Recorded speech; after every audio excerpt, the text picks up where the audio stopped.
Hello and good morning. It's a cool morning from the Mandela National Stadium here in Namboole, and welcome to this year's National Track and Field Championships 2025 here in Namboole. We are very happy to be relaying this live from here. A few challenges here and there. We're not allowed to use the main field today. As you can see, that there is nothing like a field events happening in the main stadium. Apart from the jumps, the long jump that is happening. The throws are happening outside of the stadium, not even in the main warm-up field, but rather in the garden of the stadium. This is because Uganda is hosting the CHAN tournament, the Championship of Nations football tournament. Here, it's happening here in Uganda, Kenya, Tanzania. The Pamoja bid, that is in the build-up for AFCON, that happens in 2027. So basically, we have had to do a lot of things. We have had to do a lot of negotiation to ensure that we actually get to use this facility, because ideally, this should have been a two-day event, but we have been squeezed and we are barely surviving. But you're most welcome to the stream live with us. My name is Francis Onyango, and with me is none other than Let's Go Custom, original Luo. Original Luo, who is a big brother to the proud Luo, who is Benson Okot, who is a sprinter. Thank you very much for being here with us. Right now, happening on track is the women's 10,000 meters. This has attracted relatively very few athletes. What do you think is the issue? Thank you, Francis, and a very good morning, ladies and gentlemen. Good afternoon, good evening across the globe. You know, we are on different time zones.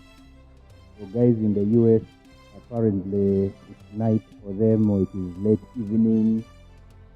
Yeah. To hit straight to the question, the low turn up, especially in the first track event, is it is attributed to the sudden change we've had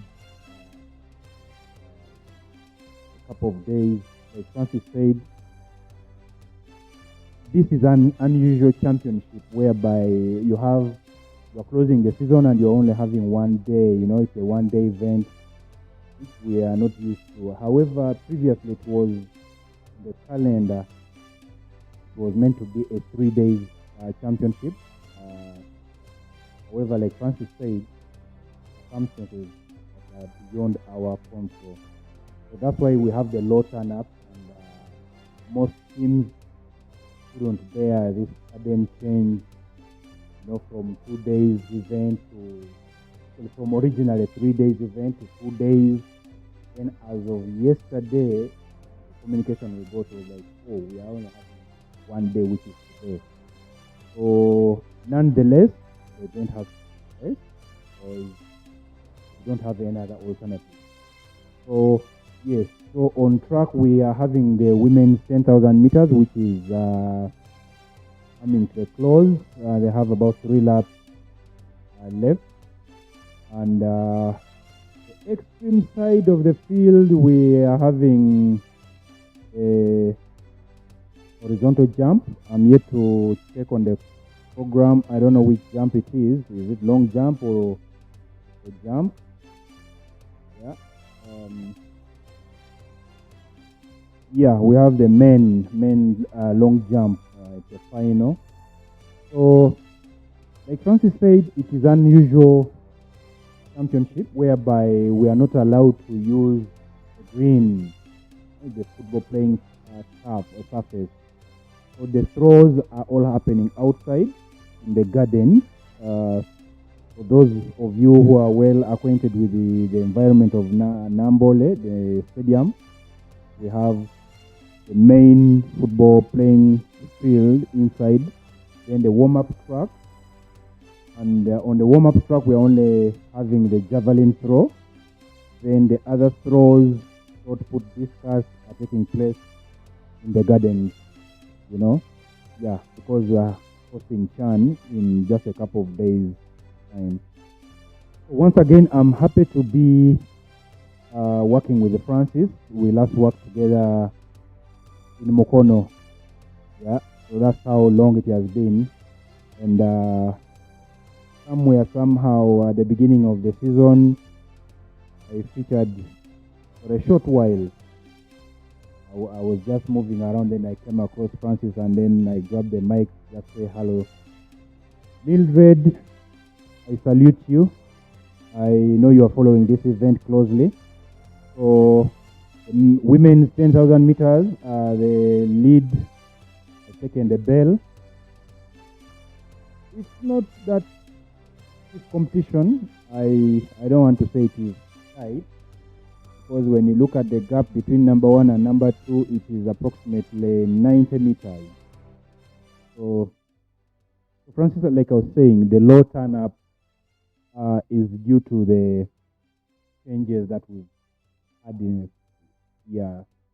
But nonetheless, the event had to take place. The championship had to come today because we couldn't go to Chambogo because it's a grass track. We couldn't go to UCU because we have athletes who are looking forward to qualifying for major international competitions here. We have our university team, that's the national university team that is in Germany and led by Coach Kiwa himself. Then we also have our secondary school national team that is set to travel to Algeria. I think they'll be traveling on Monday next week. Yeah. So be a heap of activity, and but coming back here, I am actually happy that despite the challenges, everything is happening. And for a championship that should have lasted 2 days, we have had to squeeze everything in 1 day. So it's very action-packed. It's a bit limiting to the athletes because you cannot enter for, it's risky to enter more than one event. For example, a sprinter that likes to do the 100 and 200 meters, you cannot say, I'll run the 100 and 200 meters because you have to run the heat, the semifinals, and then the final, and then you probably the relay later on. And so basically, it's in a very tight spot for Uganda athletics, in a very tight spot. And but we're happy that it happened. It would have been worse if we were denied total access to Namboole. This is the only field that has the kind of accessories that we have. But perhaps the challenge will continue unless we get our own home.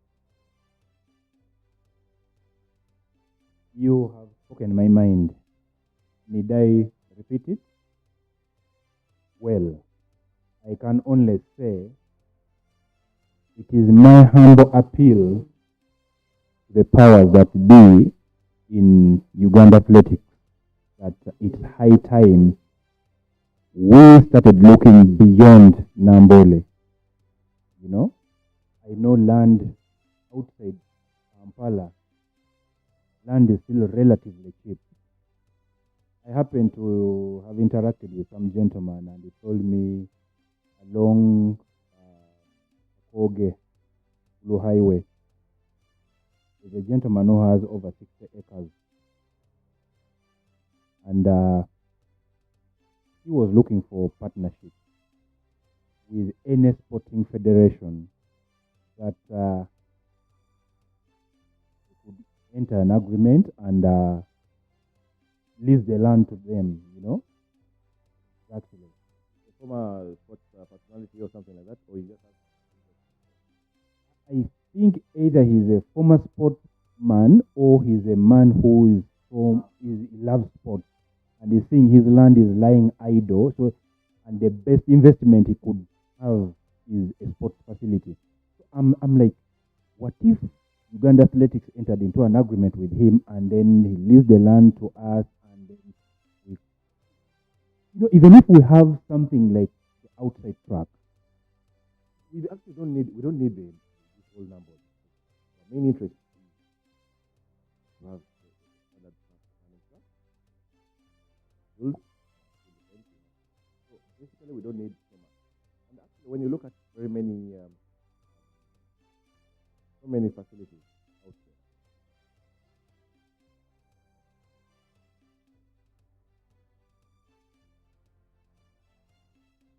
not, we don't need the whole. We need what.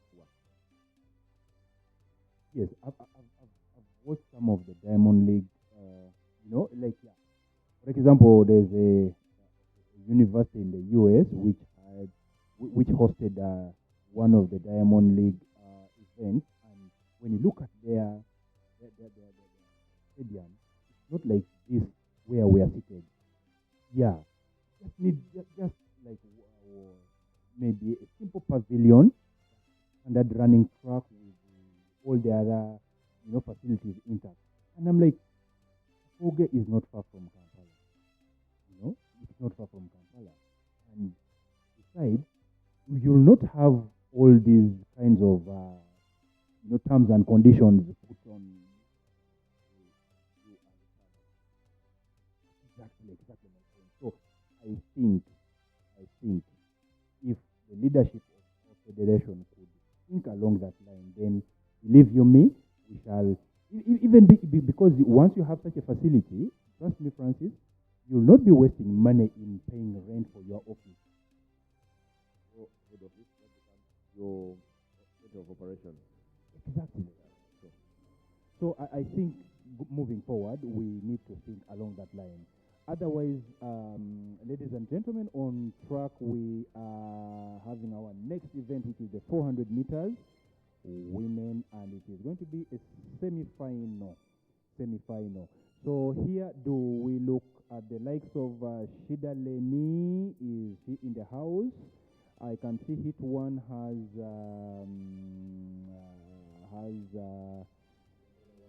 semi-final one. Yes. I can see Anamo Vicky Stella from prison. Yes, we have Anamo Vicky from Amuria. We have Alo Zion from Tororo. Subi Denise Ndeje. Ntege from Uganda Christian University. Auma Mary from prisons. Wanruku Stella from prisons.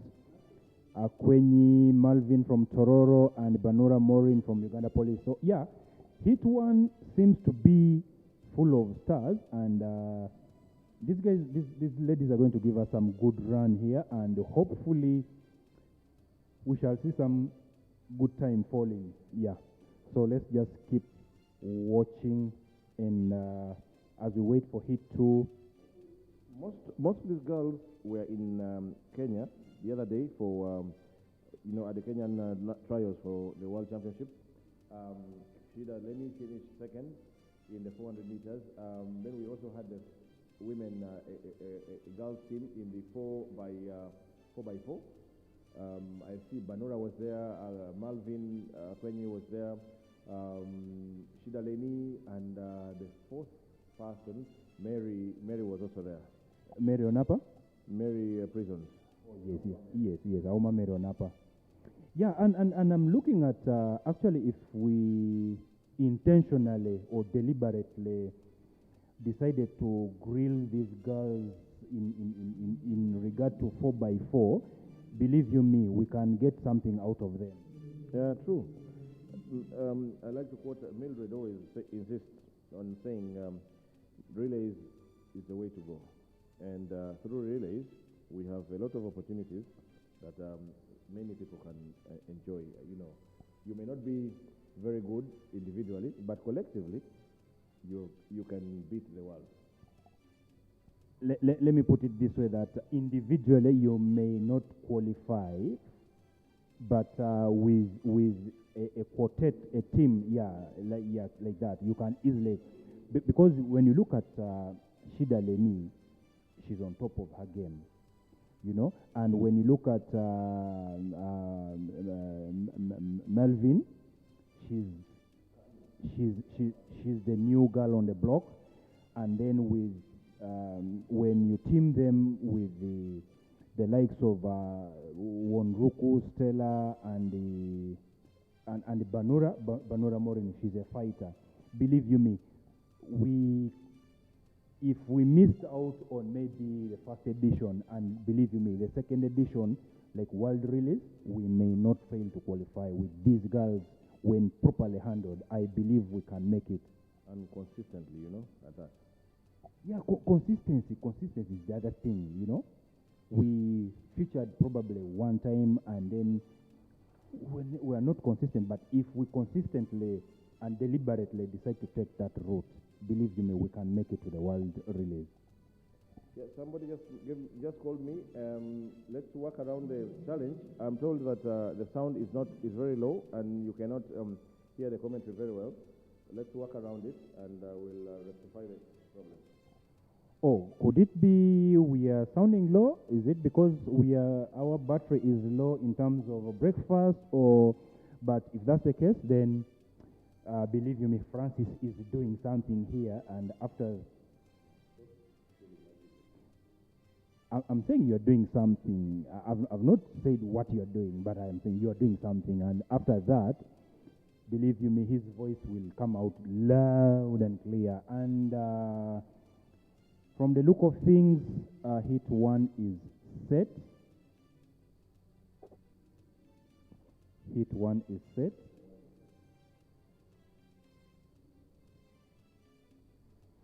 Francis, first hold on here.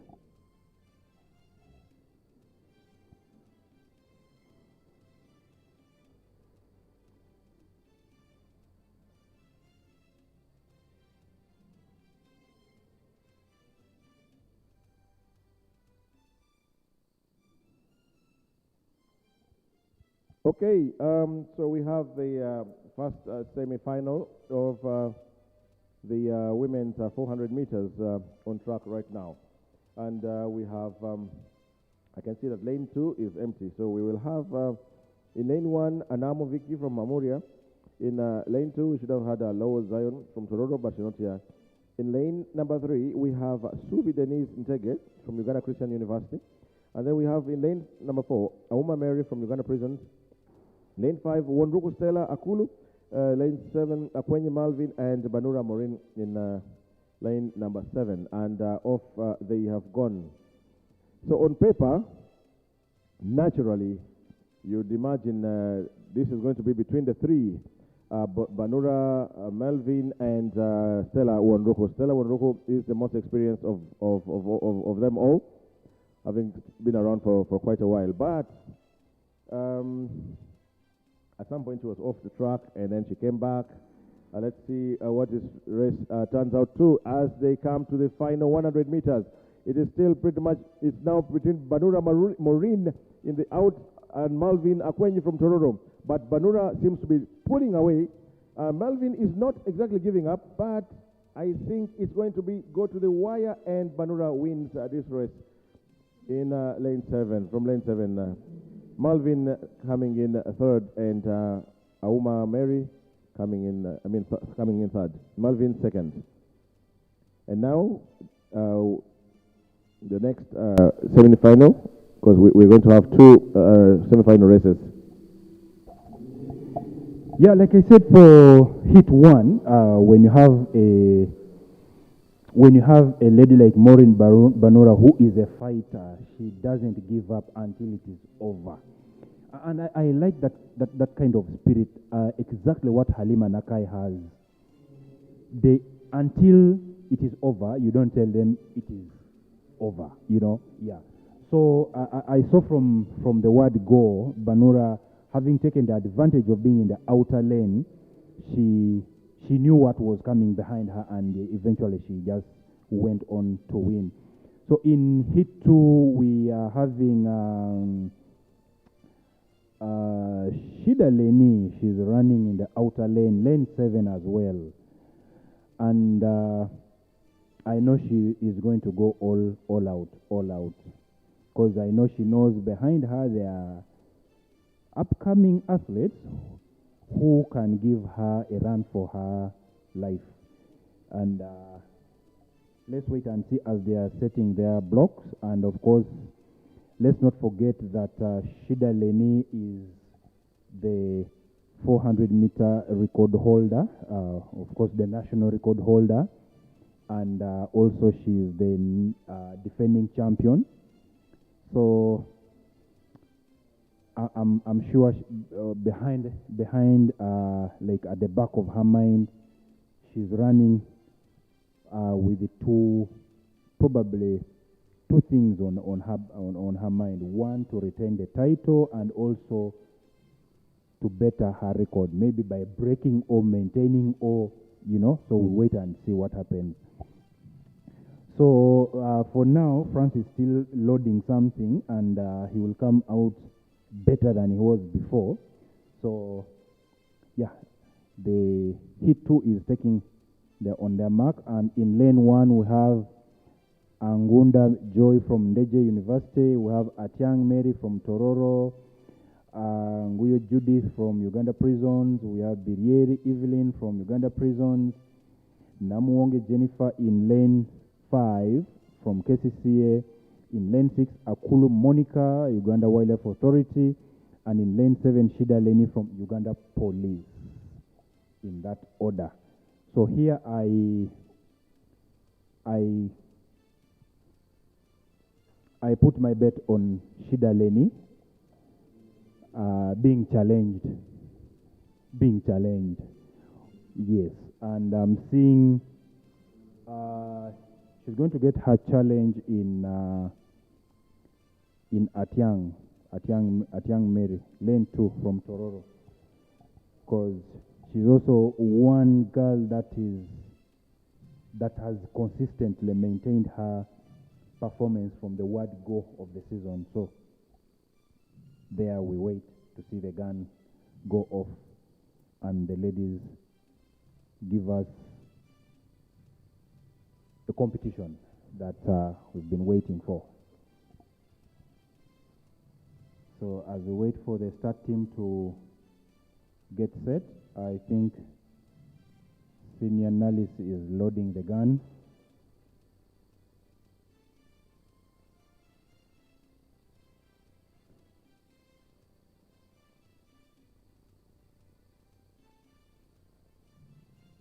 Just to pick from the just concluded under 18 and under 20 Africa Championship that took place in Nigeria,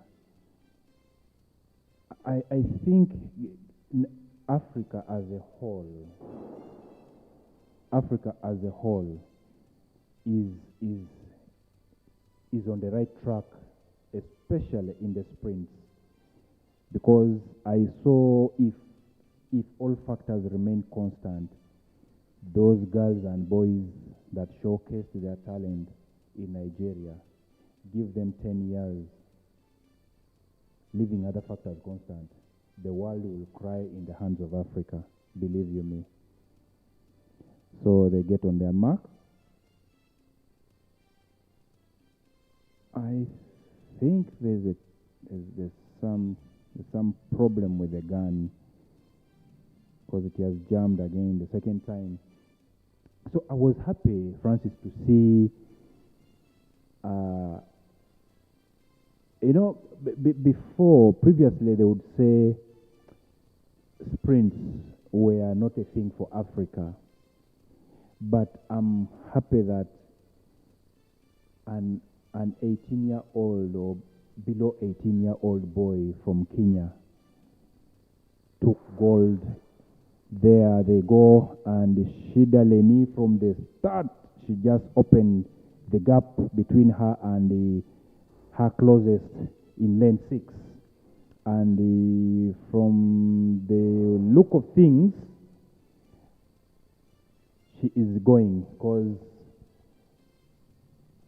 there seemed not to be anyone coming close to her. This was really expected, Kasim, because none of these girls will scratch Shida even a little. She has all the experience, she has the strength, she has it all. Well, but I hope that she makes good time because the qualification for the final is, I think, going to be time-based. But you spoke about this young girl in, okay, this Shida wins this easily as expected. But you spoke about this young girl, Atiang Mary. I don't know if there's a problem or not, but she has been this very good performer this whole season. And I know we've talked about her and we've always said, I hope she's in the right hands of the, with a coach that really monitors her performance. Because she's a talent. She's a raw talent. When you look at her, she's really young, and she goes all out. I think she's been coached by Justin Baiga from Old Kampala SS. Yeah, so Justin Baiga herself, a former national record holder in this, well, she was like a sprint queen in her time here in Uganda. From 100 meters, 200 meters, 400 meters, she was there. And yes, Shida Leni has been consistently, breaking her records one by one. So now coming next on track is going to be the men's 400 meters. 400 meters for the men, and we have about 5 heats.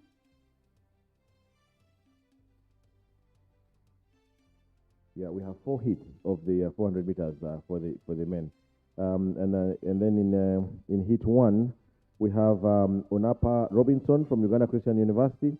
We have Sentai Eric from Luwero. We have Adilo Francis, Uganda Police. We have Onenchan Brian from UPDF.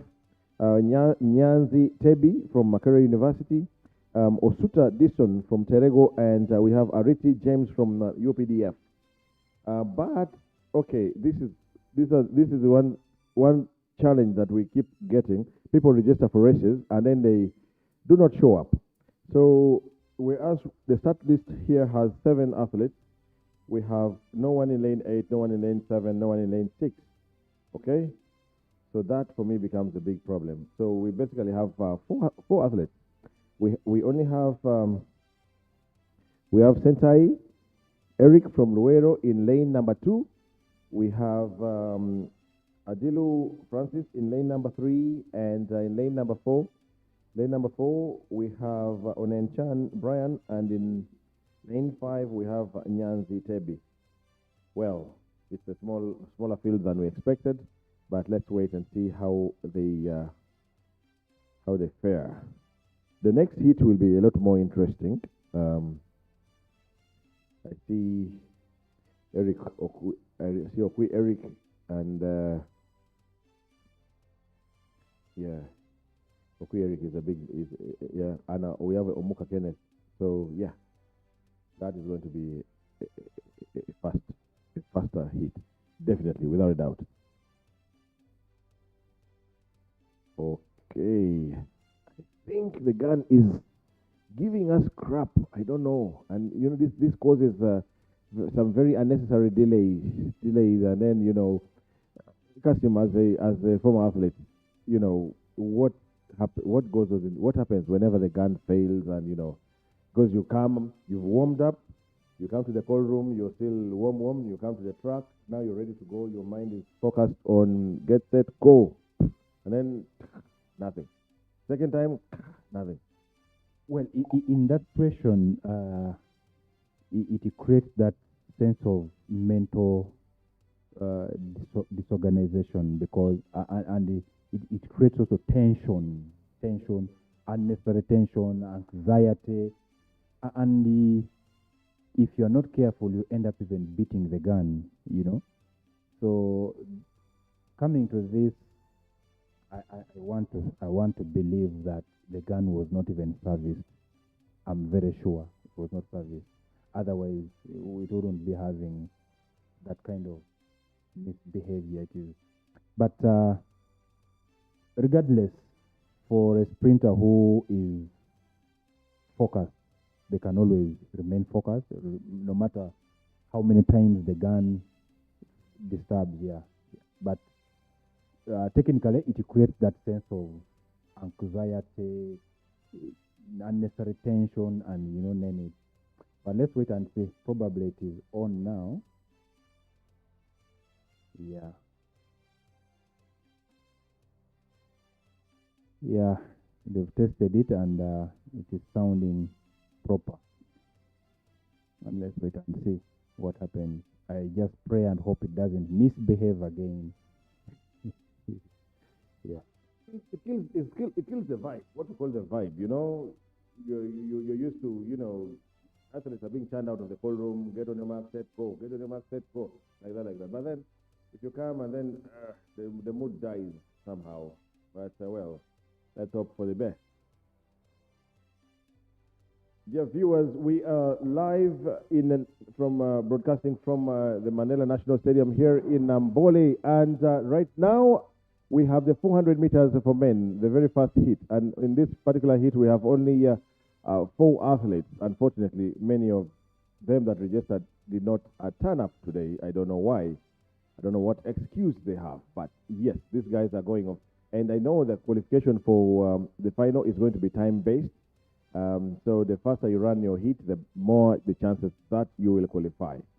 So that sometimes actually puts people in a bit of dilemma. How? When you put in a weaker heat and you are the star, and then you run and then you're like off, you're on your own, if you're not careful, you end up losing out on time. You end up not performing very well. But yes, this race has been won by Jan Bryan from UPDF. And let's wait and see the next heat. I know the last time we were here, we had the 200 meters final, and on that day, Musa Isavide won his heat very, very convincingly, but he didn't qualify to run the final. He was utterly shocked, very, very, very shocked. I think I also didn't know that they were considering time. I thought they were considering maybe positions, yeah. So he ended up not qualifying for the heat, but he won very convincingly. He was put in a heat in which he was literally the one-eyed man among the blind, something like that. but no disrespect to him, really. Well, such things happen whereby you are the only star among the weaklings, and then you are running. You are focused on being number one rather than being focused on running time. Yeah, because I always tell the athletes I train that you are going for your race, but you are focusing on running position. You are running someone. Why don't you focus on running time? Because assuming you go for the competition and then an eventuality happens and then they tell you, we are not proceeding with the competition, but we are considering time. And what happens? We shall give the award depending on people's time. And you find yourself out. So that, I hope that Issa Abidi learned from that mistake, because he's a seasoned athlete, he's an experienced sprinter. This shouldn't have happened to him. It should have happened to a one Kawulu from Agago who has never even put on spikes, Then, because for them, they are used to running position, but I hope and pray he learned from that mistake. So in heat 2, we are seeing lane 7. Who is in lane 7? That is Okwi Eric. Then Omuka in lane 4. That competition is going to be a good one. Yeah, let's see, for us, the viewers, the more the competition on track, the better it is for us. We enjoy the action all the same. But yes, in this particular heat, we in lane number 1, we have Kidega Nono Lawrence from Uganda Christian University. We have lane 2, Ambayo Boniface from Deji University. We have in lane 3, Oweha Samuel Saddam from UPDF. We have Muka Kenneth in lane number 4. We have Ajalu Joshua in lane number 5. And then we have Okwi Eric. This is interesting. And I'm happy to see in the next heat we will be seeing a veteran of the sport here. This is the Leonardo Payne, who has been around he's been around for a while, and but he still comes here and races, and it's good to see him come here and race. Yeah, I think the gun is really giving us a problem this particular day. I don't know what the problem is. I don't know why the gun keeps failing. There we see Majid handling it. Majid is belongs to UPDF Athletics Club. Yeah. So we have quite a forest of activity today, and we cannot afford to waste any minute. We have so many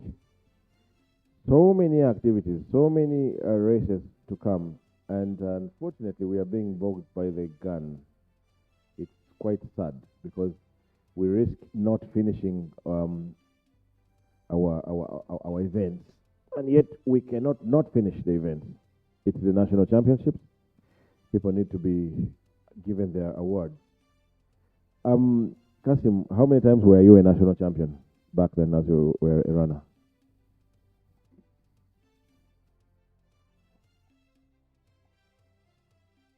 Sorry, viewers, I was still loading my gun also. As the gun on track was jamming, mine also, this side was jamming, so I had to first load one bullet of a very sweet, delicious, natural banana. In Uganda, we call it bogoya. Yeah, very delicious. All right, I'll answer Francis's question later on, but let's first focus on the 400 meters. Heat 2. And we see Okwi Eric is closing on. Actually, Okwi Eric is in lane 6, and lane 7 has someone. But Omuka Kenneth is closing on Okwi Eric, and Kennedy of Prisons.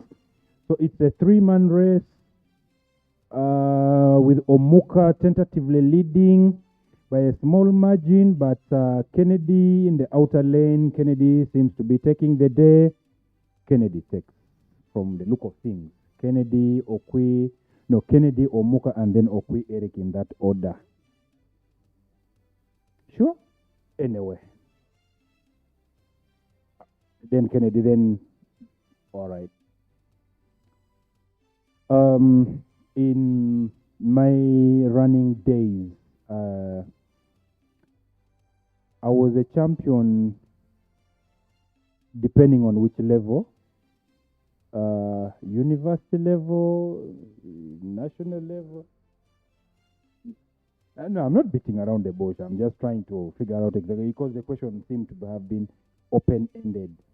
But anyway.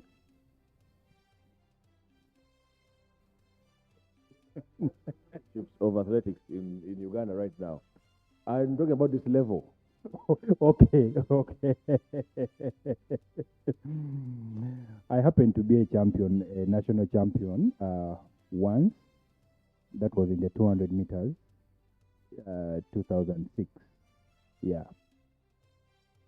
If we go to the archives, we can confirm that. Please, you can confirm. Yes, please. So, yes, here we are. In heat 3. Heat 3. Let me see. Heat 3, we have in lane 1, Odong Innocent from Gulu City. Lane 2, Okelo Darius from Tuku Africa.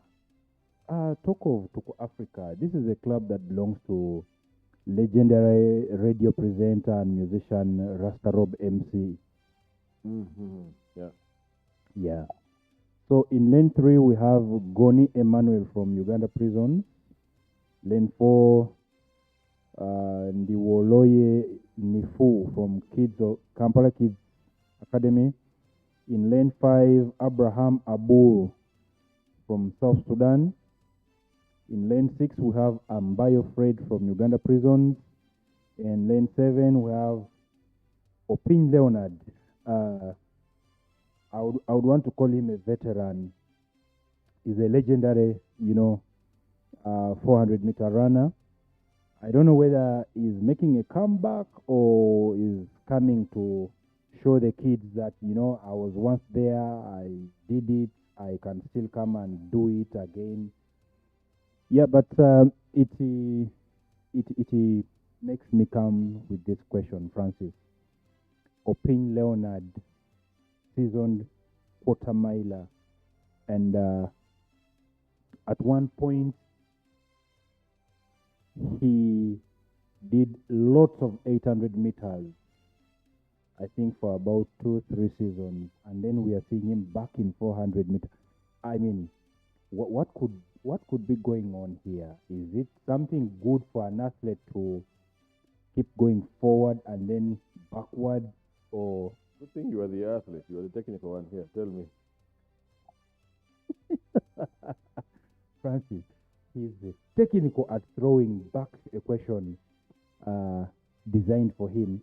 But I would say Leonard shouldn't be doing 400 for now. Instead, he should have been focusing on 800 meters because he was doing pretty much well in 800 meters, because considering the time he has run 400 meters when he was at his best with all the energy playing by his side, I mean, he should have focused on 800 meters, and he was very good at that. There they go, hit 3, and Leonard, from the look of things, has pulled away from the rest of the athletes, and is leading by a margin of about 6 meters, and let's see if he can maintain that. But being a seasoned athlete, a seasoned 400-meter runner, he knows how to calculate his race, and he has come out of the second curve facing the home stretch, still leading, but the guy from South Sudan is also very strong, and you can see that the South Sudanese athlete has timed this race to perfection. He is going to win, and Opin eventually finishes third. Because also in lane number 3, we had Goni Emmanuel from Uganda Prisons, who ditched him just towards the end. So you can see that.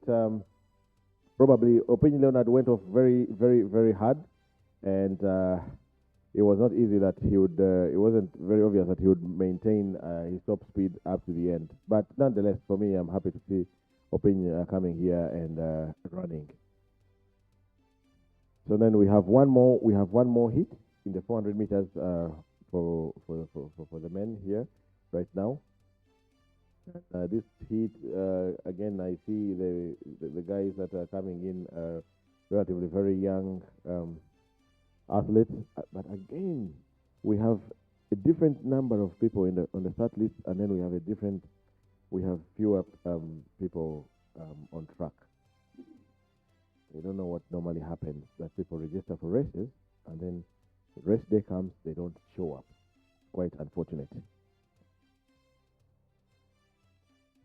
So in this heat, we have Ogenrot Innocent from Kampala Kids Academy. We have Tusherure Turiatunga from Uganda Christian University. We have Erago Joseph from UPDF. In lane number 4, we should have Wohorat Geoffrey Oloya from Uganda Para Athletics. Then we have Aikochera Ivan from Terego. I love these Teregians. They come, they do their business. And then in lane number 6, we have Oirworth Jacob. There is nobody. We should have had Kipchumba Wilberforce from Kenya, but he's not here. The Kenyans just did their trials for World Championships, and kudos to them for organizing that. The thing is, they have a much bigger pool than us, and surprisingly now, the Kenyans seem to be doing very well in the sprint. Very, very well. I don't know what it is that they are doing right, but they seem to be doing very well in the sprint, contrary to what we grew up knowing Kenyans to be. And Ugandans, we grew up, when I was growing up, sprints were the in thing. Long distance wasn't really our thing. So the tables have turned, and now in Uganda it is long distance. So these young boys have gone off very fast, and like I told you, I love the Terregians, and that guy in the light green vest is from Terego, and that is Aiko. How do you pronounce his name? Aiko Echora. Aiko Echora from Terego.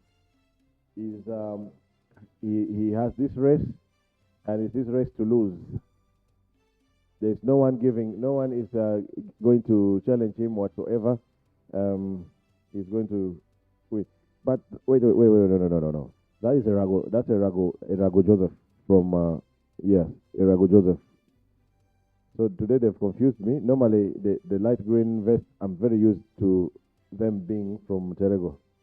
They came in those vests, and the first time they came in those vests, it was very amazing to see them. And this is what we keep saying.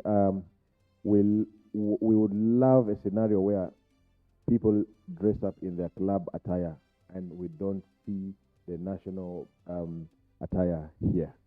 That is what we pray for, always. But some people, I think, feel so good wearing Uganda. But you don't wear Uganda and you don't work hard, Wear Uganda only when you deserve it. Not everyone. In fact, Anyway, let me go back to how Kenya has done it. I happened to talk to some gentleman from Kenya Athletics. We met in Dar es Salaam last year, in 2023, when we met in Tanzania during the under 18 and under 20 championship, and we were interacting. And he told me that Kenya came up with a 10-year strategic plan of having a 360-degree performance in athletics, not only mid and long distance, but also bring in sprints and then field events. But it didn't take even 5 years in that strategy. They already started harvesting the fruits we saw in Yego. To say we don't have talent in these areas, no, we have. Let's get back on the drawing table. So that's how they came up with that. And that's why today, we are proud to say our brothers and sisters in Kenya have produced Ferdinand Omanyala, and there are many Omanyalas behind there. I just gave you an example. Recently in Nigeria, we were watching the under 18 and under 20, whereby a boy who is below 18, he sprang to gold from, I would say, from nowhere, quote unquote, from nowhere, but not from nowhere. This boy was being manufactured somewhere in Kenya. So I want to believe that if we also choose deliberately that very step to say, let us revive sprints and field events, we are good to go. We have immense talent out there, Francis. This one I can attest to it. Recently, I was in Kabale for primary schools national athletics championship. The amount of talent I saw there was so immense. I worked in the jumps. I saw the talent that kids were displaying there, I'm like, if only we could deliberately invest in these young talents, believe you me, we shall get back and even beyond what we had in the 60s, 70s, and even the early 80s. Yeah, sure. Interesting to note for me now, we're going next on track is going to be the 100 meters, both the for men and the women. I want to categorically state it here that, okay, I don't know if it's open, but we may need an ambulance. Guess why? We have a certain former athlete that has decided to come and run. I don't know whether he's running his retirement race or whether he's doing what, but he goes by the name Emmanuel Nwagaba. I have picture evidence that suggests he is already in the call room. And he is here to run. I don't know which heat he's going to run in, but I know that he's here. Proudlo, unfortunately, if you're watching, your man is here. And we have evidence that suggests he's in the call room. Nwagaba Emmanuel in 100 meters, heat number 5. And he's going to run in lane 7. Good to see him come back here and, come and run. I don't know if he's going to run his retirement race, but whatever the case, he would have retired too soon anyway. So I don't know whether he's just making a comeback to athletics. Meanwhile, we have the long jump ongoing. Ladies and gentlemen, unfortunately, because of the limitation in equipment that we have currently, we cannot broadcast the field events that easily. But with time, we'll get there slowly. For now, we're just happy to be broadcasting everything happening, especially on track. And we are happy that so far, so good. So we will have the men going off fast in this 100 meters.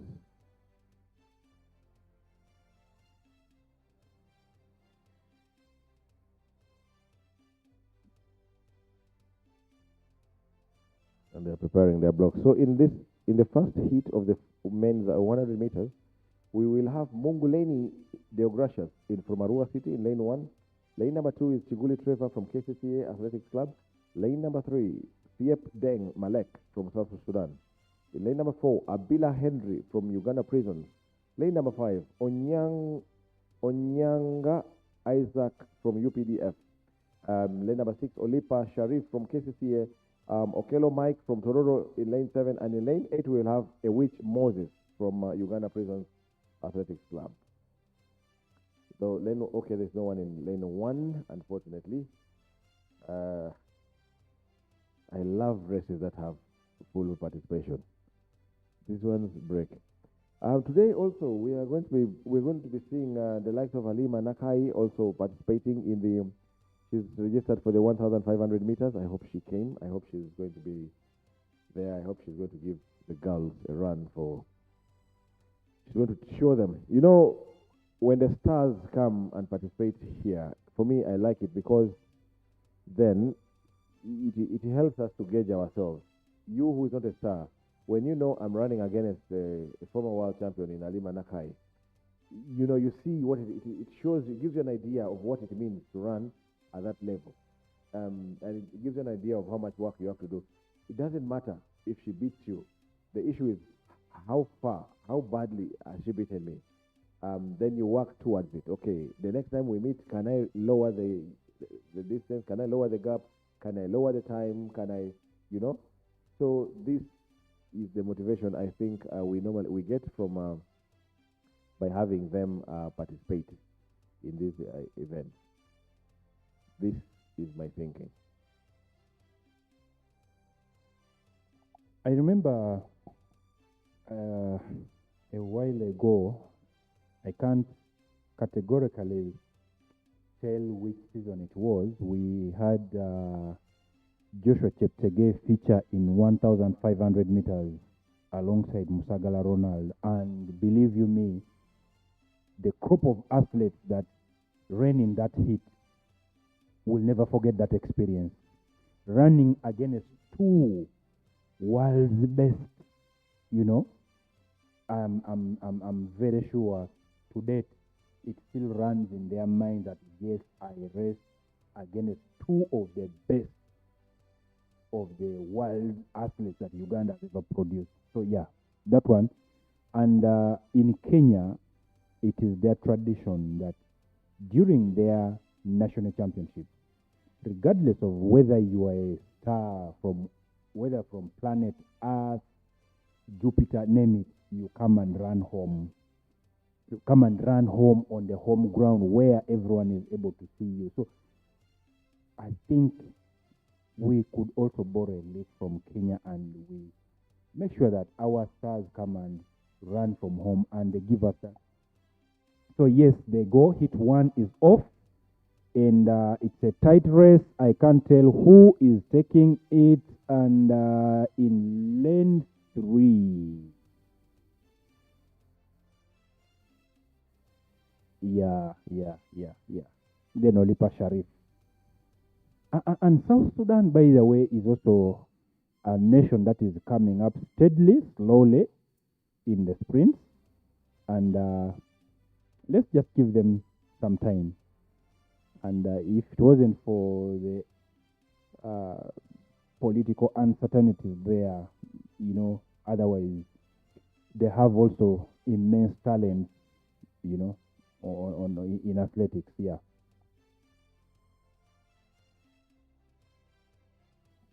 And I'm happy that Uganda has been playing Big Brother by hosting them here when, you know, as they develop their facilities back home in South Sudan, they come here and run. It's a good thing. And some of them have come off from here and gone on to, you know, represent South Sudan in major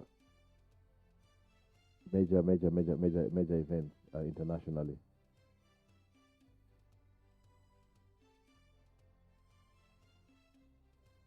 So, Mr. Godwin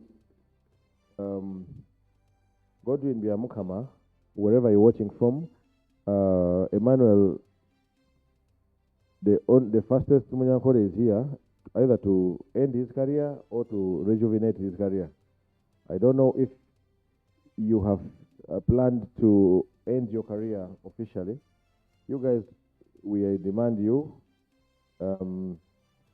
Kasim Latigo himself here, Lee Ngaimoko, Godwin, we need a retirement race.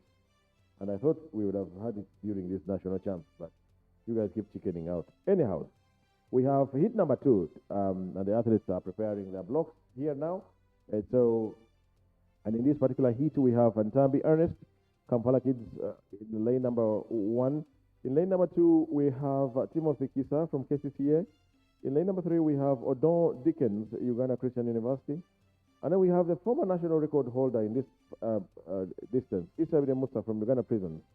Ndiwoloye Nifu from Kampala Kids Academy. We have Tyson Juma from Kenya, but is he here? And then we're supposed to have Bate Keith, Uganda Christian University, and the Bullet, Obuto Solomon from Uganda Prisons. I call him the Bullet because he has this very powerful takeoff. When he takes off, he really takes off. Unfortunately, I think lane number 7 is empty. That should have been Bate Keith. This promises to be an interesting race. And I think, yes, Juma Tyson is here from Kenya. This is going to be an interesting race. 3 guys are going to go at each other. Isabel Musa, Juma, and Obuto Solomon, my very good friend. And I know every time we finish a stream here, Obuto will go back home and watch himself. We'll see how he performed. And he told me it helped him to, to improve, helps him to work harder, to focus more and especially work on his top speed, make sure you start strong, finish strong, stuff like that. So yeah, that's it. But no disrespect to the other athletes in this race. It's going to be a good one. Just hope that there's nothing like a gun problem, nothing like a false start. You know, the men are very prone to false start. I don't know why, what goes on in their minds when they go on their marks. You guys you'll tell me, oh, so we don't also have an athlete in lane number 5. From Kampala Kids. Okay, stand up. And I think there is a gun problem probably, or I don't know. Today we are having a lot of gun issues. Somebody made fun recently and said, when we have all these UPDF officers here with AK-47, just go grab one, fire, poof.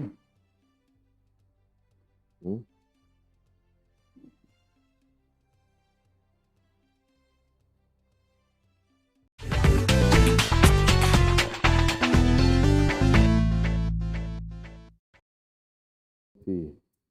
So the race is going to be pretty much between the 3 gentlemen on your left, on your left side of the screen, and that's Obuto Solomon in lane number 8. We have okay, now what's going on again? I think it's still a gun problem. It's really killing the vibe here today. Really killing the vibe. Or is it because Gaska Latigo is not there? Who is himself? He loves being on the starter team. It's electronic timing, not the gun. Okay. As the guys in the electronic room prepare themselves, I want to say this, Francis. Someone calls themselves the fastest Munyankole. I want to dispute that. He can only be the fastest Munyankole if he has beaten either myself or Alinga Emoko or Godwin. Because we have someone who has ever beaten Alinga Emoko and is a Munyankole. So, Emmanuel Nwagaba, wherever you are, you can't call yourself the fastest Munyankole because we've seen the fastest Munyankole who has ever beaten Ali, and that is Mwesigwa Brian, all the way from Rwashamire in Ntungamo district. So we have proof to that. That was in 2009 University Games in Nkumba. And to date, Ali still holds that grudge, quote in quote, that grudge with the Brian, and he says he still has a bone to pick with him. So, Nwagaba, I stand to dispute that. So, yes, we are being delayed by the electronic machine. We are seeing anxiety, you know, and it also makes them cool for action. Any unwanted delay, Manuel, for him to prove that he's the fastest Munyankole, he has to first beat myself, Ali, Godwin, and Mwesigwa Brian, who has beaten Ali, and Ali has a bone to pick with him. Yes, yes. Exactly. Yeah. Yeah, so we are good to go. We are having a white flag from the electronic timing room. So signaling that they are ready, and let's wait for the start team.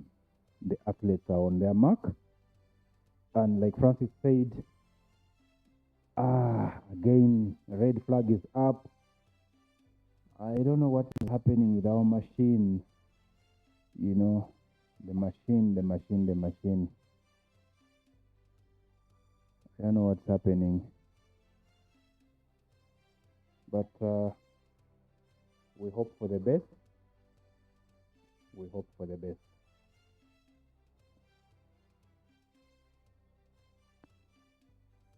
So I want to speak on behalf of I don't know which generation I'm going to call ourselves. Of course, we are not Gen Zs. We are should be Gen X. Yeah, Generation X. So, yeah. So on behalf of Generation X, we intended to actually have our retirement. Unavoidable factors, we couldn't make it. But let's pray for good health in the coming season. You never know. Either we shall go and rest in Hoima, because from the look of things, next season, we might be in Hoima. Yeah. It's also good to give that exposure to the people in Hoima, specifically. And I know they'll be very excited. It will be very exciting. They will want to see their sons and daughters run. Kampala is very metropolitan, cosmopolitan in a way. So it's Katogo. Okay, finally this race is underway, and you can clearly see that taking off very fast was Obuto, but Tyson is going very well, and Obuto is trying to chase, but Obuto will come second. They had a very good start. Tyson himself had a very good start.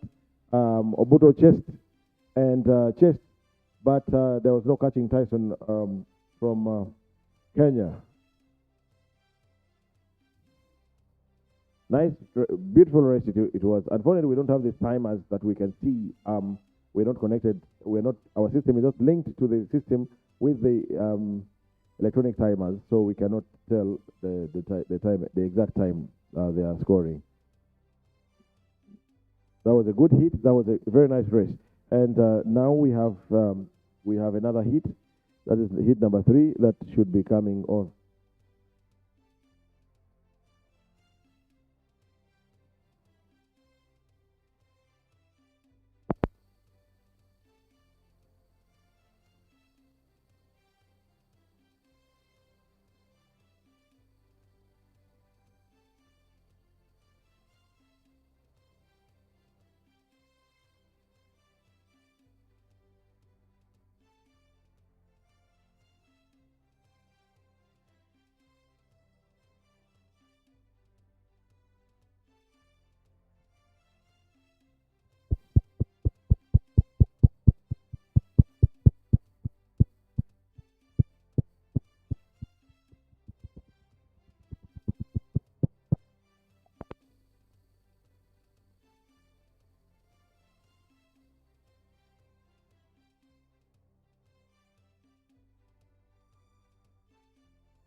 Yes, we have the next heat that's the men's 100 meters, and the boys are checking their marks now. So we have in lane one we have Emmanuel Chitibwa from KCCA, and then we have Fraser Yokwe Joseph from Koboko in lane two. In lane number three we have Okabo Santos from Uganda Christian University, and then we have in lane number five Wohoraj Geoffrey Oloya from Uganda Para Athletics. Okay. I don't know what the problem was there. And then eventually we have Owindolo James from Uganda Christian University in lane 7, and in lane 8, Obong Brian Brackford, UPDF Athletics Club. Those are the gentlemen that have lined up for this third heat of the 100 meters. But we're really having issues with the start.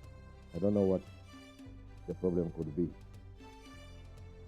But well, let's survive like that.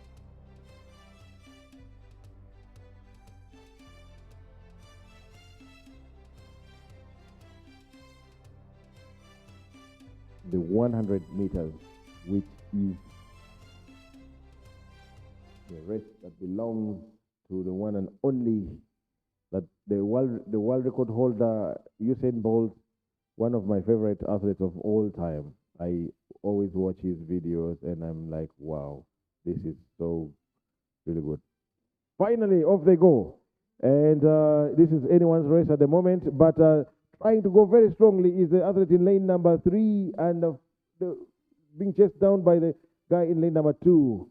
And yes, that was Okabo Santos from Uganda Christian University that took this race from lane number 3. It was chased down by Fraser Yokwe Joseph from Koboko. And yes, Okabo Santos went off nicely. He's been a good top performer. He's been performing quite well. He now runs, he should be running with the big boys. He's been winning a couple of hits here and there every time he came for the National Athletics Trials. Yeah, that was hit number 3, but now on track again, we have the gentlemen preparing their blocks for hit number 4. And in this heat, we have Epodoi Hanania from KCCA in lane 1. In lane number 2, we have Shedrick Modi from Makerere University. We have Okelo Moses from Uganda Christian University in lane number 3. And lane number 4 is empty, but it should have been Mutajira Fred from Buyende district. Well, he's not here. So lane number 5, we have Okelo Erasmus from Arua. In lane number 6, we have Mukasa Vincent from Ndeje University, and Masaba Peter from Uganda Police. Masaba Peter, on paper, is the outright favorite here, but a race is a race. You never know what is in store for a race. But yes, Masaba Peter is the man to beat in this heat. And the last time we were here, he clearly said there is nothing like there's nothing like an easy go for anybody this season. He wants the national title. We were together with Pius, and Pius says he's been national champion so many years. He's been national champion, I think, about 7 or 8 or so years in a row. And so Masaba Peter told him, boss, this year it's going to be different. Don't even think about it. Well, it is what it is. Let's wait and see if Masaba Peter will run his heart out and eventually qualify for the final and beat Adome Pius in the final. That is there. And it's good to have these. It's good to have these competitions, this competitive nature, the competitive attitude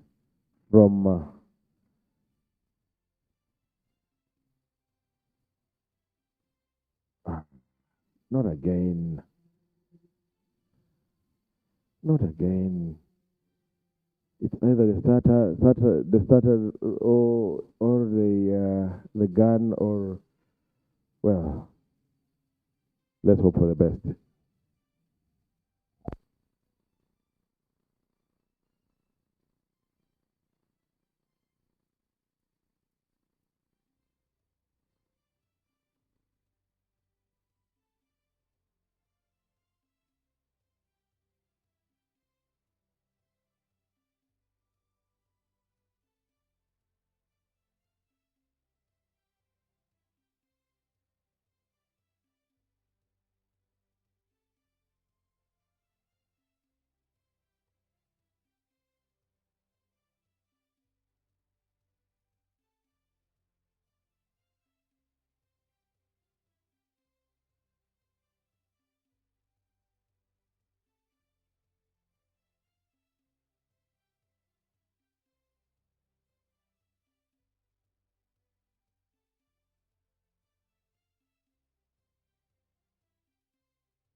Yes, we're really having issues today, and it's really, really, really breaking the spirit of the boys every time they come to line up to run, and then they end up they end up having these issues. But well, let's wait and see who will take this heat, the fourth and second last of the heat.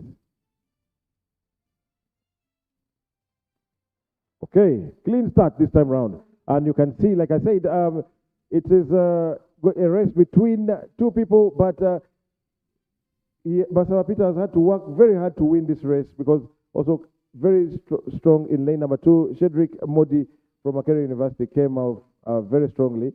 Basara Peter really, really, really had to work hard, because I think he underlooked the competition, and probably he didn't expect that someone would come out and challenge him. But yes, it was a good race in the end.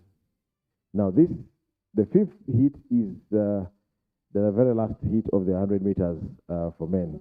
And I can actually authoritatively confirm that I am seeing on screen now, yes, we have, we're seeing Masaba Peter, but I can see from where I'm standing that Nwagaba Emmanuel is actually going to run this race.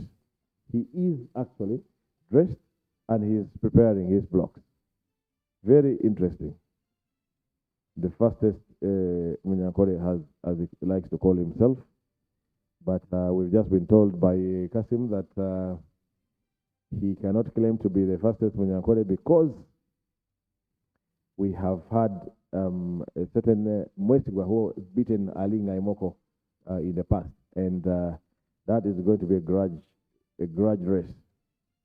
But yes, this is the final heat of the 100 meters for men, and wow, I can see Nwagaba. He's done with his blocks, and he's trying to come out. He's come out and he's run to the, almost to the center. So we have in lane number 1, we have Gweda Nahum from KCCA. Lane 2 is empty. Then in lane 3, we have Adome Pius, Uganda Police. We have next to Adome Pius is Ochira John from UPDF. Then we have Ekwaro Aaron in lane number 5 from Kampala Kids Academy. Then we have Wandera Dennis from Tela Field Club. Lane 7, Nwagaba Emmanuel, Uganda Police, and Nsiro Ikonde from Wakiso. This is going to be interesting. I hope the ambulance team is ready. I hope the first aiders are very ready. We don't want to see casualties here. Viewers, for those who may not know, Nwagaba Emmanuel is one of the people that we at times sit and do commentary with here whenever we have the national trial. So forgive us for talking so much about him. He's a friend, and we know he'll watch this eventually, and he'll probably come in here and later on tell us how his experience has been coming um, coming out of retirement into the national championship. Well, he says he had never retired. Okay, now they take their marks, but on paper, I like to say, on paper we have Dome Pius in this race, and most likely it's his race to lose.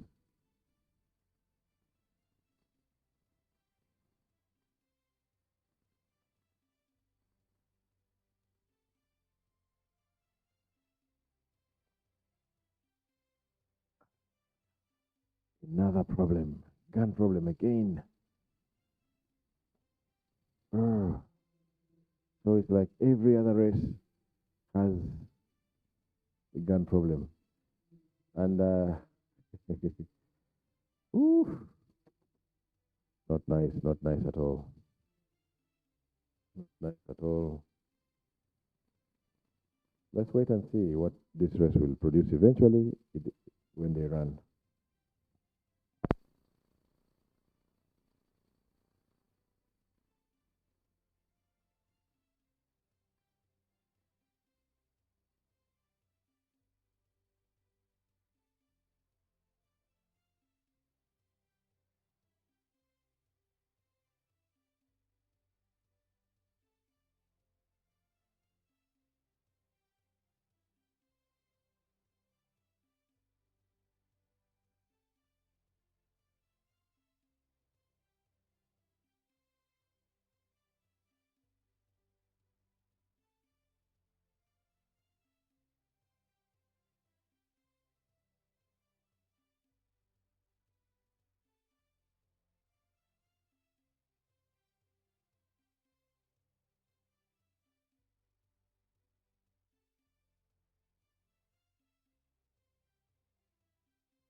Okay, let's hope that this time round the gun will not fail us completely.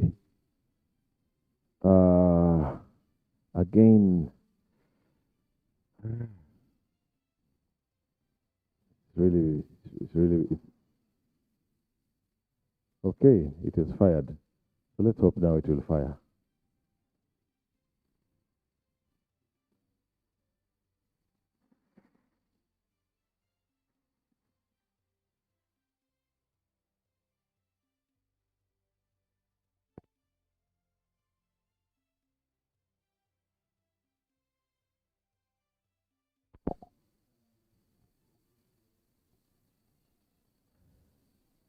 Gun problem, gun after gun problem. Let's wait and see what happens next now. We want to see Noagawa run to the finish. We want to see him finish the race. I hope he finishes the race. We may be here and he's not planning on finishing the race.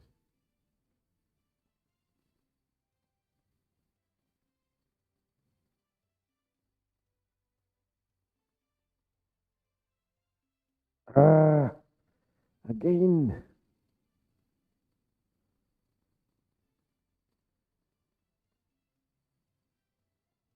This is it's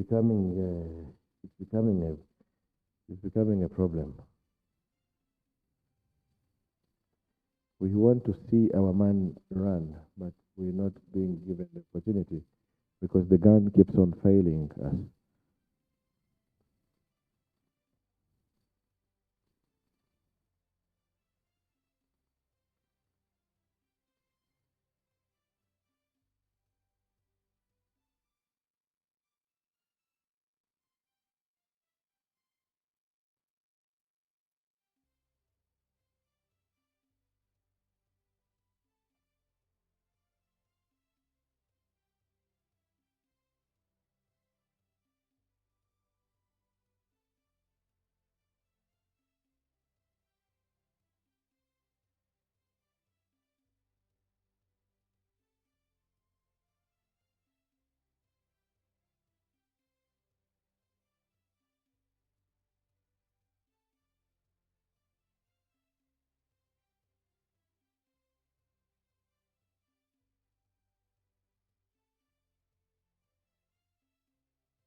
Finally, the race is on, and you can clearly see, okay, this is going to be Pius winning this. And I told you, we were praying for Emmanuel to finish the race.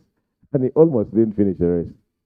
But Pius Adome won this race comfortably. There was not going to be anyone challenging him. But I'm happy to see that our man, Nwagaba Emmanuel, walked half the race. He ran half the race, walked half. He pulled at some point, but he had gone off nicely, and he was ahead of the guys around him. But yes, there's no stopping. There's no one that was going to stop Pius Adome. So next, after the men, we have the 100 meters for women. And in this one, we will have three different semifinals. Semifinal 1, semifinal 2, semifinal 3.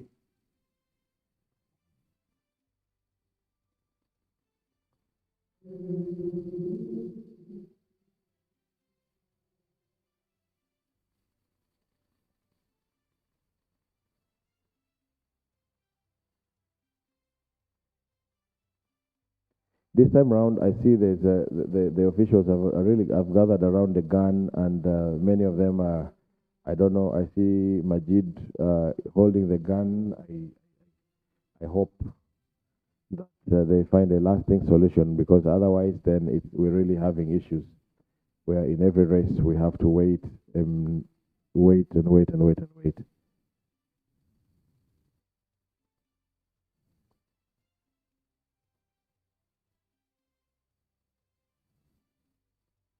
Remember that after the 100 meters, we will go straight to the 1,500 meters women final, and then 1,500 meters the men final one, and then final two. We'll have final one and final two, owing to the number of entries that have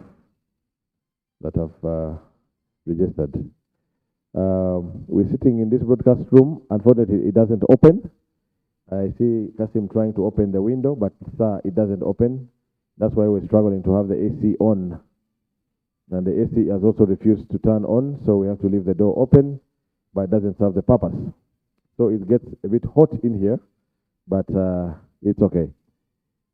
So, 100 meters, and we are still waiting. This time around, we're waiting for the gun to start. But in this particular heat, we have in lane 1, Matama Stella from Iganga Town View SS Athletics Club.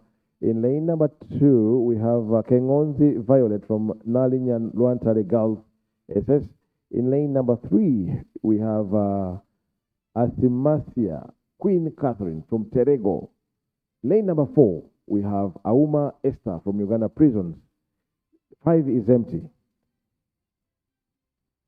Lane 6, we have Nanziri Emily, another veteran of the sport. And then in lane 7, we have Kobusinge Talama from Nadinya Luantare Girls SS Athletics Club. Those are the athletes that we are going to see running here now. Noagaba. The fastest Munyankole is still fast, but only for 30 meters. So beyond 30 meters, he started getting issues. At 50 meters, he jumped up to show that he had pulled the muscle. And then for the next 50 meters, he walked. Okay, he jogged. Let me be fair. He jogged. So probably we are now we have to look for another fastest Munyankole. That one, this one, the chapter is closed. I still stand my ground. There's only one fastest Munyankole who has proved beyond reasonable doubt. He beat Ali, and to date, Ali still has a bone to pick with Brian Mwesigwa, a boy from Rwashamire in Ntungamo. So Emma is yet to prove to us that is the fastest Munyankole. Otherwise, we've had Apollo Kateva is also one of the fastest Munyankole. This guy is the fast, maybe he's the fastest Munyankole of his era. But regardless, there has to be something as a proof. You see, for us who deal with the lawyers, we love that. He went to Mbarara, he put money. Says anyone who beats me in the 100 meters, he staked money. The best of the best came. He jogged them. That was in Mbarara. But now, tribe is in Mbarara. You see, Mbarara is for not only for the Banyankole, but you find Anonyango there, you find a Dradriga there. So Mbarara apparently is a metropolitan city like Kampala. However, my argument is he probably came from Mbarara as the fastest. But now I had to prove it here. Because Ali also came from Arua and proved himself here the fastest Lubara. He proved it in Namboole. We have the first hit, and they've taken off nicely. I see the veteran coming out strongly in lane number 6 to try and catch up with with the others in lane number 4, and that is Auma Esther from Uganda Prison. She wins the race. But kudos to Nanziri, who has run a full race. Much better than her predecessor, who hardly finished the race. I have to go and look for him. He needs to tell us what happened. Yeah, I'm happy to see that Nanziri is still up in the game. And I think from Generation X, it is Nanziri who is still up and running. Because when you look at the likes of Roma Emanuela, they've since hung up their spikes. Gamba, Mildred, Namba Wasara, Justin Baiga, Bako Joyce, the likes of, yeah, to mention but a few. But to see Emily still running up today, I mean, it is something that we need to celebrate. And yeah, kudos to her coming second. And I hope she has made it to the next round as we wait for hit 2 and they set their block. Yeah.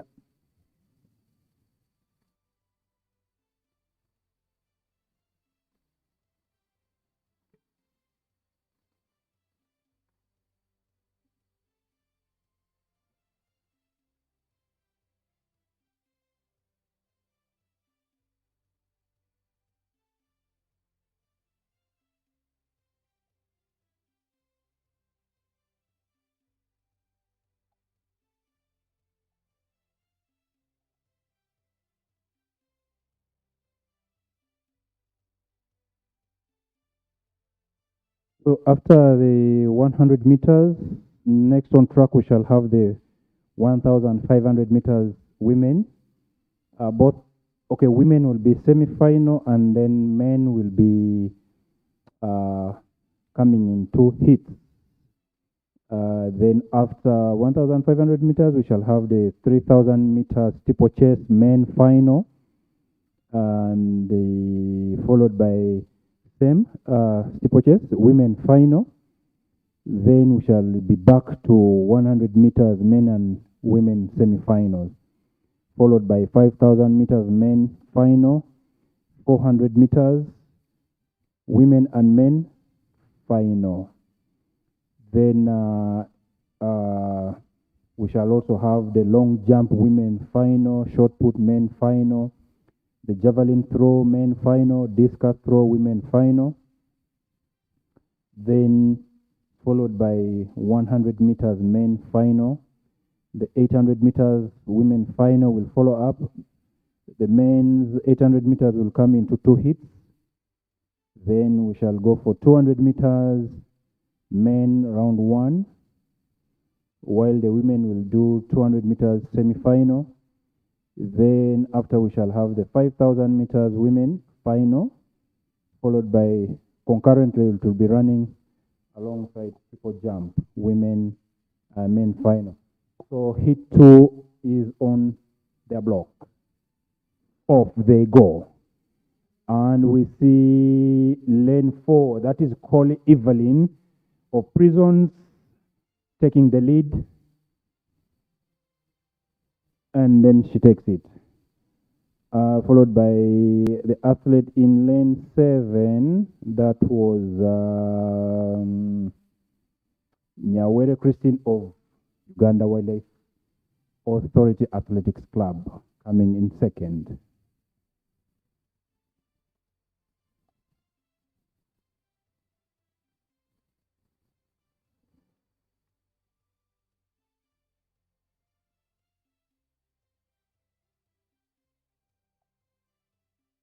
In hit 3, ladies and gentlemen, we have 4 athletes.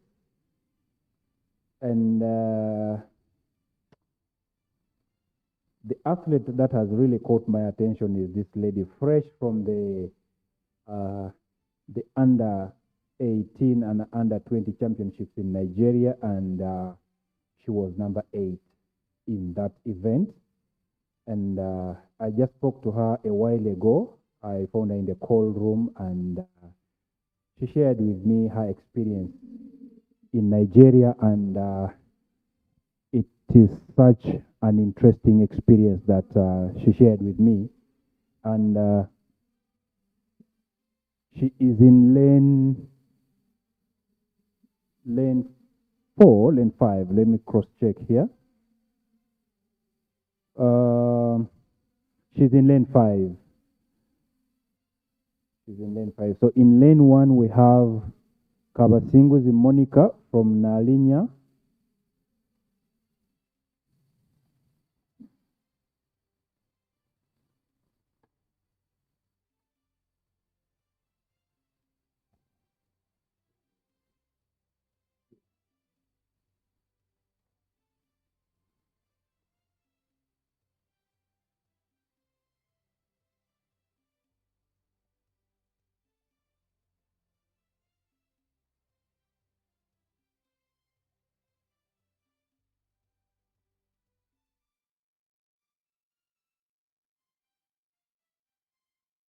In lane 1, Kabasinguzi Monica from Nalinya Luantale Girls SS. Lane 2, Lucia William from South Sudan. Lane 3, Apio Agnes from Uganda Prison. Lane 4, Kabasinguzi Beatrice from Taylor Field Club. And lane 5, Kirabo Kemigisa from Aribariho. Kemigisa Aribariho from Uganda Christian University Athletics Club. And while I was interacting with her in the call room, she told me that because I asked her, why did you look tense in your hit? You know, she was like, coach, I saw those girls, they looked tall, they were bigger than me, they looked more muscular, and so I developed fear because, you know, I thought they would beat me. Then I told her, you see, that fear comes in naturally. However, going forward, you'll be going for more competitions and you'll see many tall girls, big, and then, but don't fear size. Because in you have a big heart, you know, and a heart of a warrior. So always carry that heart with you. So don't just look at someone's size and you fear. But at the end of the day, you beat most of those tall and huge girls and you came number 8, which is something we should celebrate, because when we call for the fastest 8 girls in Africa, Chirabo is among them. So you should be proud of that. You know, again, the gun disappoints us. The gun again disappoints us there. So I don't know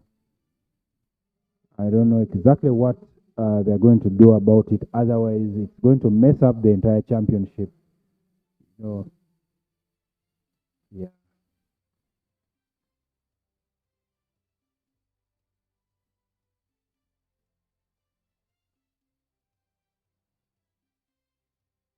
Hopefully they've rectified it, and I see the girls are getting to the blocks.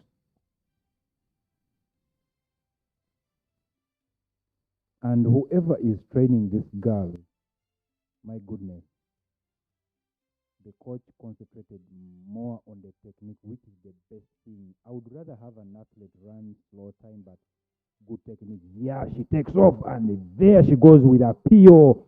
And yeah, she's automatically number 2. And from the look of things, she qualifies for the next round. And let's wait and see what time she has posted. But she has such a good technique.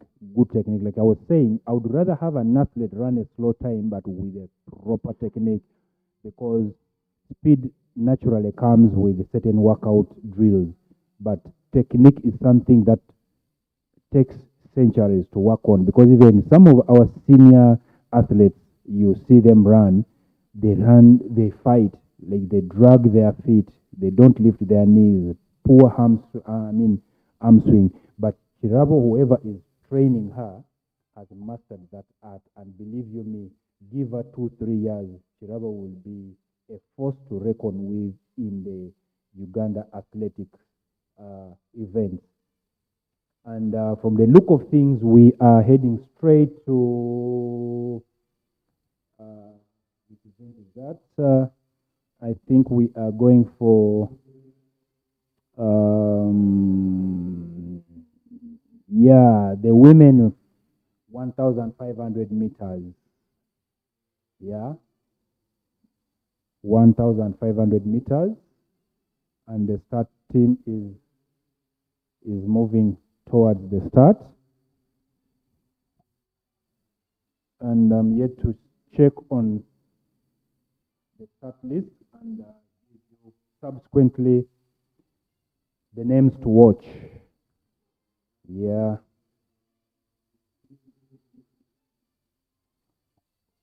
Okay, it's going to be final for this event. And I hope all these names appearing here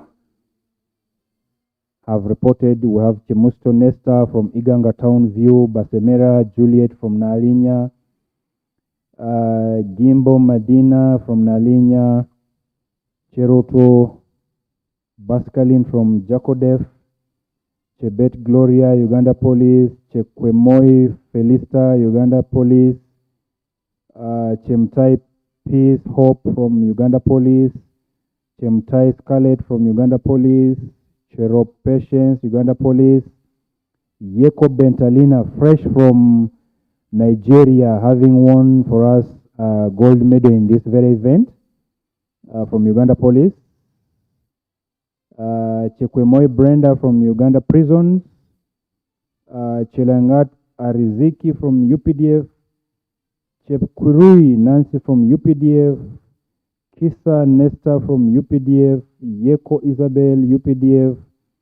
Chesang Ndiwa Priska Uwa. Nakai Halima. Oh, Nakai Halima is featuring today in 1500 meters. Remember, she's our national record holder in 800 meters and also the former world champion in 800 meters. Remember that event in Doha, Qatar, some years back, World Championships. Then we have Nakawesa Teddy from Wakiso, Nalovega Jessica from Wakiso. Yeah, in that regard, the women's 1,500 meters. And Halima Nakai is a force to watch here, alongside Yeko Bentalina, fresh from Nigeria, having won gold medal in that event in her category. And somewhere I'm also seeing, I'm seeing who? I'm seeing Scarlett,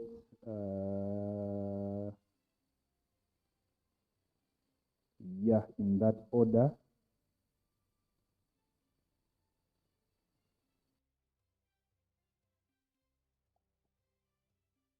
And that will be followed by the men's event, which will come in two hits. And they'll have to run qualify for finals, while the women are doing the finals.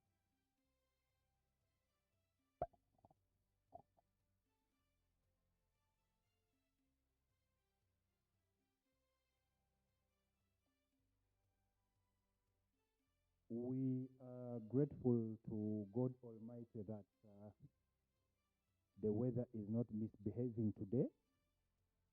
I hope and pray on behalf of Francis Onyango that the weather stays the way it is. Yeah, it's cool. It's not that hot, but the clouds seem to want to gather. But I know that Kasim has a way around the weather. He knows how to tame rain, so I think we'll sail through. So next on track now we have the women's 1,500 meters, and that is going to be the final.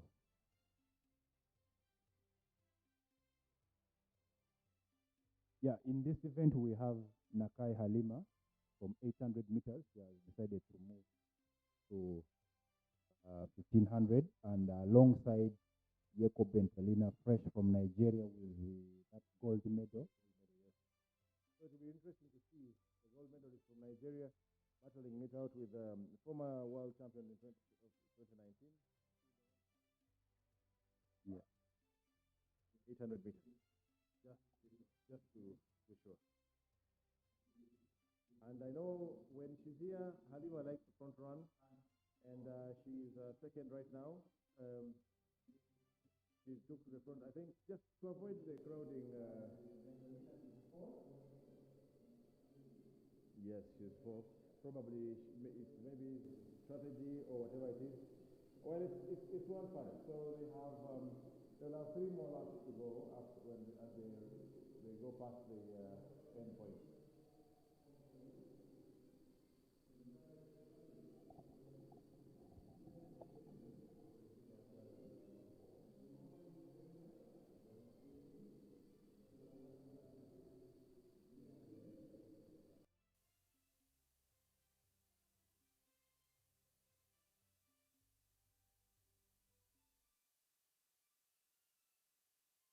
single file, and then we have this couple of these young girls in light green, all trailing from behind. But now moving with the top pack so far is the most notable figure there, of course, is the figure of Halima Nakai, who is now moving up to the third position.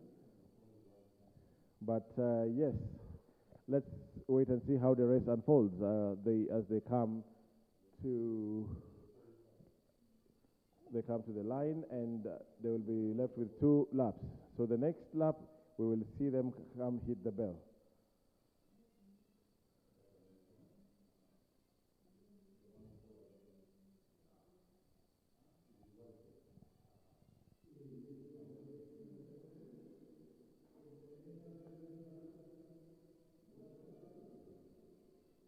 Okay, so now we see the leadership at the top has been changing, has changed hands several times. And now it's the former world champion, Halima Nakai, saying, okay, I've had enough. Let me take it from the front. Let me take it from the fore and see how, give the girls a run for their money. Because Halima has been around for a while. Most of these young girls are coming up and they want to be the next Halimas, they want to be the next Winnie Nanyondo, they want to be the next big thing. Oh, one athlete has dropped out. I don't know what the problem is. But yes, the race is going to heat up. We have it's a 3-woman race, 3, or should I say 3.5, as they come to the bell. Now, like I said earlier on, when you run against a world star like Halima Nakai, it gives you that motivation to say, yes, if I can run and beat her, or if I can be neck to neck with her. I mean, so they are going for the bell, and Halima Nakai is still in the lead. Bentalin is the third, and let's see, Halima Nakai, having come from sprint, she normally has that last kick of a sprinter, you know. Yeah. But then Bentalin and the rest probably have the endurance. Okay. Halima came from sprints to middle distance, and she's still a middle distance runner. But now it's getting interesting, because now the rest of the girls are saying, no, it's time for us to, in the last 200 meters, whose race is it going to be? It's going to be a race between Halima Nakai and it's a one-on-one as they come. They're lapping athletes. And Halima has taken advantage of she's used her experience and her final speed to take this race in a commanding lead.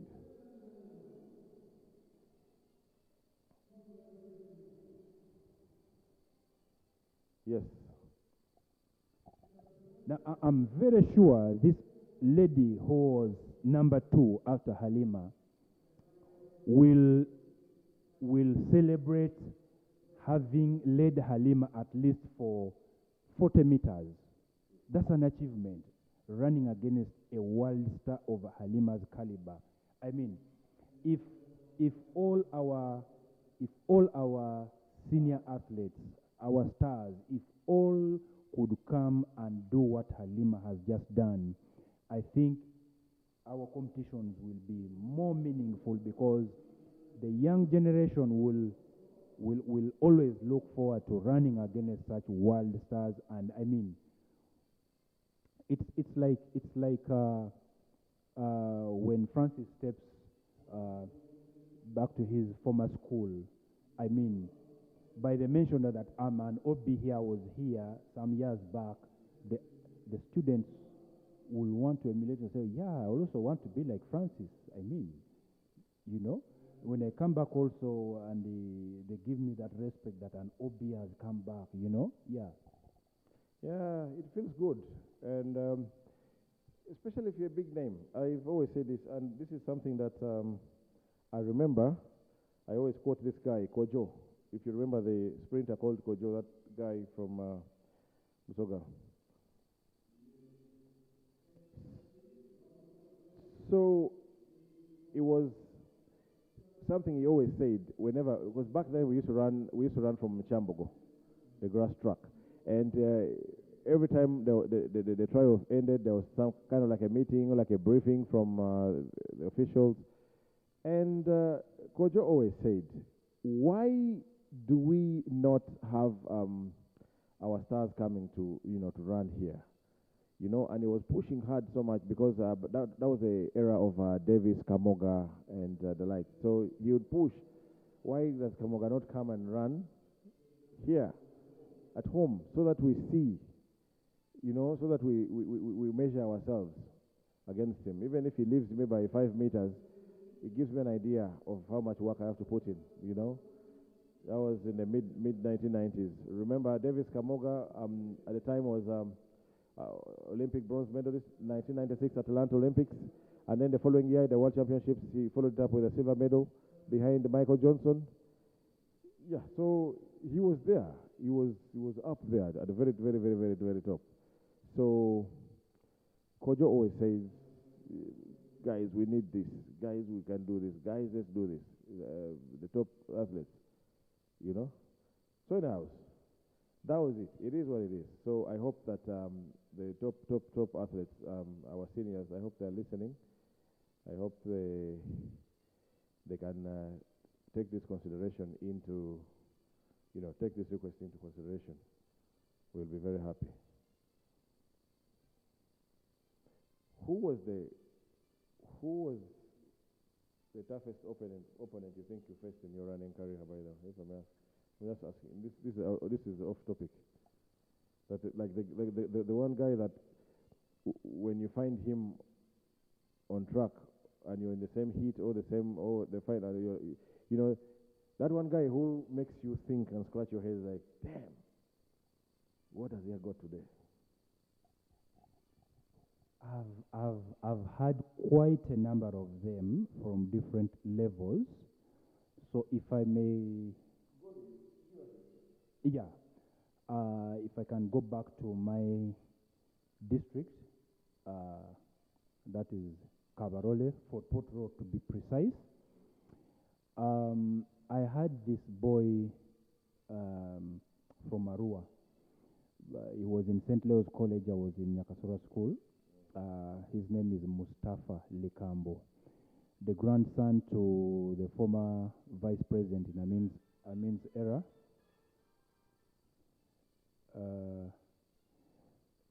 The grandson to former vice president Mustafa Adrisi.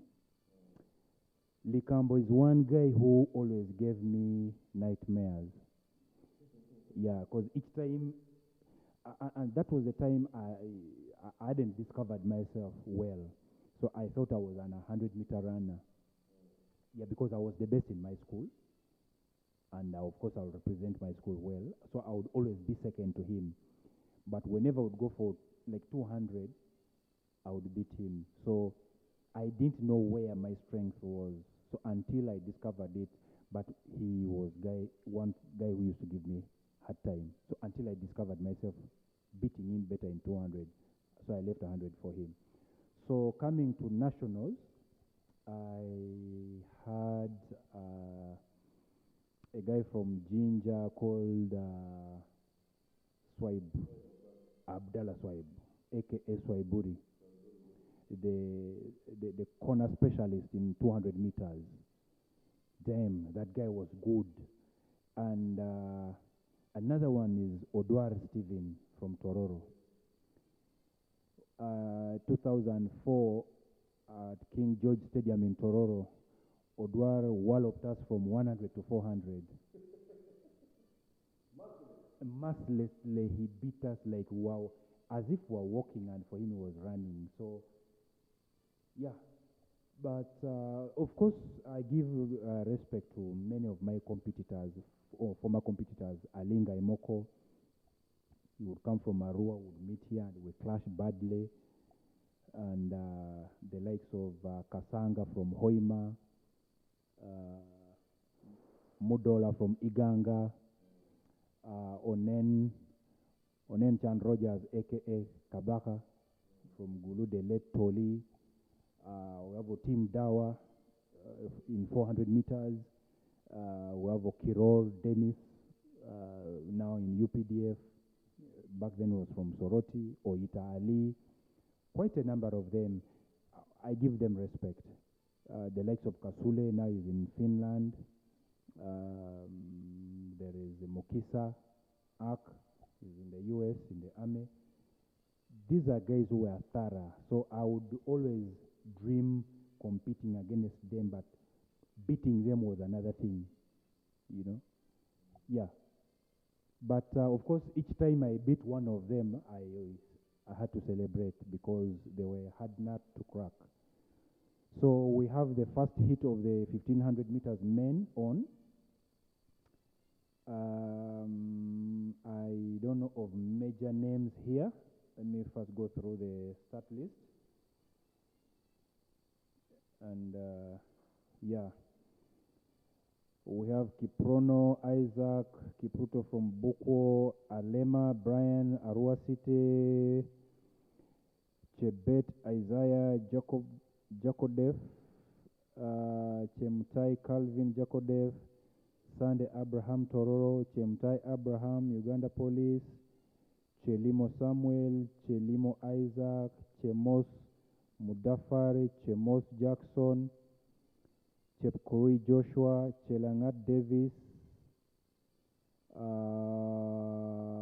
Chepkuri Joshua, all this from Uganda Police, Chelangat Davis, Chemutai Silas, Cheptoyek, Boaz, Cherop Daniel,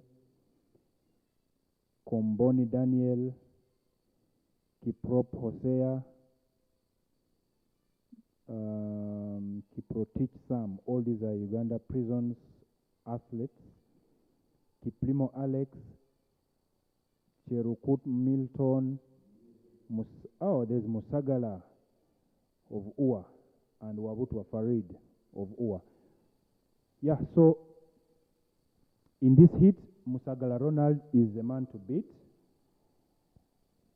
Where is Musagala? I'm not seeing him. Oh yeah. Oh, what could have happened to Musagala this time round? No, I think, Kasim, we are beginning to slowly see a shift in power. This is not the first time. The last time we were in Namboole, he struggled pretty much in the 1-5. So it's not unusual for me. I think these boys have also come up and said, no, boss, you have ruled, you have, because he's been in charge of this race for this particular distance for quite a while, so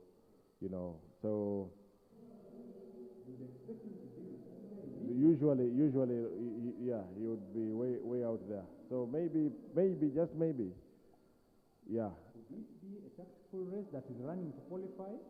Because they are taking, I think, the first 6 to qualify for finals. But even if, then there's a boy coming from behind to snatch the position from him. Or maybe they're taking the first 6, then he automatically qualifies. There's no space for final here. They've called it final 1, and the next one is the final 2. So they'll consider time to give the medals. Yeah. So I think we are probably beginning to see a shift in power, which is very normal and it's very healthy. Yeah, it's in active sports like this, you have your beginning, your peak time, and then there's that moment when you. That's why many times many people want to hang up their boots when you feel it, but many people want to hang up at the time when they're still up there, and let people miss you that way.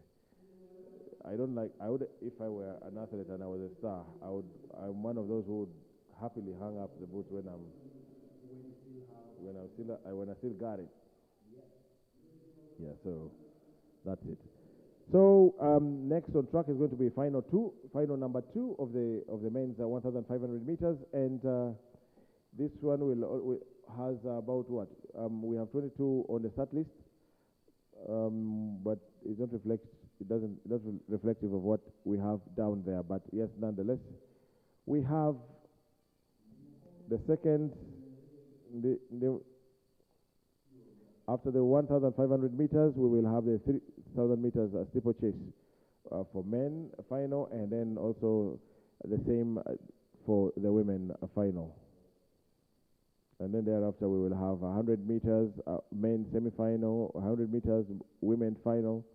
Then we'll have 5,000 meters men final, 400 meters women final, 400 meters men final. And meanwhile, at the time, we'll also be having the jumps, long jump, women, short put, men, javelin, discus throw.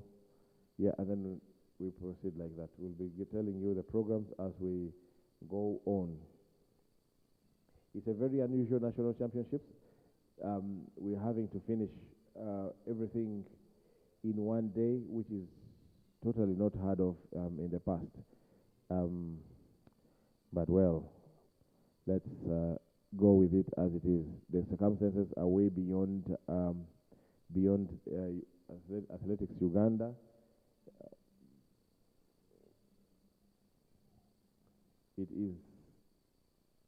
It's got to do with the forthcoming CHAN tournament that's going to be hosted here by Uganda, Kenya, and Tanzania. So we have to clear. We've been advised not to use the field. As you can see, the green, we're not using the green. The closest we'll go to the green is when the steeple chase gets underway, when they go for the water jump. That's the closest we get in on the inside. Yes. This is the second heat of the men's 1,500 meters. I'm happy to see Mr. Emong David in this race. He has represented Uganda and won us some medals in the Paralympics. And he was with us some time back. But this is a heat of mainly junior athletes. There's not many. There's no big names here, and the only big name I picked out for me is that of Emong David. Let's wait and see who has the legs, who has the belief, who has the spirit to finish this race on a high.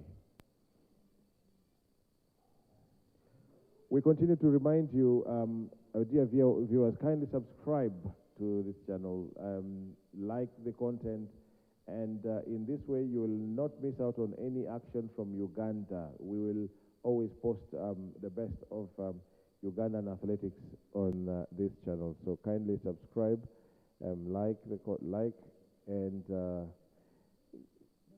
share the link. Share this link with as many of your friends as possible. Share the, make this link travel as far wide as possible. Let's all promote local sports. Let's promote Ugandan sport. Let's promote athletics. And the best you can do out there is to make people aware of what happens in the world of athletics here in Uganda. We are live from the Mandela National Stadium here in Namboole, and today we have our National Track and Field Championships 2025, and the athletes are here tussling it out right now on track. We have the 1,500 meters second final of this particular race.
Okay, so this race is coming to an end. They've hit the bell, and they are moving to come. They're moving, and they want to. They're coming to finish.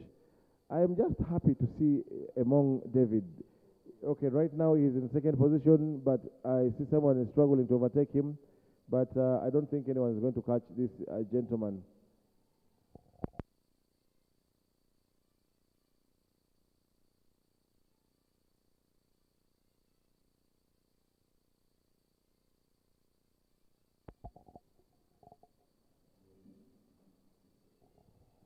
Yes, and he's won his race. He's timed it nicely. And my friend comes in third, Mr. David Emong. So this heat was surely much slower than the previous heat, and I'm certain that the winners, the top three, are all going to come off the first final, the first final of the 1,500 meters.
Okay, now we're preparing ourselves for the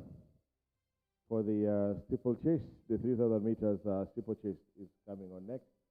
So they have to put the barriers on to the barriers coming on now as the officials are preparing this. And yes, we proceed like that. It's 3,000 meters steeplechase, and we're starting with the men.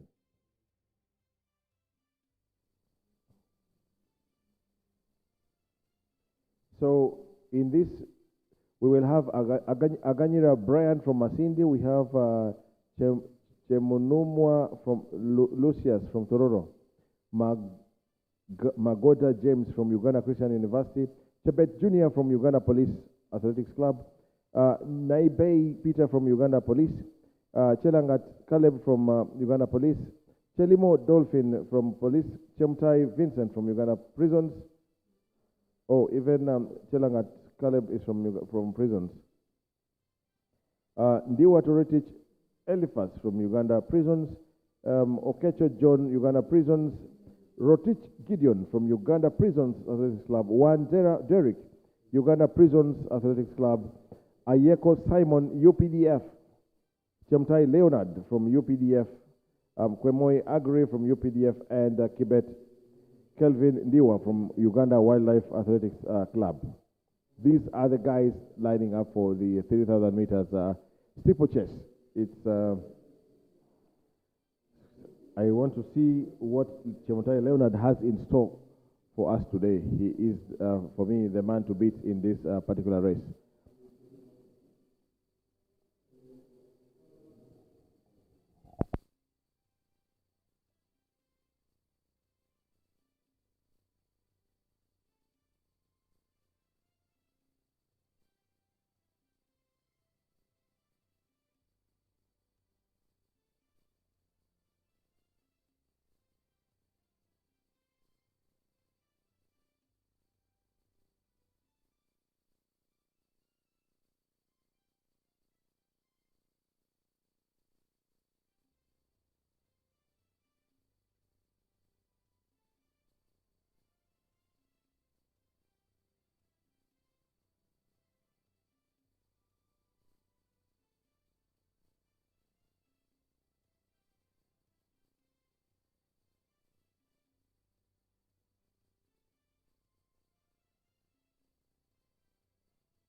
So the steeplechase is on, and this race normally reminds me of Benjamin Kiplagat, the late, and Jacob Araptany.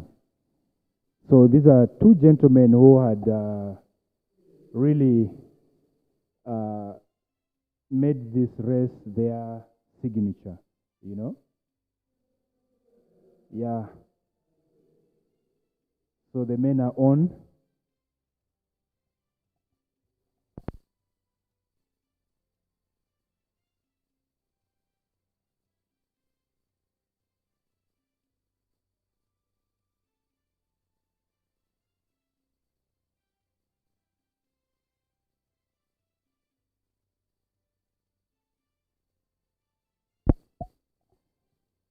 It's really interesting to see that we have a crop of new athletes taking on the mantle from where the late Kiplangat left and Jacob Araptany. And the world actually knows us as a powerhouse in this event because in the ladies category, we had Dorcas Inzikuru in 2005 World Championships, Helsinki, taking the race by storm. And we also have the Olympic medal in that event and World Championships through Peruth Chemtai. So yes, this is pretty much our event alongside Kenya and some Eastern European countries that are also proving to be a dominant force.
So with the 2 laps to go, we see number 1 already rounding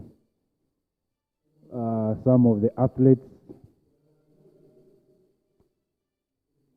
and approaching the water point.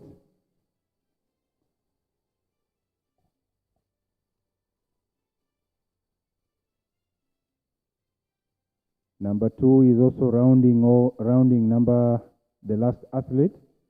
So is number 3.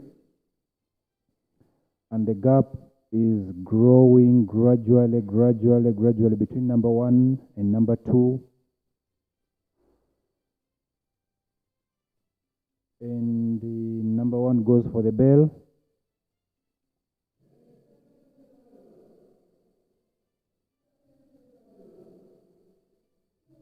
With less than 400 meters to go.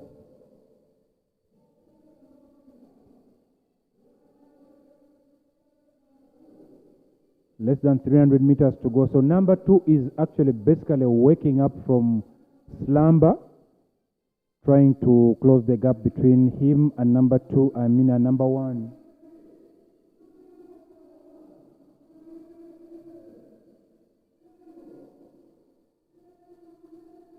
But number 1 has already gone because he already created a very big gap.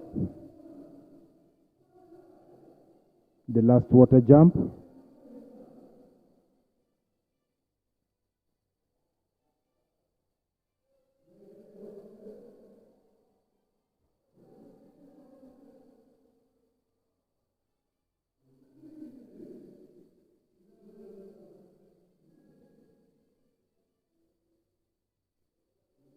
And he crosses the finish line. So he's number 2.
Next on track, we have the women 3,000 meter steeplechase, and this is where Uganda got her second gold medal in the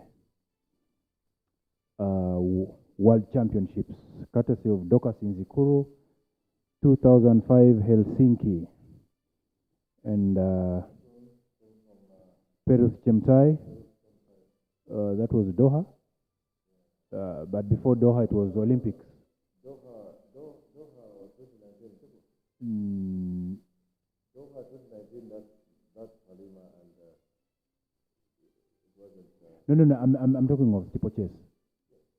Yeah, Perus Chemtai has both World Championship and the Olympics.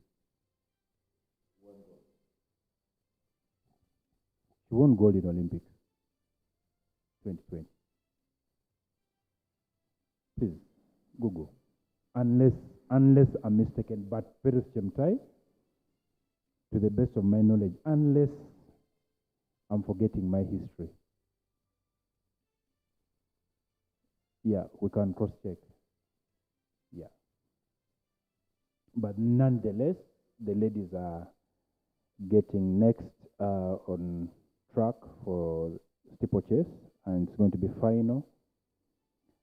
How I wish Dorcas Nzikuru could come around and show them how she did it back then, you know, to that glorious day. And I'll never forget that day. If it wasn't for a strong head teacher, I would have seen a red card, because I refused to go to class. I wanted to watch that final. So I'm glad that the head teacher stood by my side and was like, no, let him watch. So yeah, that's what happened then. So here we are.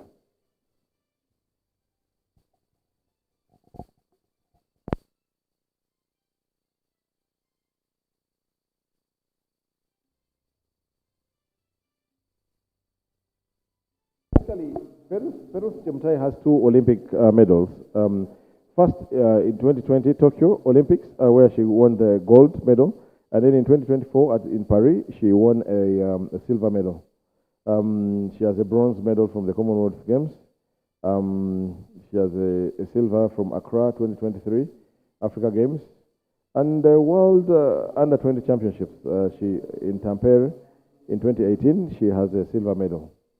So she's garnered quite a number of medals. So she's represented Uganda quite well. Hard to say that she's been around for close to 10 years now at the top level. It seems like yesterday. It seems just like yesterday, but yes, she's actually been around for quite a while.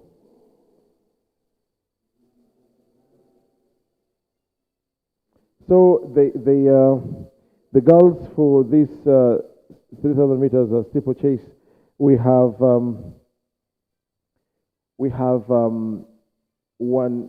Chebet Sherin from Iganga Townview SS. We have Cherop Gloria from Buko. We have Cherotich Elizabeth from Iganga Townview. We have Chelimo Peace from Tororo. We have Cheptoek Esther from Tororo, and Chelangat Sylvia from Uganda Police. Chemtai Fabia from Uganda Police, Chebet Lois from Uganda Prisons, and Chepkurui Nancy from UPDF. These are the ladies to watch out for in this race, in this 3,000 meters steeplechase. And yes, we have scored some success on the international scene in this race, courtesy of two girls particularly. If we're talking about the girls, first, like Kasim said, we had Dorcas Nzikuru winning us the first medal. She became a world champion in 2005 in this event. Dorcas has since retired, and she actually does quite some work with athletes, especially those from Marua. She has also her own club, the Zokas in the Kuru Athletics Club, where she finds time to nurture young talents. But she does some work with the government of Uganda, not anywhere related to sports. Happy for her to be doing something. Yeah, and then we had to have a long wait until Peru Tai came up and gave us that Olympic gold in 2020. Big smiles she gave us, and she narrowly missed out on Paris. She told me she was quite pissed that she didn't win the gold in Paris. But well, I think that only helps her to come back stronger, and I hope she comes back even stronger in the next international engagement that she goes for. She's been running quite well in the Diamond League circuit this season. I haven't seen a lot of her this season though. Yeah, it's a 3,000 meters steeplechase for women, and we are waiting. I think again we are beginning to experience the gun problem. So it really disturbs the athletes mentally, physically, and it's really costed us a lot of time today because we have quite a lot to achieve, so many races to do, and unfortunately, when we have these delays from the gun, there's nothing much we can do. The race cannot start before, but finally they have gone off. They have started the race, and they will be left with 7 laps to go as they come to the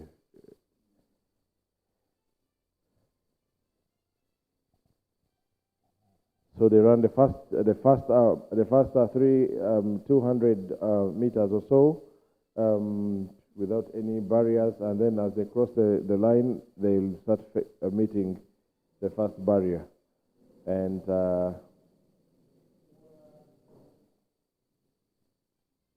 then they also come to the water jump. 3 barriers, then the water jump, then 1 more barrier, and then you're done with the lap. Very hectic because this is one race that is really, for me, steeplechase, anything that involves hurdles, jumping over barriers for me is something I fear. I respect the athletes who do these kinds of race because, I mean, running alone is hard, but when you have to run and then jump over barriers, it sounds painful. But yes, some of these athletes have chosen to do this, and that's very fine. But you can see how the girls struggle to jump over these barriers, over these.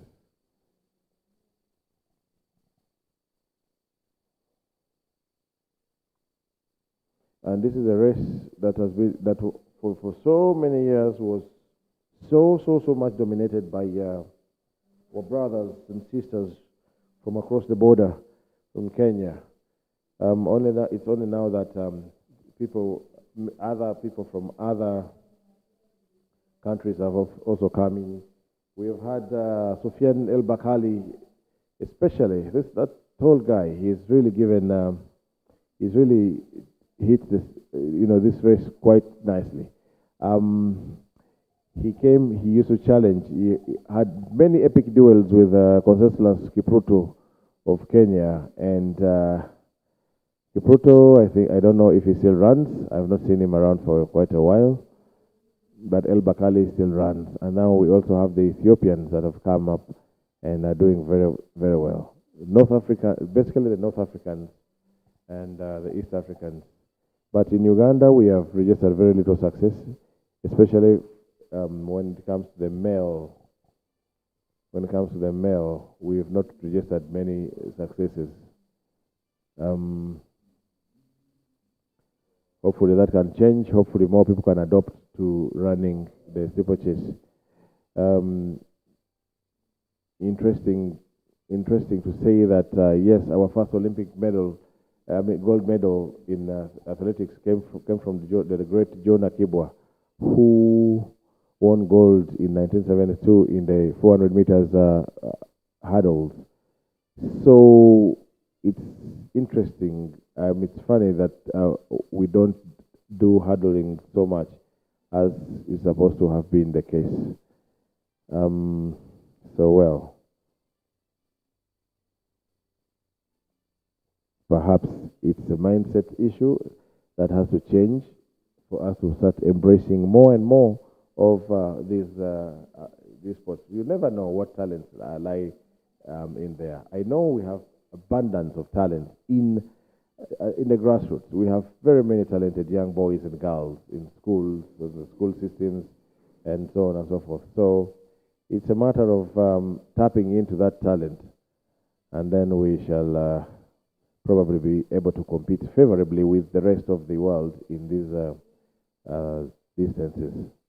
There are many other disciplines that we have, that we literally gave up on. We don't have, for example, I've never seen any. We've not really had, let's say, pole vault. We rarely have many jumpers making it in the big name. So perhaps it's a culture that needs to change. Latigo, I'm talking about the fact that we've not registered a lot of success in some of these events, either because culturally it wasn't our thing, or we've just not, given it a lot of, thoughts. It's not our. I don't want to say it's not our culture, but and I'm very sorry if my word will hurt people, but it's better you always speak the truth. This is, I would say, selective justice in the legal language, that we want to promote other events at the expense of others. Before we even go for those events like pole vault, hammer throw, name it, let's look at hurdles. The very first event that gave Uganda that positive image during that time when, quote unquote, when Uganda was labeled a bloody country. John Akibwa, may his soul continue resting in peace, came out to paint Uganda with a different color, and people were like, oh, you mean to say this is, I'm talking about 400-meter hurdles, 110-meter hurdles. These are events that, these are two events that have been neglected deliberately. Not because we don't have the athletes, not because we don't have the hurdles themselves. The hurdles are there, but hurdles only appear, 400-meter hurdles, only once in a year. That's during Akibwa Memorial. But in my own opinion and view, I would say, in the run-up to Akibwa Memorial, can we run a series of hurdle events? Then on that day, we say it is creme de la creme that are going to run the finals. That day should be finals. You get it? So what have we done in that respect? So I would still say it is incumbent upon the leadership of the federation, athletics, Uganda Athletics, that much as we are enjoying the success of middle and long distance, can we also go back on the drawing board and we promote these other events uniformly, so that we don't seem to be, Uganda is a country of middle and long distance. No. We have immense talent out there. For example, when Kabale for primary schools athletics championship, and I saw a kid do a throw, and this kid asked me, Coach, can I really make it in future? And I represent Uganda in javelin. A primary chap. I was like, yes. You have all the reasons and the rights to represent Uganda. For as long as you stay focused, you work hard, you do this and this, and you qualify. So if we could go back on the drawing board and bring all those events, because what we are running today, if we are to apply common sense, is not athletics in full. It is half, because we are only doing track and a few selected field events. Because you are leaving out the hammer throw, you are leaving out pole vault, you are leaving out race walking. You get it? You are leaving out hurdles, both hurdles, 110, then 400 meters. Yeah, so to me, it is not complete athletics. So there are components of athletics that are missing. So until we bring out all those ones, then we shall say now we are doing athletics. Yes. Yeah, that's from a technical point of view, from a technical person. These girls have hit the bell now, and they are coming. They are going to end this race. It's been a very slow race. They're really struggling. Yes. So we have our number one as jumping her last hurdle, and now she sprints to the end. She sprints to finish the race. Congratulations to her. Yes, we continue to broadcast this event live. We are happy to be bringing this event live, and we pray and hope that our consequent broadcasts will be better. We hope that we can get a lot more equipment. Right now, I know that many people are saying maybe the sound is a bit low and so on, but that is because we need to have a mixer here. If we have a mixer, then we would be having a much better sound produced. So kindly bear with us. We're soon getting a mixer. Just hang in there. We're soon getting a mixer, and we will have better sound. We'll have more microphones. We'll be able to link with people. Even you who are watching, if you want to participate in, you want to talk to us, we will be able to do all that kind of thing. So it's fine. It's all good. It will be fine. As this race comes to an end, we will have next the 100 meters semi-final for men and 100 meters women final. And already you can see that the start blocks have already been assembled. So there's no wasting time here.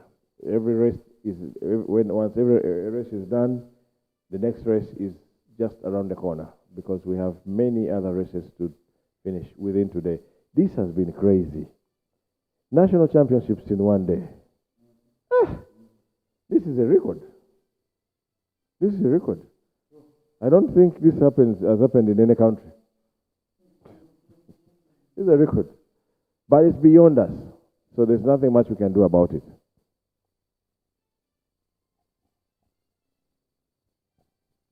Initially, it was meant to be a 3-day event. But from 3 days event to 2 days, and then to a 1 day, yeah, this is also, you see, history will always be both sides, good and bad. So this one, let's take it with the due positivity. It's okay. We are happy that it's actually happening, because there was a possibility that Namboole was going to be shut out completely to us, completely. So the fact that the federation was able to bargain and at least reach this consensus of squeezing through within 1 day is good. For me, it's good. Yeah, the Baganda have a saying. I don't know if we have it in Luo. Akanyama katono kayana kakuli mu nkwawa. Please put it in Luo. No, the Luos don't argue about small meat.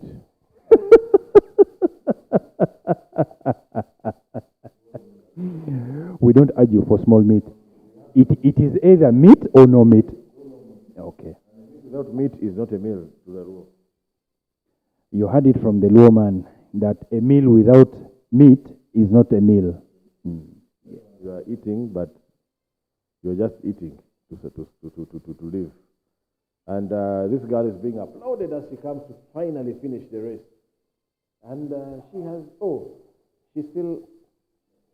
she's finished, yes. Oh, wow. Oh, wow. I like her spirit. She's very young, and she's so determined, and she had to finish the race, and indeed she's finished the race. The Olympic spirit.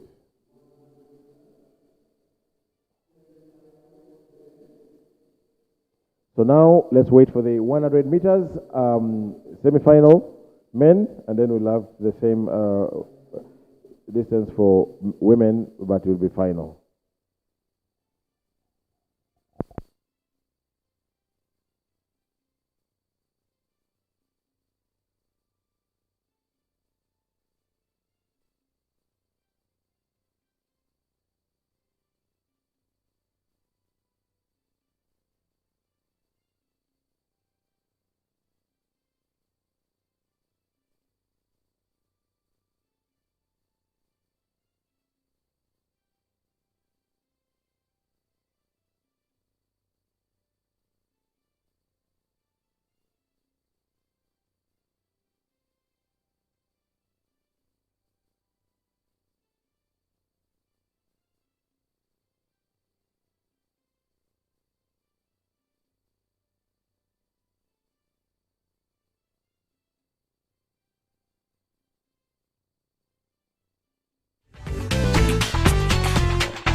So joining us here is a fan who just came to watch athletics. And Madam, good afternoon.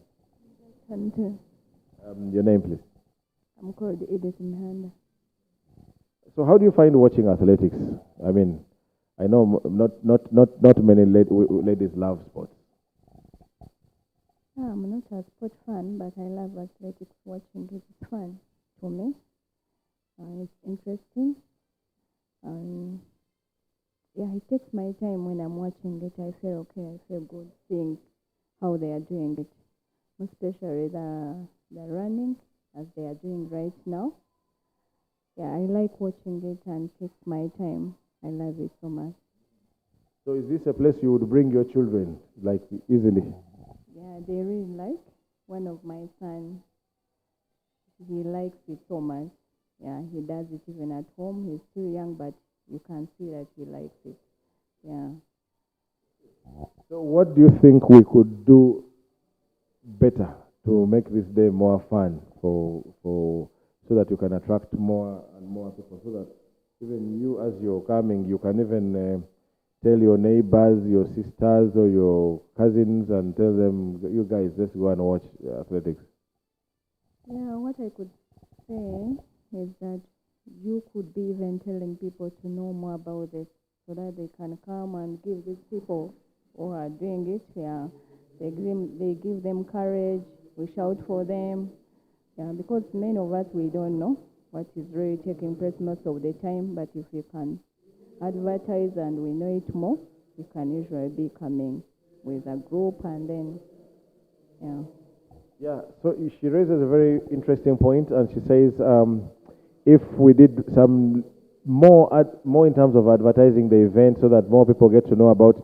So that means probably there are many other people like you out there who like athletics, but because they don't know, so they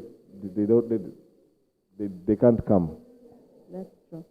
If we can know about it, maybe in the news, as the last news, they are always putting the sports, and then we know about it. Maybe this day they're going to be athletics. We can join us and come more as a group. Yeah.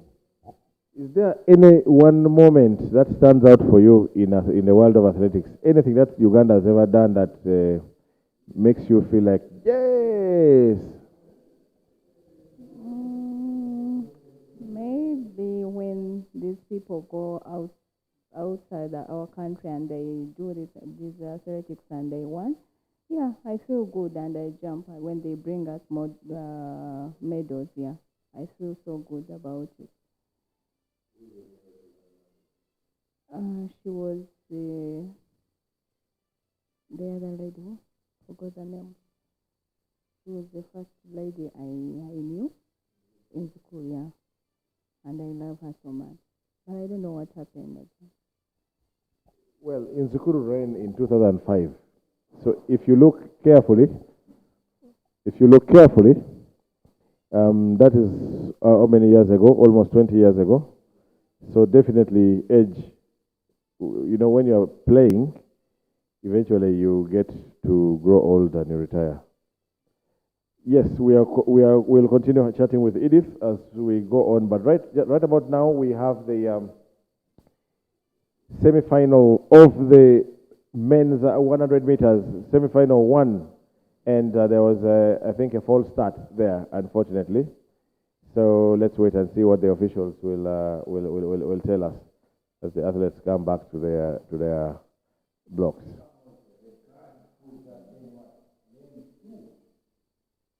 Oh, the red card, lane 2.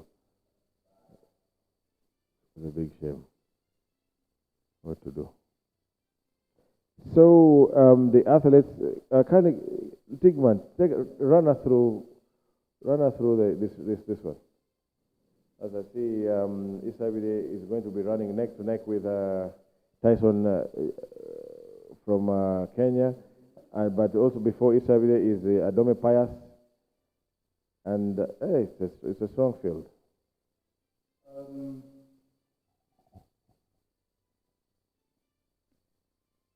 This one, I would say, he who gets up. Gun.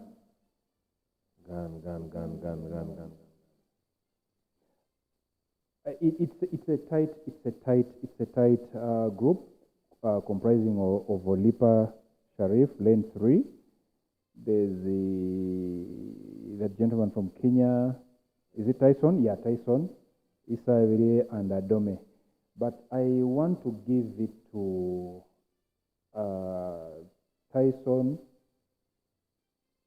Is that Obuto? In lane 7? No, it's not one.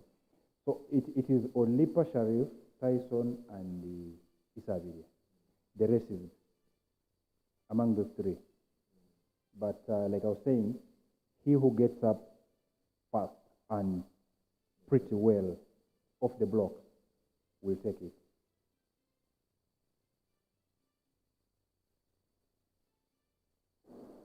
Okay, good start, and Tyson has gotten a very, very good nice start.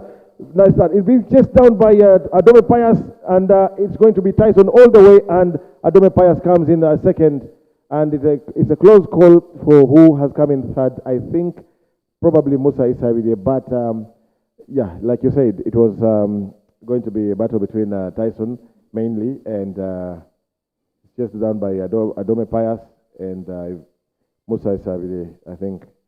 So here they're taking the top 4, and I think the top 4 the other side, or I don't know if they're following time or if they're going to do position. Yeah, but that was a good race. I didn't see any of them. I didn't think anyone was going to beat Tyson. Yes, and so here is the next semi-final, and yeah, again, quickly run us through this. The bullet himself, yes. So here I see Obuto and Masaba Peter. The competition. Then that gentleman next to on Obuto's left in lane 3. Yeah. Yeah, basically. Don't forget the young man from South Sudan. He's also here in lane number 6. He's after Masaba Peter. Yeah, he's a strong lad. He doesn't easily give up. So let's wait and see. Dang somebody. Masaba. Serious injury with that time. I'm telling you.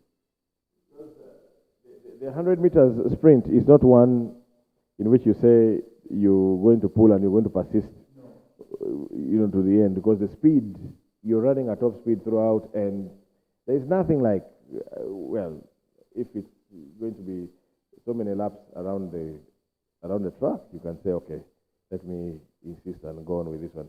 But in any case, every time you run with an injury, you actually escalate it. You're better off.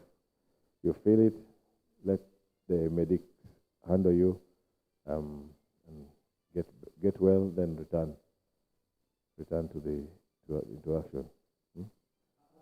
I've not seen Alan Ngobi. Alan Ngobi is around. I think he's going to do the 200 meters.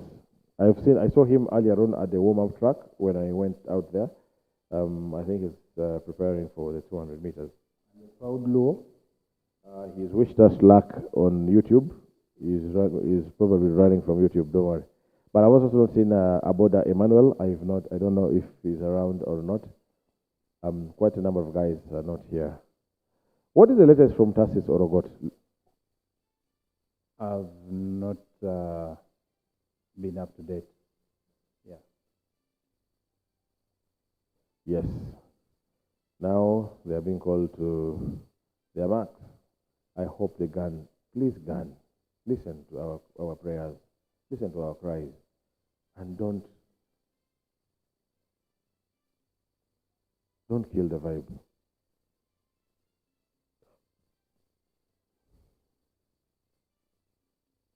And I hope there's no false start. The second semi-final of the 100 meters. Here we go.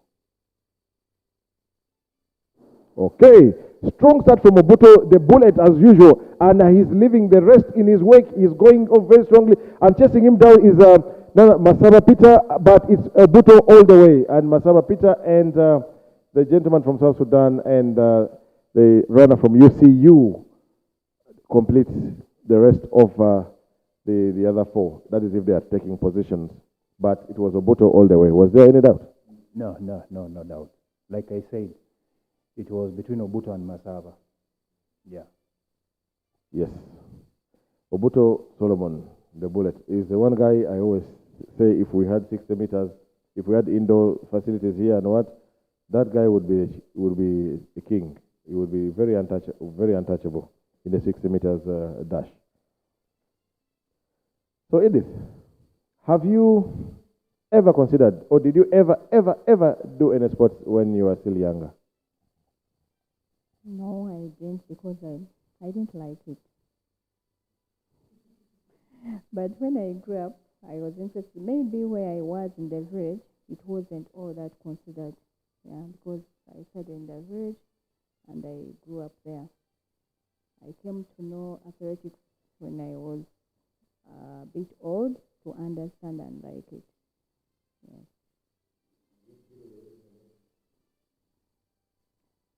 In Mandela. Yes.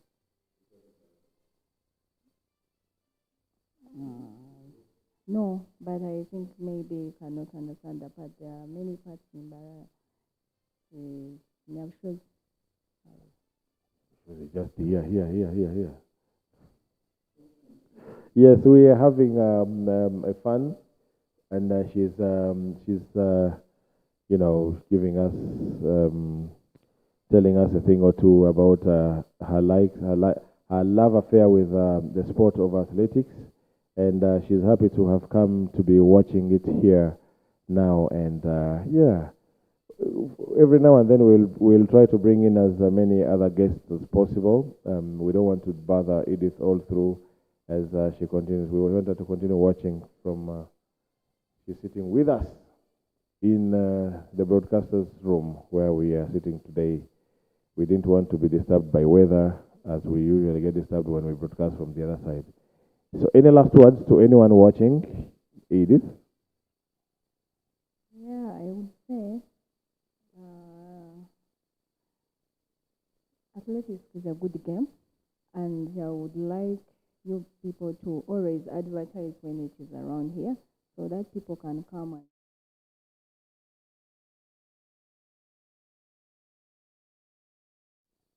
Thank you very much. So there you have it, and she's told us that we have to do more and more advertising of the sport, so that we have more people coming to watch the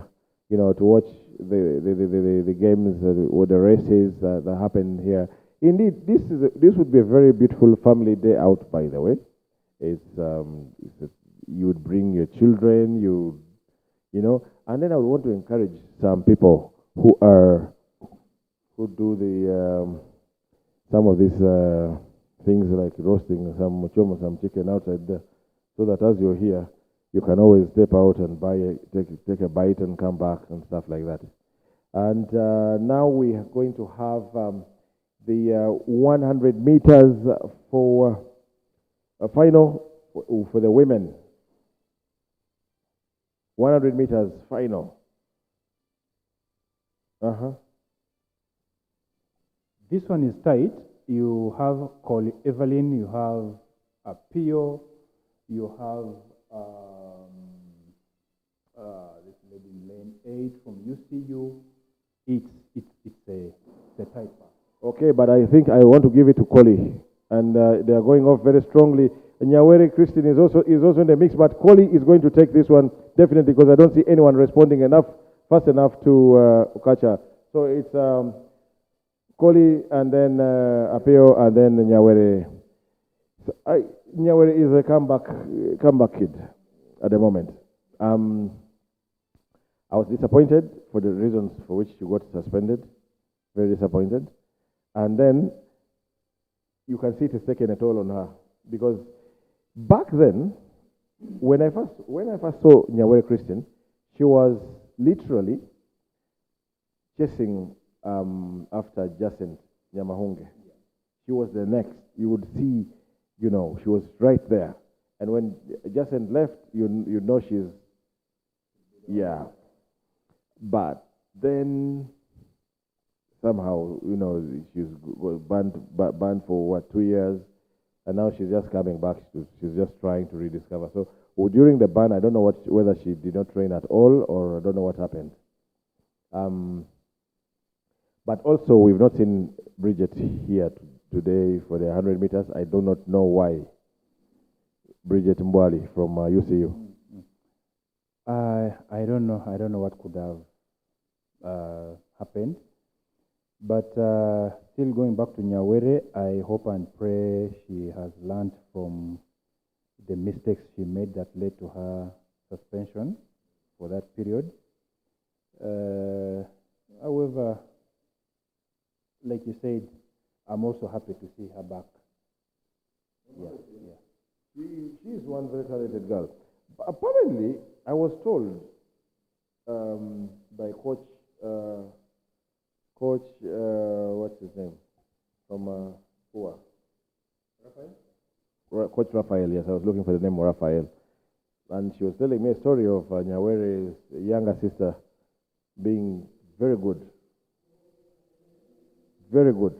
So it's a family disease. It's a family disease. Their father is a former athlete, and but unfortunately she's out of the sport.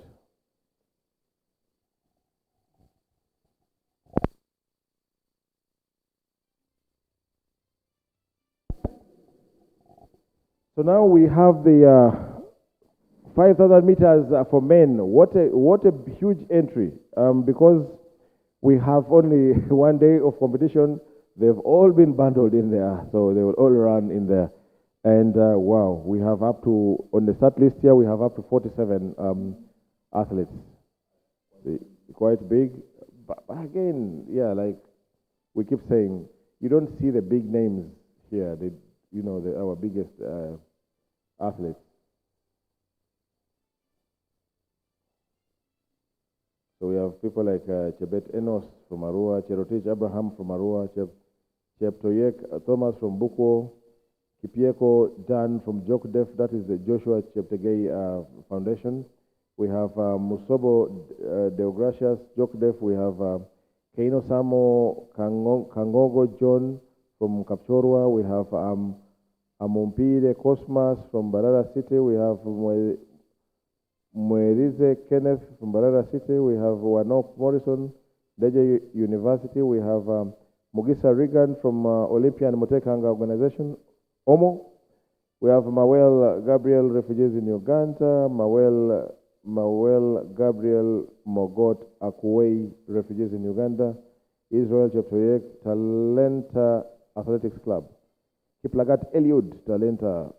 Sunday JC Talenta. And then we have a string of Uganda police athletes. That includes Ayeko Joshua Cherop, Chelangat Joel, Chelangat Marcos, Chemutai Job, Cherop Alex, Cherotich Jacob, Chesuro Jabeth, we have Kibet Evans, we have Kiprotich Connell, Kipsuro Jacob, Common Crispus, Mugambe Michael Jr., we have Rotich Silas, Arap Satya Jabeth from Uganda prisons. Now, and a string of athletes from Uganda prisons. Brian Wana Hannington, Chebet Leonard, Chebet Aziz, Chemonges Abraham Robert, Cherop Dominic, Cherop Nelson, Cherotich Victor, Kiprotich Ivan. We have Kituri Levi, Kwemboi Ivan, Niwemusinguzi Daniel, Yeko Sam, and then we have UPDF Athletics Club athletes, and these include Ayeko Caleb, Sabila, Chelangat Kenneth, Kipsei David, UPDF, Kusuro Kenneth, UPDF. Then we have Boch Silas from Uganda Wildlife Athletics and Orombi Habat from Zombo. Quite a big field.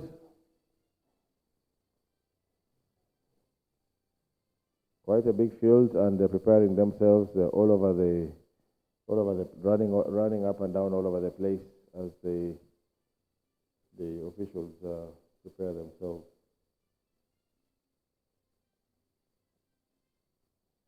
So let's wait and see how this race will unfold.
Okay, so we have been started off by the one and only Abe Lucy, a former javelin thrower herself, and very many athletes. I know it's going to be. They're going to disturb the lap. The guys that whatever the laps, the guys that monitor them. I hope those who are overtaken are removed immediately. So. It's too early to call. We cannot tell who is going to do what. But let's wait and see how the race unfolds. Remember, the 5,000 meters is a race that belongs to Uganda, courtesy of the fact that we have the world record holder in Joshua Cheptegei, who is Ugandan, our living legend, the guy that has defied all the odds, the guy that has put us on the map, the guy that has given us so much joy, the guy that has given us so many medals here and there. So, big kudos, big up to Joshua Cheptegei. We love you. Thank you for everything you have done for Uganda. Thank you for everything you do. You've done and still do for Uganda. That's how I should put it. Not forgetting, we've had two very bright candles in Joshua Cheptegei, and we've also had Jacob Kiplimo flying the flag so high up there. Thank you very much, guys. Thank you for loving Uganda. Thank you for giving it your all. Thank you for putting us in the limelight always, and thank you for not disappointing the country, not disappointing yourselves. You guys have been, name it. I'm not forgetting all the other athletes that represent us. No disrespect, but allow me to just say a big thank you to especially Joshua Cheptegei and Jacob Kiplimo.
Well, interesting to know that to see that the lead park is still very big. Guys are still parked, jammed in there, and there's no one giving room for the others. So it's still too early to call. We have 7 laps to go, and we are still moving strongly in this 5,000 meters for the men. But this guy, is he the one?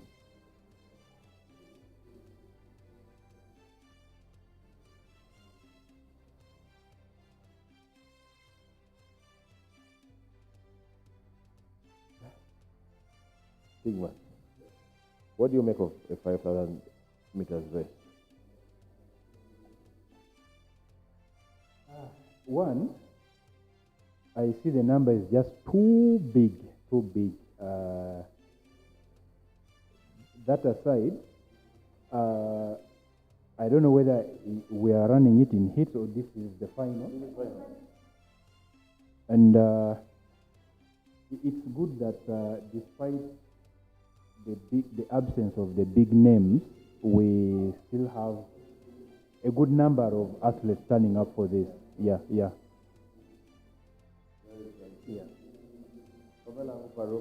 You're welcome back from whatever. Yeah, Pamela is fearing to talk on the microphone. People have showed that dust on the track. But you see, for me, okay, what I meant to ask you was more like, what do you make of a 5,000 meters race? Running around this 12 and a half times in this scorching sun. Seems impossible for sprinters.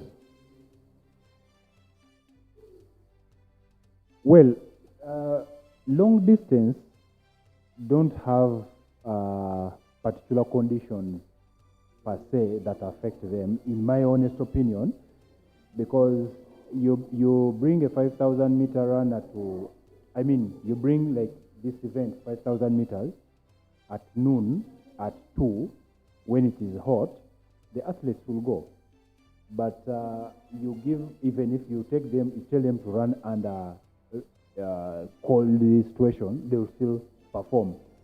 Which is not the case with the sprinters, because for sprinters, they are limited to like humid conditions.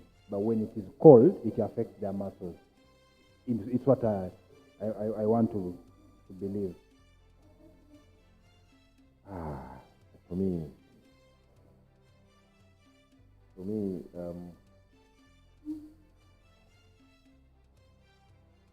running around this track 12 times is not something I would want to think about in my entire lifetime. Now they are beginning to lap some of the athletes with 5 laps to go.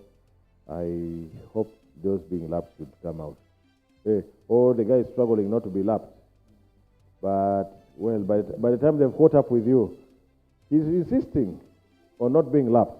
He's pushing. But for how long will you push? Oh, he's really pushing not to be lapped. But, well, okay, he is refusing to accept. He's refusing. He has refused.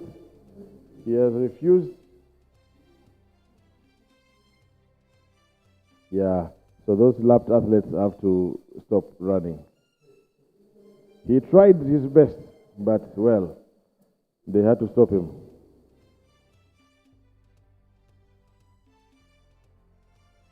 No, they make it so hard for the lap scorers to do their job when you get lapped, shouldn't be lapped.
Yes, the men are taking the bell in the 5,000 meter. Yes. Cherotich Victor in the lead.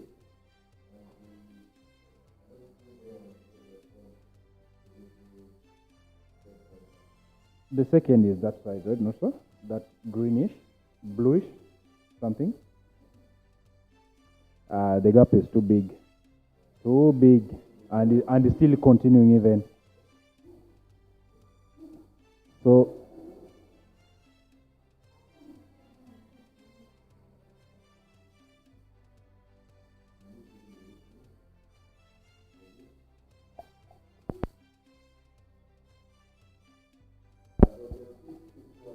to win this without a problem. It is Victor from Uganda Prisons Athletic Club, and I know. And then we have this guy coming to take over. I run for survival, but too little, too late. Too little, too late. I know somebody must be very happy, and that is none other than the coach, the prison's coach for long distance, who happens to be Kosgei. I met Kosgei earlier on, and he told me today his mission is to sweep aside police athletics club. I told him, well, it will happen on track. We wait and see what will happen. We wait and see how much you prepared your athletes. Kosgei was the one that also took the junior team to Nigeria. So I had actually asked him to come here and share with us a bit of the experience from Nigeria, but unfortunately, he has not been able to come. So now I can see why he hasn't come. He was probably working with his athletes out there in the warm-up track. So probably, hopefully, he remembers to pass by and shares with us the experience from Nigeria. We had a good outing, and we're happy that the team traveled, and the team came back safe. And they hoisted our flag high. Yeah.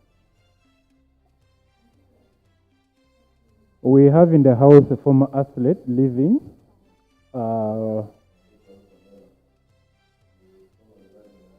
200 meters. And today she has also run the 100 meters. Pamela, how was it in the field on the track?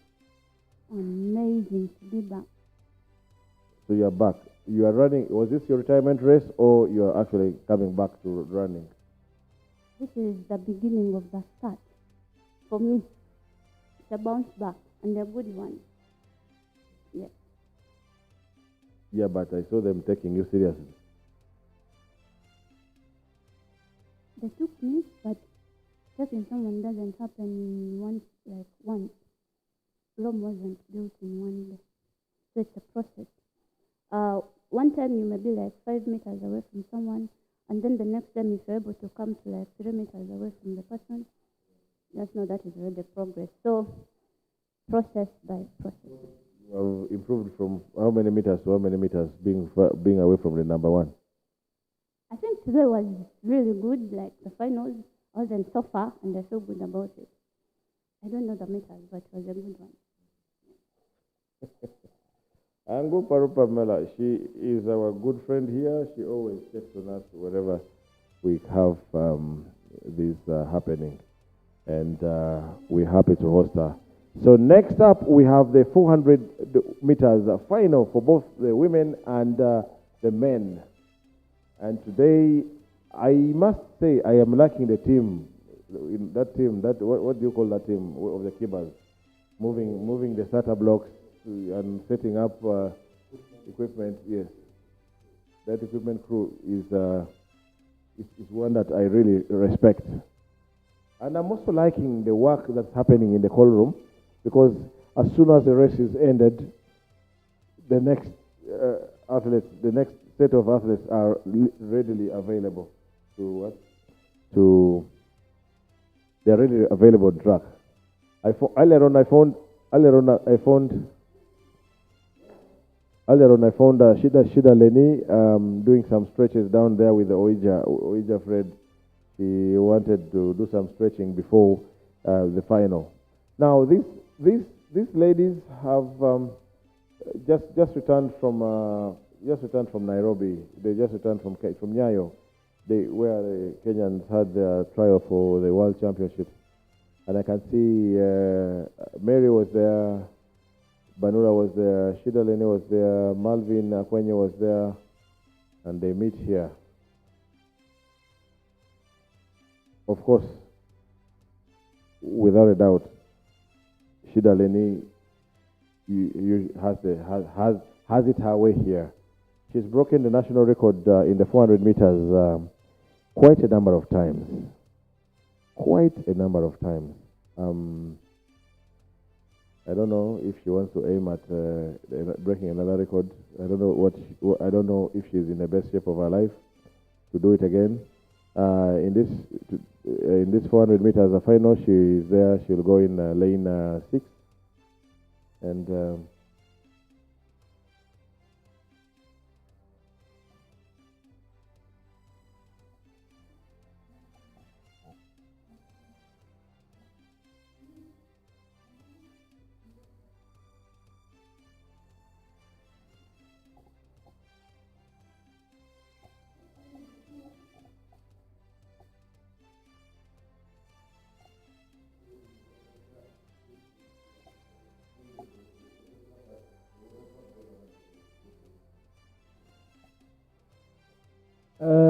It's going to be quite an interesting race, the 400 meters women, considering the record holder is in lane 6, and right in lane 7 we have another die-hard, that is Wonruku Stella, and in lane 4 you have Banura Morin, another fighter. I'm telling you, she runs all out. I'm telling you. Then in lane 3 is who? Is that the name has vanished a bit. We don't have the start list for this, unfortunately. Yeah, but you expect a good race, because 2 fastest women are ahead of Shida. Then behind her there's a set of other bullets, so Shida will have a good run. I'm very sure she'll have a good run, and they are on their blocks.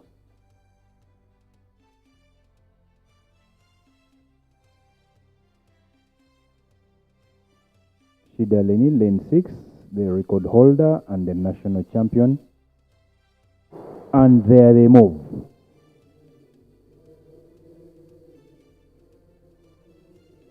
Right now she's stepping to catch up with the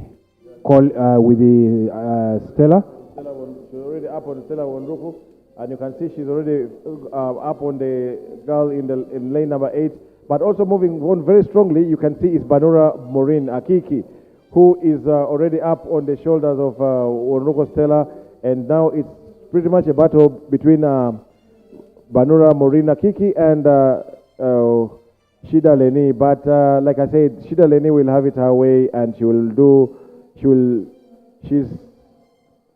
not run here very many times this season, but yes, she has come here and she has shown them her class, and she's told, yes, I am Shida Lene and I am back home. And so does Akiki Morin finishes second, and Malvin Akwenye from Tororo comes in as third. So it's been a police affair, 1-2. Police Athletics Club. Wow. Wow, wow, wow, wow, wow, wow. So I'm seeing a scenario where we have prisons dominating the long distance, and then police dominating the sprint. Let's wait and see who will be crowned champion. Crazily enough, we've not seen the usual team spirit where we see the flags. When one team wins, you see them running around with the flags and waving the flags all over. I don't know why the euphoria is lacking, particularly today.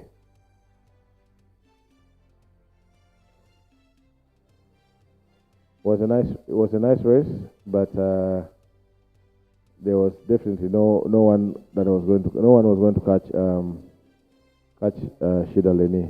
And now the boys have come. Isn't it interesting to see Leonard Opiny qualifying for the final of the 400 meters? And he's there in lane 1. Well, it's interesting. It's interesting, but if I were his coach, I would have advised him to step up because, I mean, the kind of 400 that Leonard has run today, especially in the heat, is not what would have expected of him, you know, because being the Leonard I knew back in the days when I recruited him at KCCA, when I was still at KCCA, he was the man who was already up there. So by this time round, you would expect him to be floating like Shida Leni. But still, I wouldn't want to see him in that because, like I said earlier on, he tested the 800 meters and he showed that he had the capacity.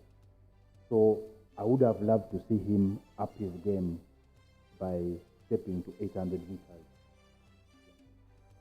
I see. Okay. So we have Leonard Opiny in lane number 1. In lane number 2, we have Eric Okwi from Uganda Prisons and in Wildlife US. Both Leonard and Eric from UA. And then in lane number 3 is Omuka Kenneth from Makerere University. In lane number 4, who is that in lane number 4? Yes, he's the Prisons athlete, and so is the guy in lane number 5 and 6. Lane number 7 is South Sudan, and lane number 8 we cannot see from here very clearly, but nonetheless, it promises to be a good one. But again, for me, on paper, I give this to Omuka. Kenneth. Omuka, right now, is on top of his game. Shame we don't have Adoli Haron here. We don't have Chanwengo Godfrey. So the race is between Omuka Kenneth and the gentleman from South Sudan.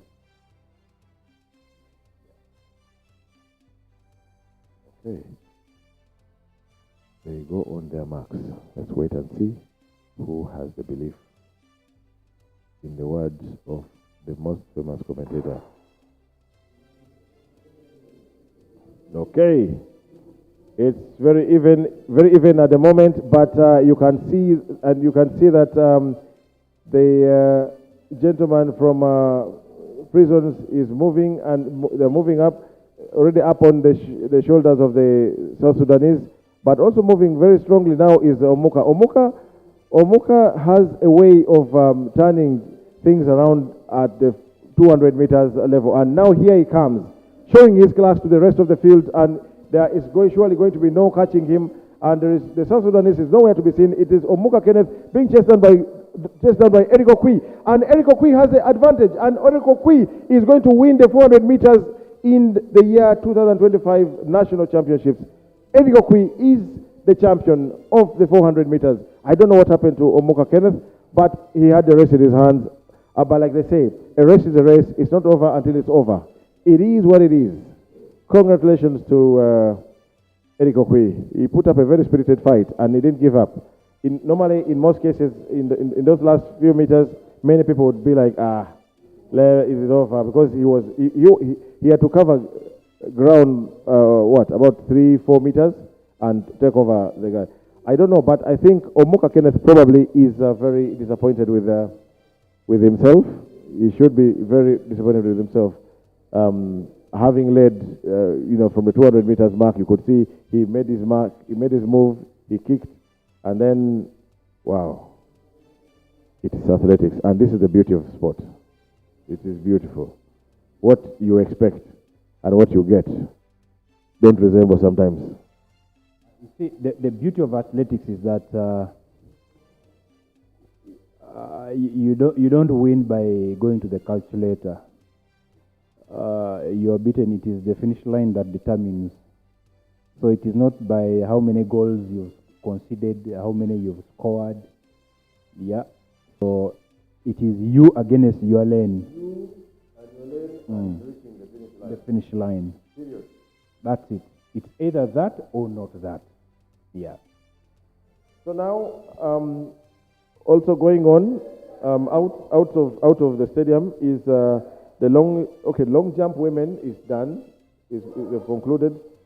Short put, javelin, discus, all happening outside of the stadium, and I don't know if it's done or if it's not yet done. Meanwhile, we expect that the next is going to be the 100 meters for men final. Then thereafter we will have the 200 meters. We'll have the 800 meters women final, and then 800 meters final 1 and final 2 for the men. So for now, let's go for the let's wait for the 100 meters.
Yeah, viewers, we continue to ask you to come and partner with us. Come and have your brand seen by the thousands and thousands of people.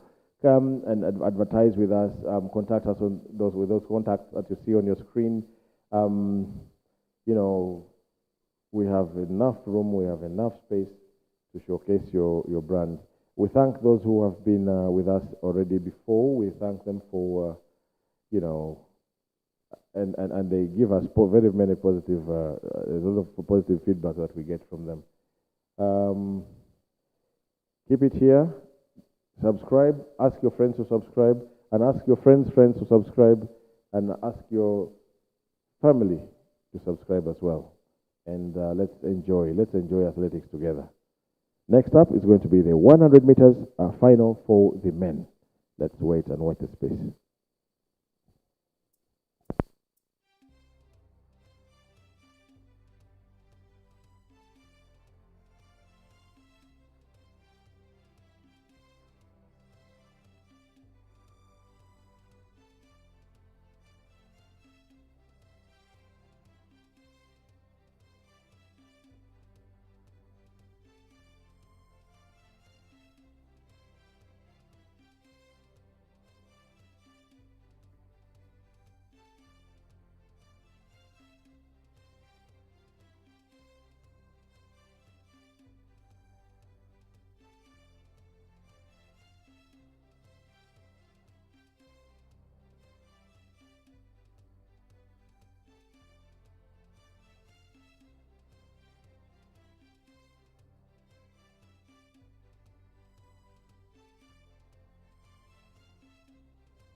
Yes, finally, after the long minutes of waiting, the men are finally out, and we are up for a race.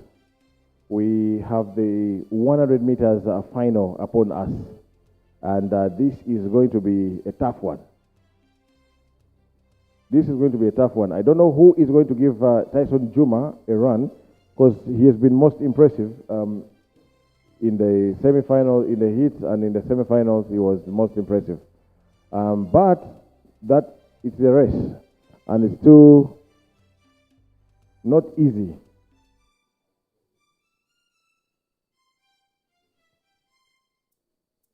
It's not easy, and it's not over until it's over. So we're going to have a race. We have a race in our hands.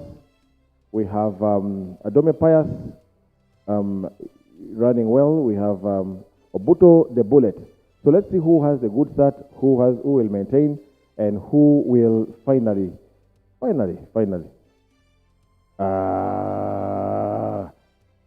Again. Oh, this gun.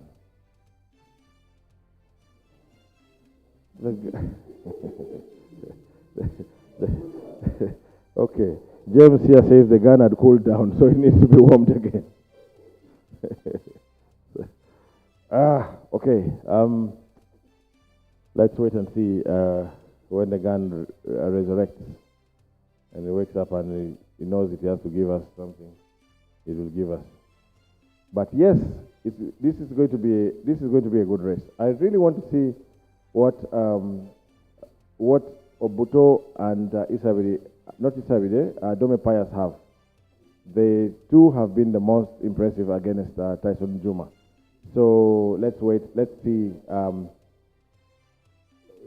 they'll fare this time around. Very funny that we are having someone coming from across the border and dominating us in our own backyard. Does not make very good sense, but it is what it is. So as they work on the gun, then it takes us down again. We have it kills the momentum. The athletes are warming down, are cooling. Yet they've warmed up and they're ready for this, and not a very nice thing. But okay, yes. Now they're being called back to their marks. I hope the gun this time will work very well. Lane 8, South Sudan. Lane 7, Isabel Musa, Obuto Solomon, Adome Pius, Tyson Juma. Who has the legs?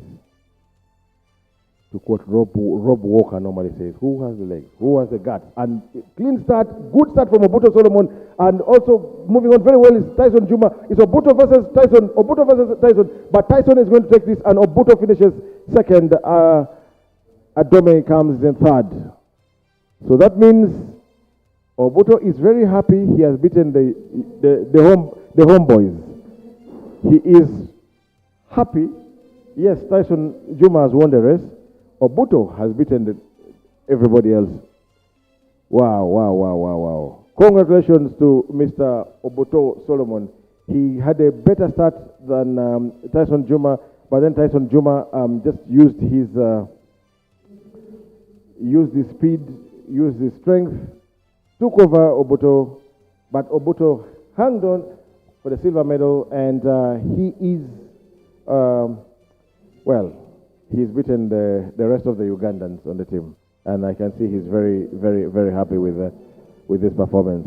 Congratulations to my friend, the Bullet Obuto. Yes. So as we celebrate, we now have the women 800 meters final, and the girls are being led to the start point already. After the 800 meters final women, we will have also the 800 meters men final 1 and final 2, and then we go back to the 200 meters men round 1, and then the 200 meters women semi-final.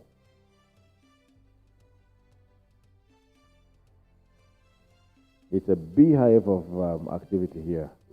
People are busy everywhere.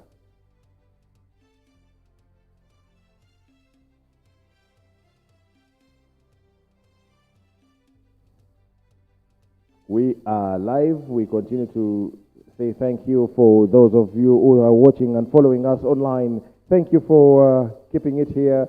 Thank you for ensuring that you keep up with the Ugandan athletics. This is the only place where you'll find Ugandan athletics at its best. And we are going to try our best to improve our services as much as possible, because we need, we also feel the need to give you the best of the best of the best in terms of online broadcast. And we promise you that next season, we will be much better off than we are right now. We have some promises of sponsorship, and yes, it will get better. The best we can do is to make sure it gets better at all times.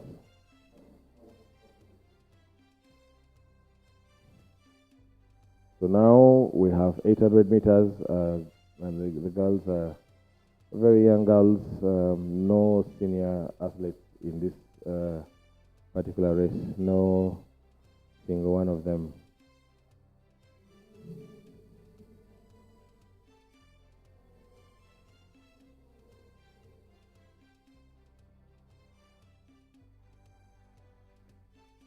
The former world champion in the 800 meters, Halima Nakai, who is also the national record holder over this distance, earlier on ran the 1,500 meters, and she won with a lot of ease using her experience.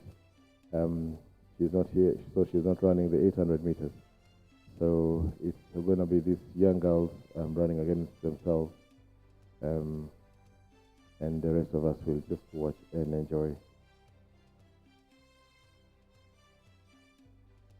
It's the National Athletics Championships happening here in Namboole, and we're happy to be broadcasting. We've had good weather. We've had some good moments, some good opportunities here. Those that came to watch are actually having fun. It's just that we cannot show you very many of the spectators, but we are enjoying ourselves.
Yeah, so the 800 meters women final, we have Nabiri Kafuko Joweri from Iganga Townview SS, Chebet Maureen of Kwen, Chebet Zumura of Tororo, Chemtai Kezia Tororo, Chemtai Teddy Tororo, Akelo Agnes, Uganda Prisons, Apio Elizabeth, Uganda Prisons, Namboole Sarah, Kafu, Uganda Prisons, and then Chebet Sarah of UWA, Uganda Wildlife Authority Athletics Club, in that order. And we are missing the services of our national record holder, Halima Nakai, having gone for 1500 earlier on. So I thought she would be a good booster for these young lads here. You know? But nonetheless, let's watch and enjoy this race. Will they try to destabilize Halima's time? Will someone come close to that, or it will survive? Let's just keep watching the space.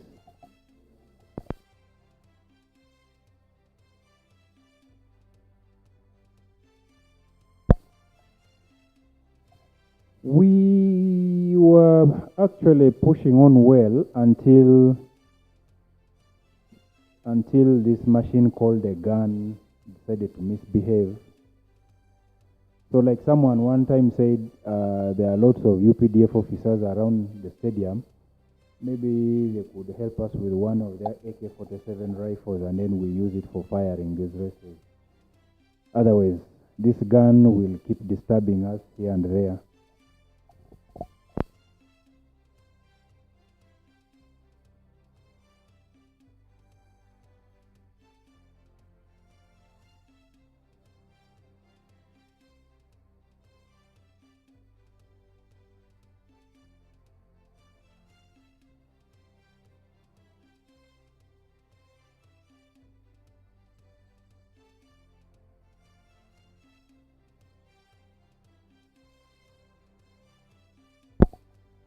The gun has become a problem.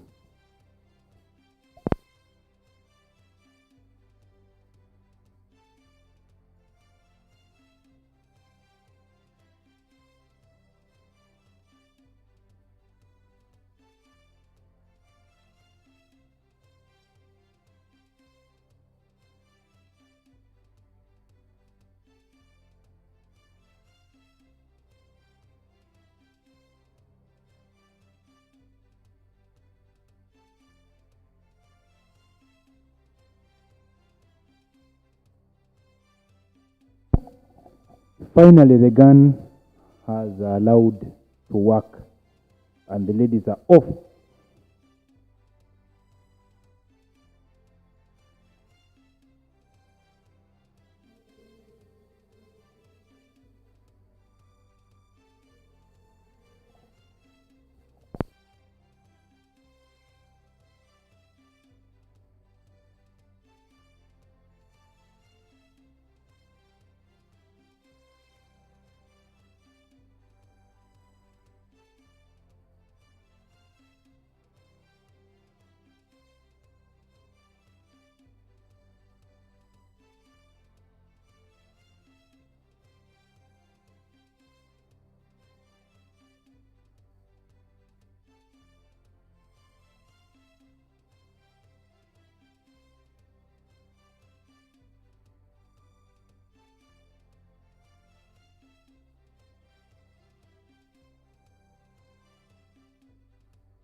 So the 800 meters final one is next on track right now.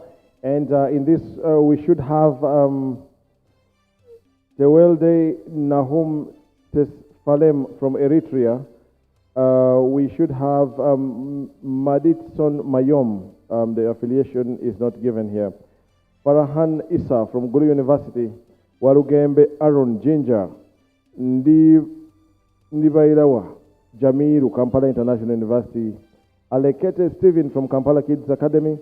Labeja Patrick from Kampala Kids Academy. Sunday Herbert Lema from Kampala Kids Academy. Naturinda Mubaraka KCCA Athletics Club. Lotwal Godfrey from Moroto. Muhanji Davidson from Ntungamo. Okelo Frank from Uganda Christian University. Odom Morris from Uganda Prisons. Ogwang Solomon from UPDF. Kinyera Elvis from Zombo. And Etieo Rashid, Uganda Wildlife Athletics Club. These are the men who are supposed to tussle it out in this very fast final. This is the race that I many times consider one of the very toughest, if not the toughest race. I know Latigo will tell me it is 400 meters, but I'll tell him 800 meters means you're running 400 meters twice. And for me, I respect 800 meters runners, especially the good ones, not mediocre. I respect very much, especially the good ones. And I respect wholeheartedly the world record set by David Rudisha. I've watched that race, I don't know how many times, but I respect everyone in that race was on another level. Everybody was scoring a PB. And they did the 400 in 49. I was like, who does that? In 49. Who does that? And we have many people who run 400 meters and they run 49. And that's one lap. So I want to imagine these who run 400 think they have sprinted. Now, Rudisha did that and then he had to do another 400 express, I fear. Now, you're still talking of Rudisha's 49 in the first 400. What about Kenenisa Bekele when he set that world record in 10,000 meters? He was running 60, all right, each lap. 60, 61, 60, 61. But the last 400, guy did a 49. Now, Kenenisa Bekele was an athlete of a different breed. I actually think, sometimes I think, if, for example, the technology we have now existed back then, some of those guys would have been a lot harder to do, because they ran without the green lights that we have now. That gives you an idea of where you are with the record. So these guys would run blind. You just go. And Kenenisa Bekele would, man, that guy changes everything. And then it just starts. 2 laps to go. 1 lap to go. And he engages another gear. Man, oh boy, oh boy. I feared him on track. Me, there's a class of athletes I always look at. Okay, retired. I always look at and I say, I give you respect wholesomely. Kenenisa Bekele is one of them. He's the countryman, the president, the current president of their federation.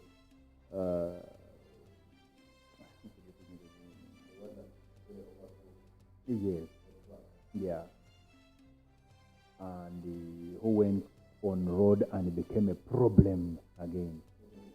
So there was also this Moroccan, El Garouj. El Garouj, it is said that on the eve of his world record in 1.5, he said, whoever will follow him closely will end up in an ambulance. And I want to believe that someone ended up in an ambulance, like Amos did while he tried to follow Rudisha. He got his lifetime injury that he will never forget. And even he tried to come back after a bit, I think around 2-3 years.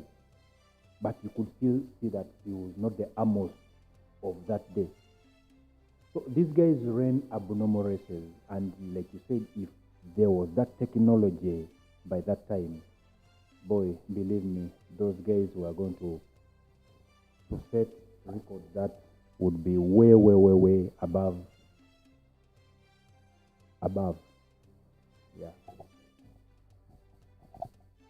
So here we have the second final of the 800 meters. So I know someone will ask why the second final. So in other words, this is heat 2.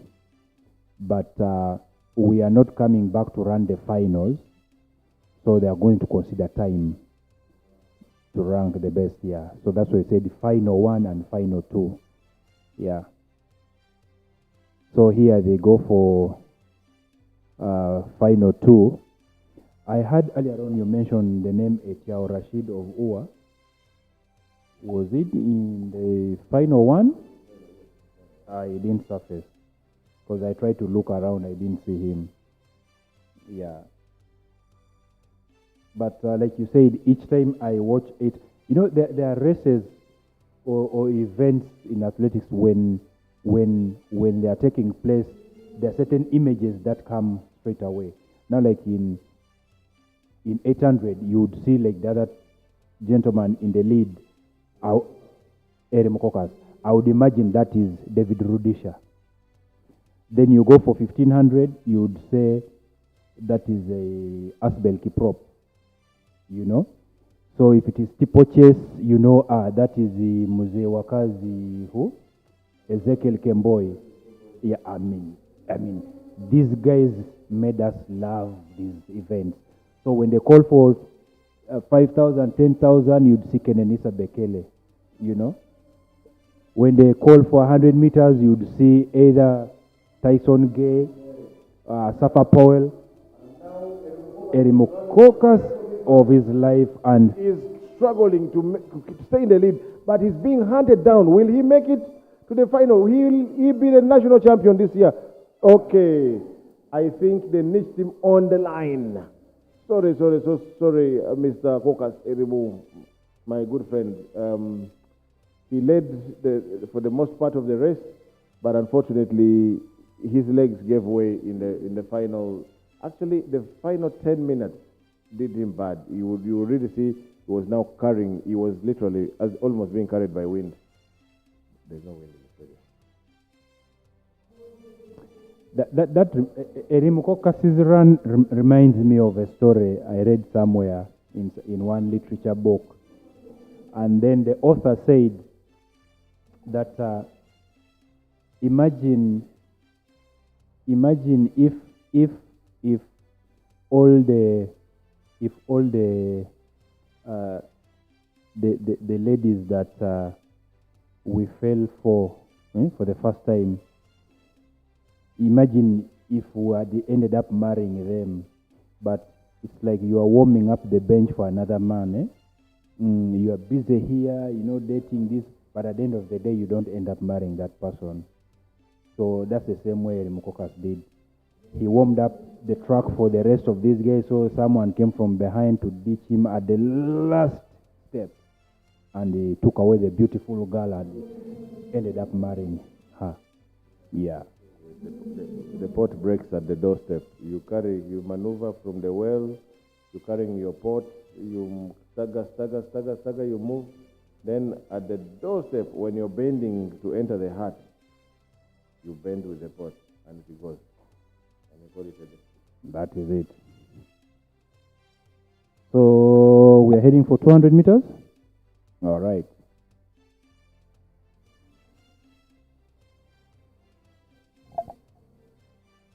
Yeah, 200 meters. I think we are starting with the women. The men? Really?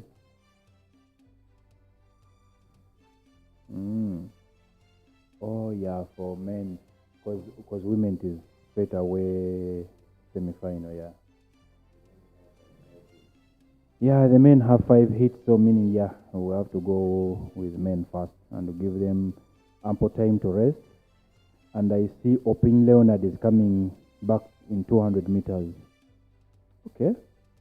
But on the field, I see only 5 people walking to the start of this particular heat.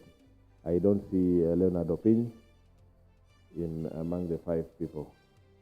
I know I see the towering figure of Ajalu Joshua and Kids of Africa, yes. But now he's running for Uganda prison. Oh, he has joined prison. He's no longer a kid of Africa. But at his age, calling him a kid, wasn't that a bit of... Yeah, but anyway, I think maybe the way these clubs work, I don't know if it's what they do, but for example, if you say Kids of Africa, I would imagine they are really young.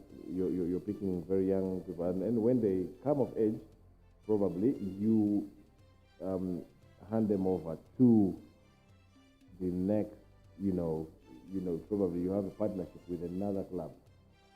Say you hand him over to Uganda Prison, Uganda Police, or whichever other club that is not Kids of Africa or something like that.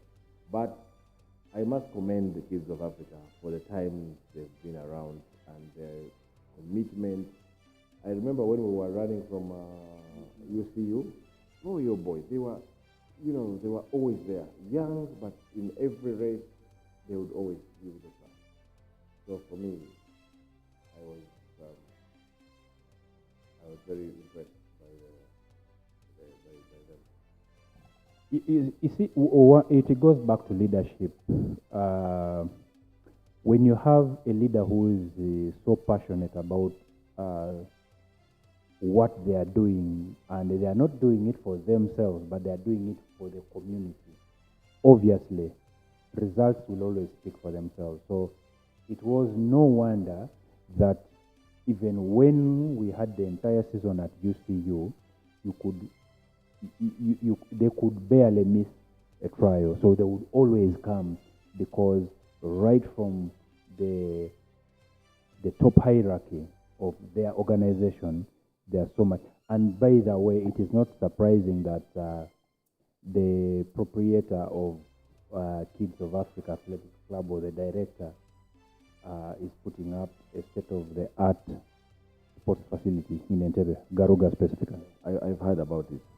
Okay, so perhaps if he is going to put up a running track as well? Obviously, yes. Yeah, because that would be one of the options for us to consider.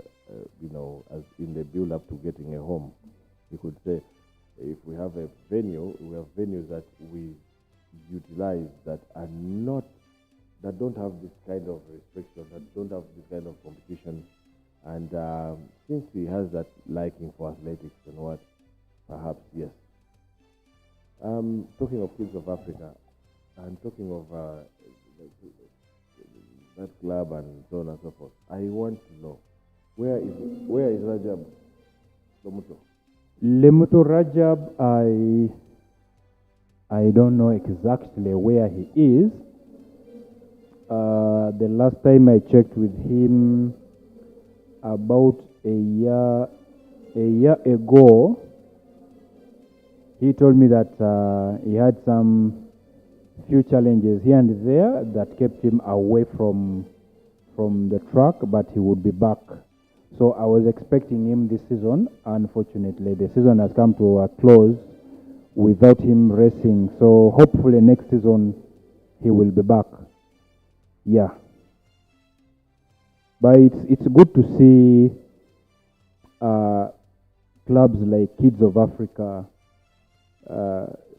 step up to give young chaps, talented, not just young, but young talented chaps, that opportunity to display and explore their talents. And Yeah, we hope for the best, and if their stadium is ready for use, I would think the leadership of Uganda Athletics would think of engaging them in a partnership whereby we have their stadium as our home for some good time. Yeah, as Francis said, we look for alternative means of acquiring our permanent home that has no restrictions here and there, like it is always with Namboole. Because remember, in 2012, in the run-up to Olympics, the same thing happened. The national championships like this, whereby the management of Mandela National Stadium gave us a cold shoulder, and we had to transfer from a standard track to a grass track in Makerere. Yet our athletes were to use the championship as the last qualifying event for that year's Olympic Games in London. And the reason, there was some function, a religious function that was to take place in Namboole, and of course you and I know very well that it was a painful experience that we shall never forget, much as we forgave the management of Namboole.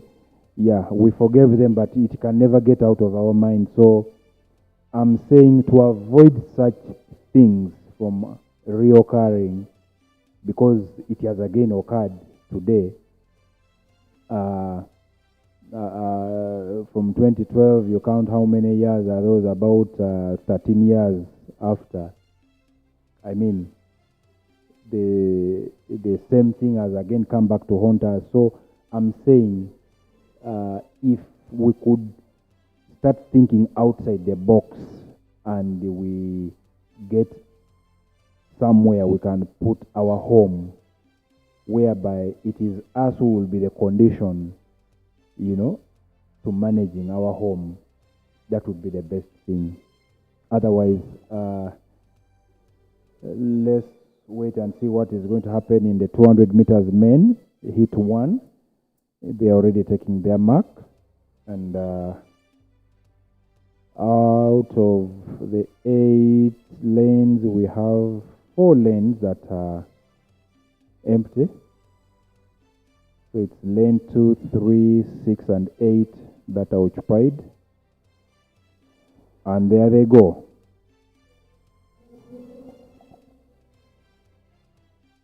Yeah, so this Ajalo Joshua of Uganda Prisons, by look of things, is in the lead, and a comfortable lead, though unchallenged, and he takes hit 1 comfortably.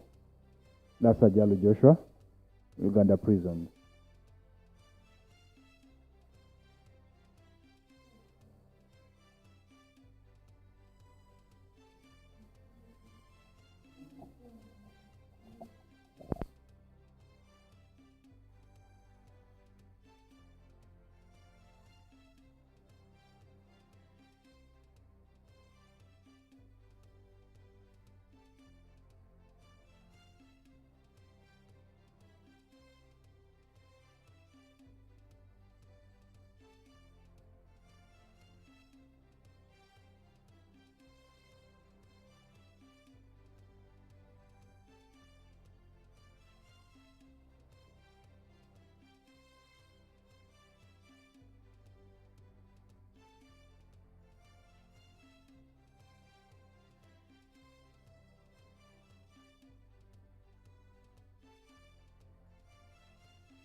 Heat 2 only has 3 athletes, and Adome Pius is already way ahead of the rest of. Yeah, here is running time. Otherwise, if he plays around, then he will suffer the consequences of what Isabide suffered some time back.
So next up is the heat number 3 of the 200 meters for men. At least this heat has a considerable number of athletes. The previous heat had only 3. You know, when you run and you're only 3, each of you is assured of a medal, if it were a medal awarding race. So here, lane 1 I can see is empty. Lane 2 we have Oiros Jacob. Then next we have lane 4. We have Mongoleni De Gracias, Arua City. We have Chiguli Trevor, KCCA, and off they go. It's a heat with 5 athletes only, and they are moving very equally as they come to the final to the final 100. And the man from South Sudan is going very nicely there, and he's going to win this in lane 6, and that was Thiep Deng Malek from South Sudan. He has taken the race. I am actually feeling for the sprinters who have done 100 and 200, because then they're having so many races to run. And then we still have the relays, and probably some of them are registered to run the relays as well. So I am really feeling for them. Okay. Now, Heat 4 also has 5 athletes, and in Heat 4, very notable names there is Isabide Musa from Uganda Prisons, is running in lane number 7. We also have, otherwise we have Odon Dickens from UCU, we have Timothy Kisa from KCCA, we have Ntambi Ernest from Kampala Kids Academy, Ekisa James from Tororo, Ariti James, UPDF, Aikoe Chora, Ivan Terego, who is supposed to be in lane 1.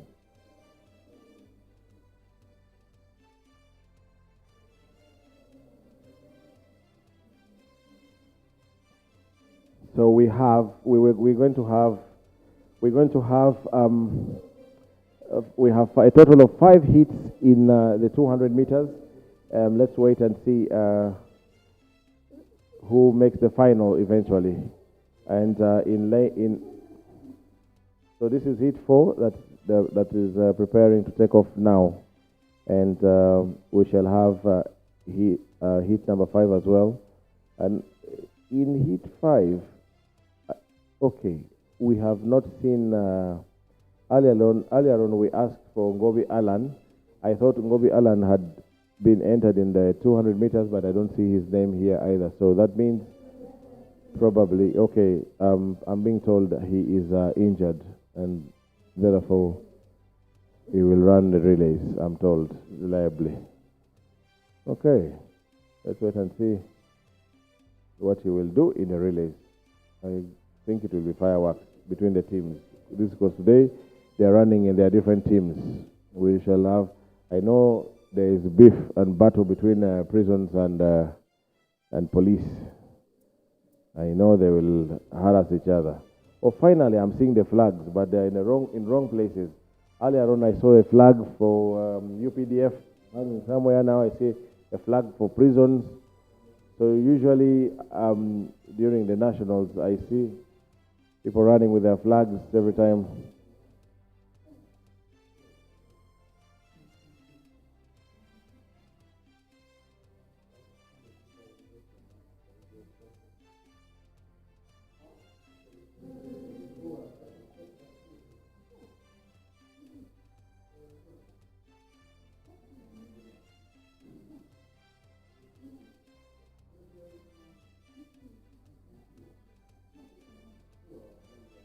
Okay, they have been asked to take their marks.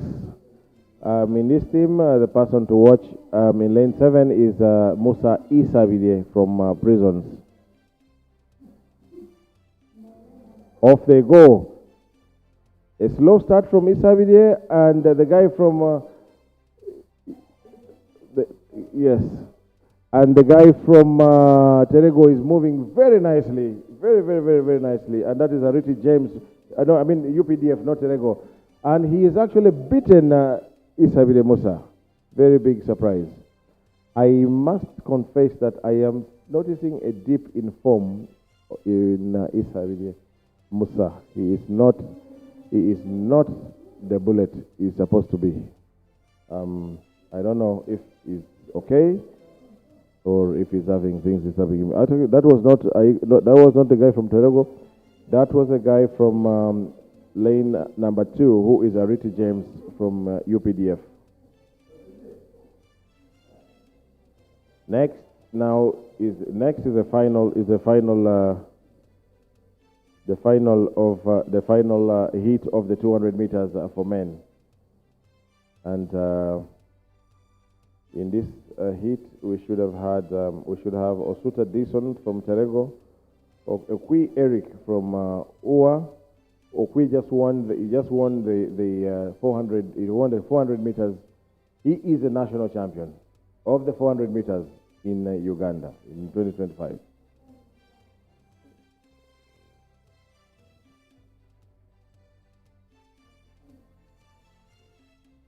Okay, I'm being told he's defended his title. I need to cross-check with that. I don't remember. But well, congratulations. And then we have Jakalo Joshua from Uganda Police. We have Emmanuel Chitibwa, KCCA. Fraser Yokwe Joseph from Koboko. Okabo Santos, Uganda Christian University. Obaren Aaron, Uganda Prisons.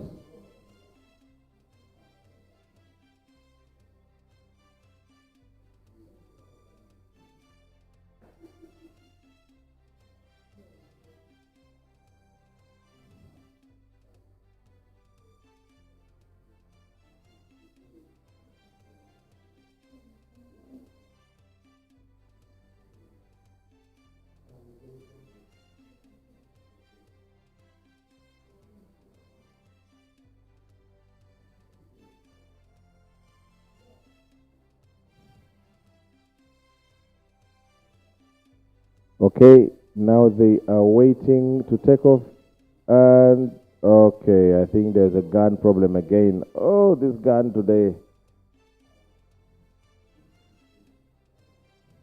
Yeah, of course, on paper, I will give the rest to Eric Okwi, who seems to be very much on form. I must say I respect his form. Too bad we don't have Chanwengo Godfrey here and Adoli Haron, because those two should have given us better. With their presence, we should have had better competition.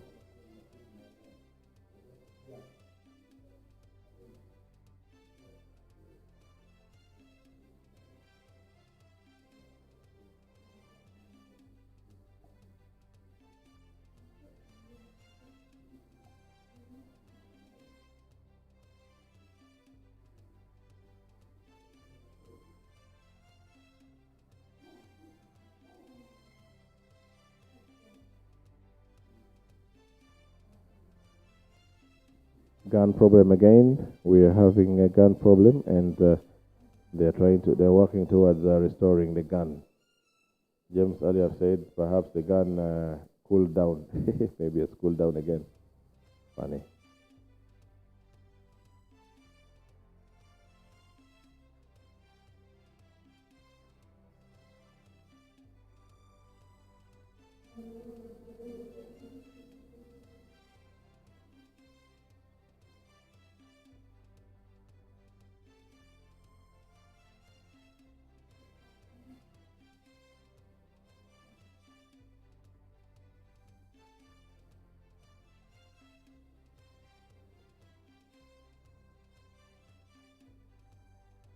Okay.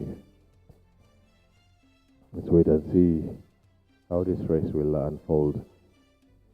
Off they go, and this race on paper, I already gave it to Okwi Eric. Let me see how he goes. Going off very nicely also is Jagalo Joshua, but now Eric Okwi gets into his running, and he is already up in front of each and everyone. He's being chased down, but you can see he's controlling the race, and he is going to win without any queries. Nice run from Mr. Eric Okwi. Very nice run. And after Eric Okwi is now, after this heat, we now have the women's 200 meters semi-final.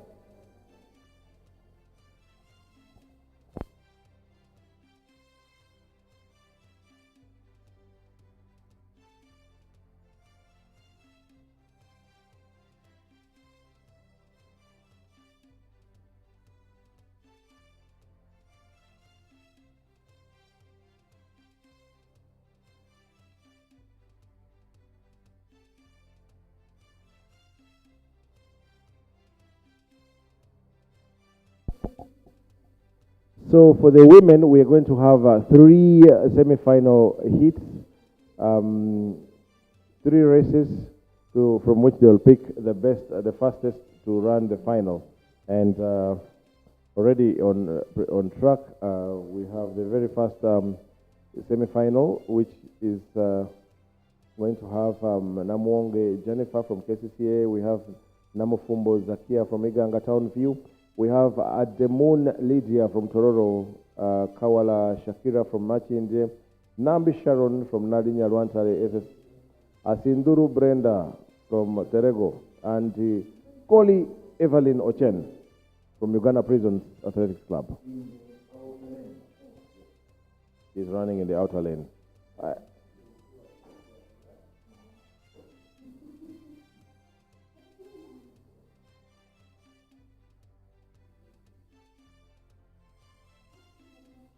So basically, the big name here is Koli Evelyn Ochen.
Okay, the race is underway now, and of course, like I said, this is Collie's race to lose, but it's the race, and it's not over until it's over.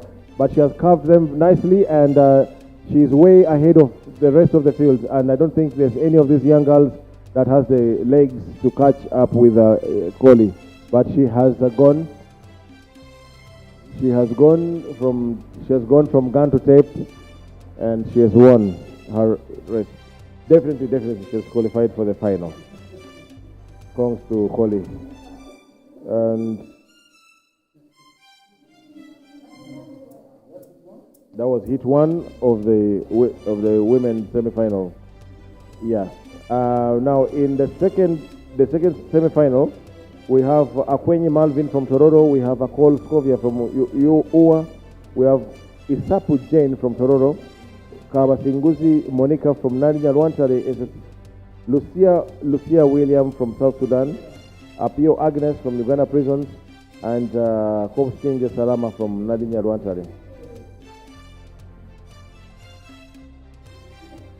So we have two athletes from Nadinya Rwantare. We have Uganda Prisons, we have South Sudan, we have Tororo, we have Ua, and two athletes from Tororo.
Yes, Pio is running very nicely, but also coming in lane one is Akwenyi Malvin from Tororo, running very well, and it's going to be a battle of wits. It's going to be the battle of the spirits, and Akwenyi Malvin is edging Apio, and Malvin wins the semi-final. Second, followed by Apio. And now we have one more semi-final to run.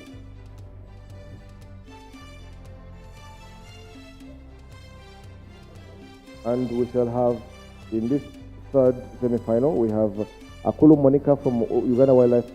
We have Gumushabe Rebecca from Deje University. We have Matama Stella from Iganga Town VSS. We have Kengonzi Violet from Nalinya Rwantare SS. We have Asimasia Queen Catherine from Terego and Auma Esther from Uganda Prison. I love the region. This is what we have on the start list.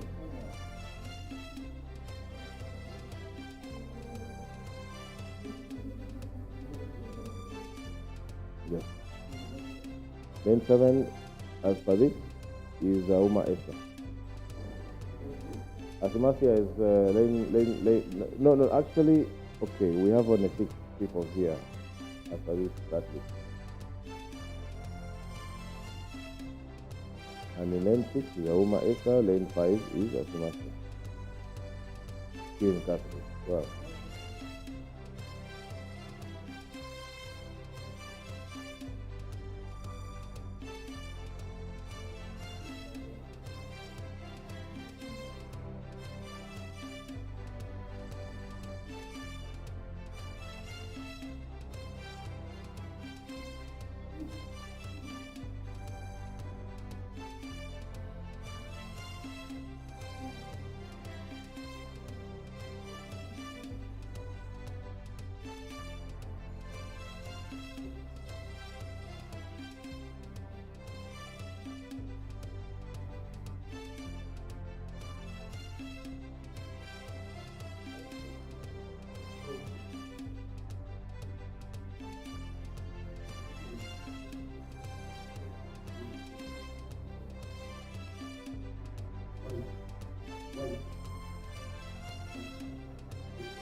Okay, so this is the final heat of the women's 200 meters, and lane one is going very nicely. Akulu Monica from Uganda Wildlife Athletics Club chasing down Auma Esther, but let's see who will reach the finish line first.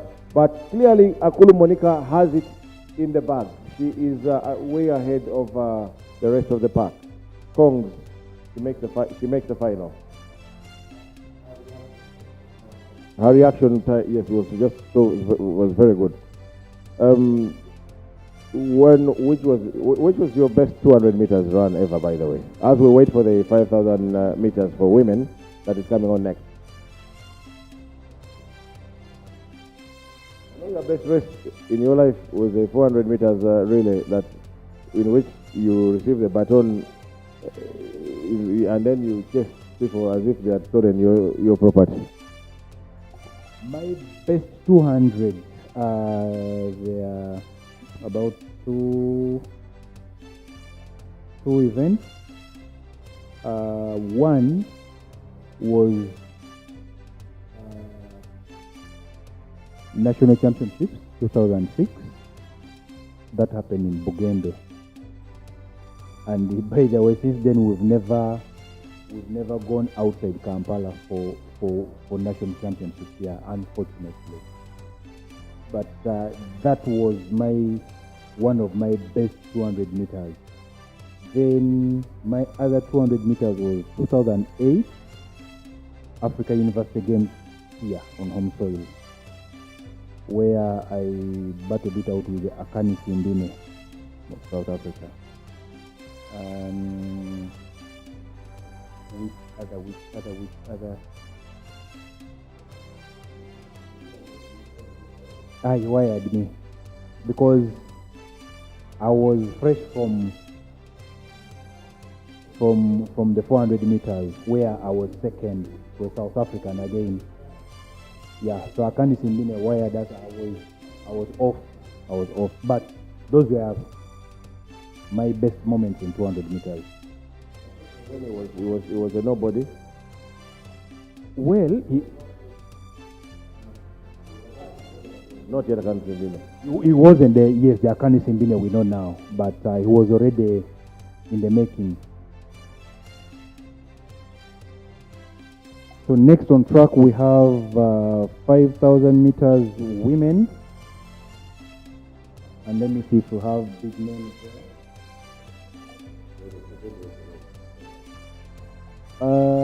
There's Chebet Kezekia, Chebet Isela, Chebet Peace, Cherop Rispa.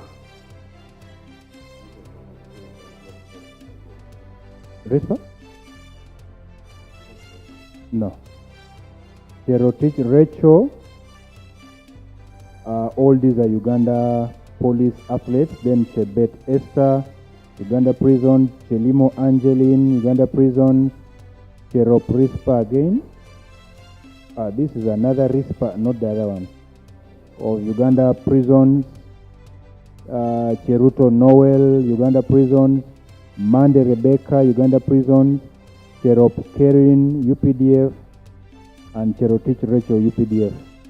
So, Cherop Rispa of Uganda Police is an athlete to watch, I think, if I'm not mistaken. Which other one of prisons? Rispa.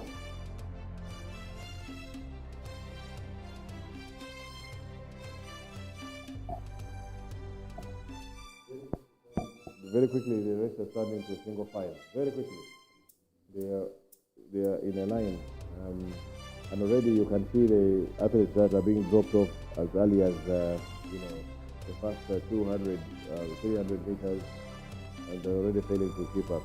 So, well, let's enjoy the rest.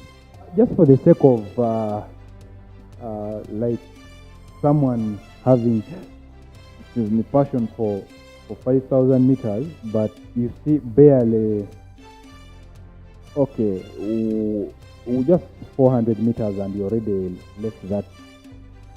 I mean, if you find someone with a different mindset, they'll just walk away, because the park can't be 100 meters away from you and you still continue. And you've barely done 800 meters.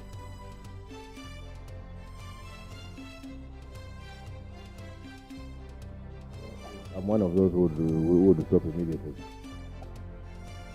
Would you really even attempt the 400 meters? So if I were to run 5,000 meters, which I know I can't handle, I would give it my best in 800 meters. I would be in the lead. So you would fire the first 800 meters, I would be in the lead.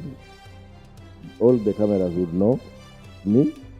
So maybe 800 meters, or maybe at most do a third lap if I can, then pull a master. Sounds like a good plan.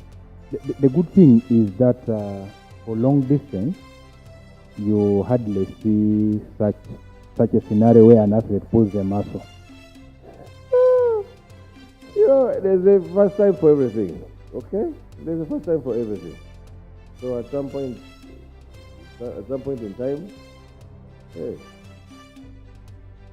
Okay, that would be a good one, and yeah. But me, that is one event I will never even. I remember one time, I think it was 2002, 2003, around there, about there, 2, there, in Fort Portal. So guys organized a road race. I think it was a 10-kilometer road race. Man. Of course, the entire district knew me as a great athlete. So they thought I would, the same way I would do it in 400, it's the same way I would carry it on road. Yet on road, me, I just went to show my presence that I fired like the first 400 meters. I walked with a lot of shame and the pain, coughing, and I'll never repeat again. So I give respect to guys who do road race. They will also say they give respect to those guys who do track. And I find their racing not very easy. Road racing, you slope here, climb here, do this. And now the most brutal is cross country. Cross country is something else.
Yeah, ladies and gentlemen, 5,000 meters women has come to a close because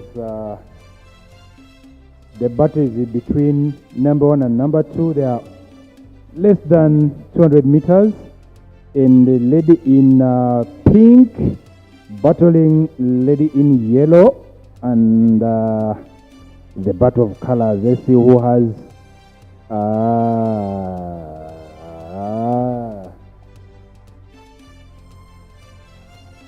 number one. She has just given up.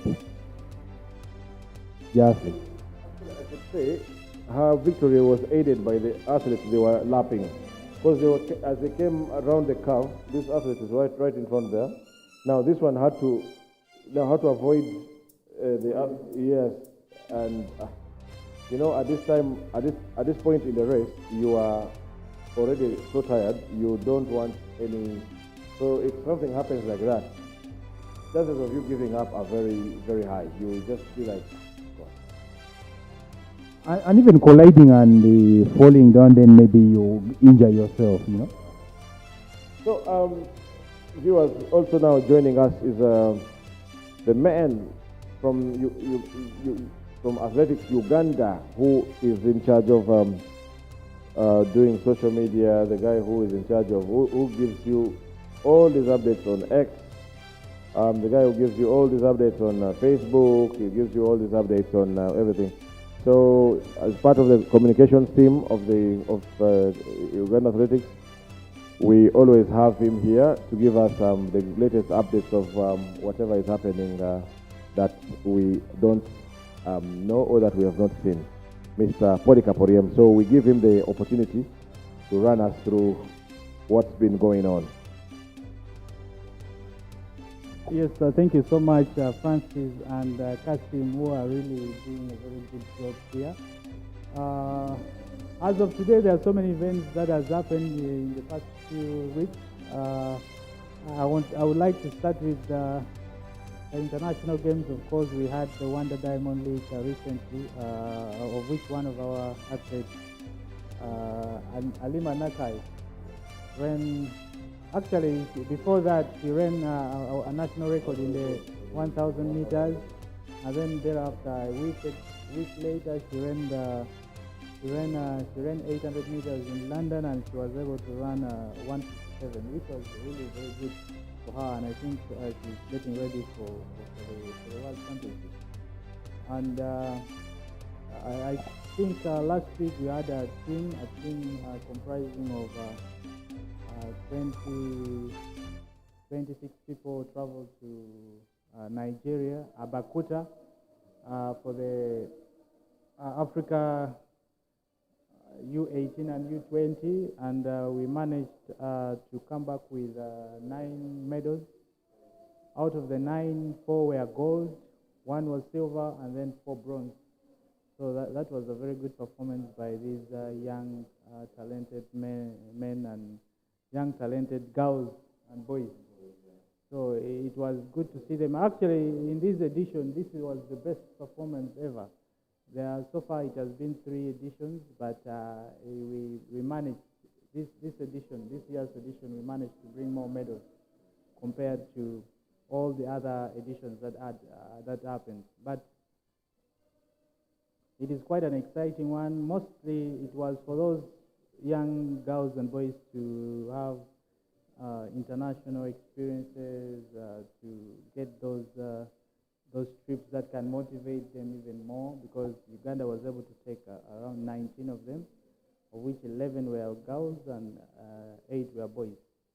And then we had delegations from Uganda Athletics and Uganda National Council of Sport. So it was quite a great trip for them, and they enjoyed themselves, and hopefully we shall begin from there next year as far as that tournament is concerned.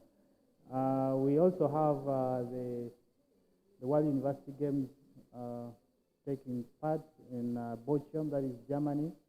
Uganda was able to register around 25 athletes, of which so far, as of now, the athletics started on Monday, and I think we haven't got any medals since that day, but there's been some great performances, but we shall recognize that when we get a medal at least. But as far as I know, we we have no medal yet in that championship, but we are hoping for one or two. I don't know whichever day it will come, but definitely it will come. So these national championships, as you're seeing, it has really been since it started this morning. It has really been good. However, I know it has really been so disappointing. Initially, we were supposed to have it for 3 days. It came back to 2 days, and then now we are into 1 day. Because I know it is a challenging thing, not only to us, but at least we had the chance to having, rather than not having it at all. Yeah, because there has been talk between the Ugandan government, the CAF, because if you know, CAF is taking over the stadium, and they need to do a lot of work in terms of fixing of some other things and the rest here and there. So the stadium needs to be handed over to them by the management of Namboole, and the only day that was left was today. So that is why we say it is better to have it at least in a day than not having it at all. So that is why we have this kind of situation. But initially it was supposed to start on a Thursday and then on a Saturday, but unfortunately we cannot have it anymore in that format. But I appreciate. I want to thank more especially the management of UGathletix and whoever the management of Namboole and all the coaches and all the athletes for the endeavor they have put in to make sure they take part in these national championships. It is not only happening in Uganda, because our neighboring Kenya as well did theirs on 1 day. It was on a Tuesday. It's the same thing, because their stadium also needs to be handed over. So they also did a 1 day event, which we saw them participate well as well, and we are doing the same thing here in Uganda. So it is not only Uganda, but this CHAN thing has affected most of the host nations. I'm not sure of Tanzania, but as far as Uganda and Kenya is concerned, it has really affected the athletics calendar. But nevertheless, we are pushing on. We hope that by next year we can do better. So I think this one will mark the end of our season 2025, and we look forward to taking a team to Tokyo. However, the qualification will end on the 24th of August. We still have around 1 month, and then I think after 24th of August, UGathletix will announce its team for the World Championships that will take place in Tokyo. Yeah, basically that, and then I think maybe the next event will be the national cross country, which will probably be around October, because remember we have the World Championships next year in January, early January. World Cross Country Championships, which is going to be in the US. So our national cross country championships will be in around October. Yeah, still it will be in Tororo, but anything can change. As of now, we know it is going to be in Tororo, but I think that will be the next big event that we would host as a nation. So I think those are the few things. Let's wait and see. We still have so many events that is going to come in. Let's wait and see what will happen. And but I'm happy that these people are really running. If you see, they are bringing good times, even if the conditions are not favoring them. They run now. After some few hours, they have to come back for the finals. But that shows the level of preparedness these athletes have been going through for the past couple of weeks, which is something that is recommendable, and we appreciate that. Otherwise, let's wait and see. In case of any information that comes in, we shall be able to update the viewers from whichever part of this country, part of the region, part of the world you're watching.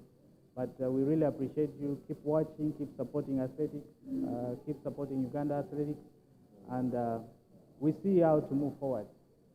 Otherwise, I would like to thank everybody in this booth who are doing a tremendous job to make sure all what is happening here is being seen out there, and we appreciate that as Uganda Athletics. Thank you very much. That is Mr. Polycarp Oriem, who has given us lots of updates of what has been going on in the world of athletics in Uganda. Thank you very much. So he has to go and handle other duties out there. Now we have next on track. It's supposed to be the final of the men and women 200 meters. So the races are coming in chap because yeah, and then after the 200 meters, then we shall have the men's 10,000 meters, which is also going to be literally the last individual event, and then eventually we are going to go in for the 4x100 meters relay, and then we have 4x4 relays as well. There is a hold up in the call room. I don't know why, but yes, we need athletes out of the call room to come and do the 200 meters, both the men and the women.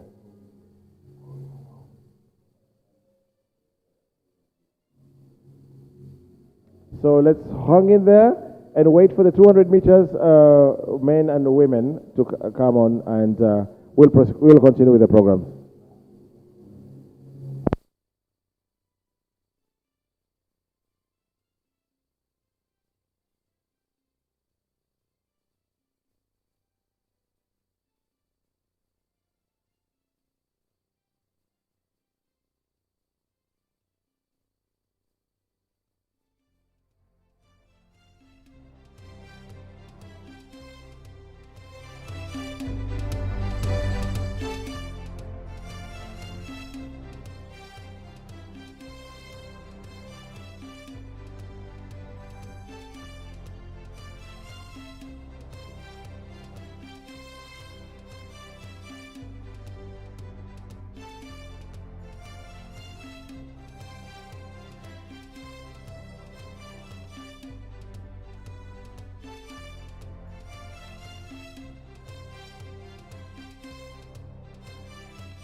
UGathletix Sports, located on Metropole House next to Kamukama Plaza on room F5 along Entebbe Road.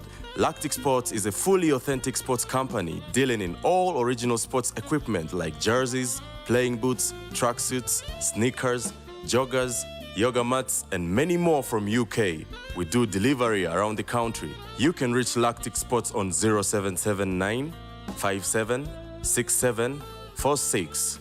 UGathletix Sports, we deliver.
Yes,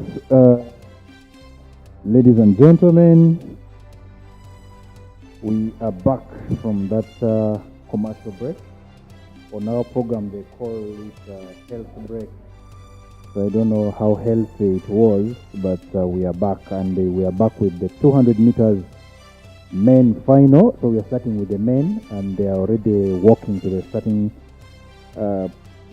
point. So after 200 both men and women finals, then we shall go for 10,000 meters men final, and then we go for 4x100 4x100 meter women and men, then followed by 4x4 both men and women final, and then we close the chapter in that order. So the men are already setting their block. Unfortunately, we don't have the start list for the finalists, so we shall just give you Okwi Eric Len 2 Ua,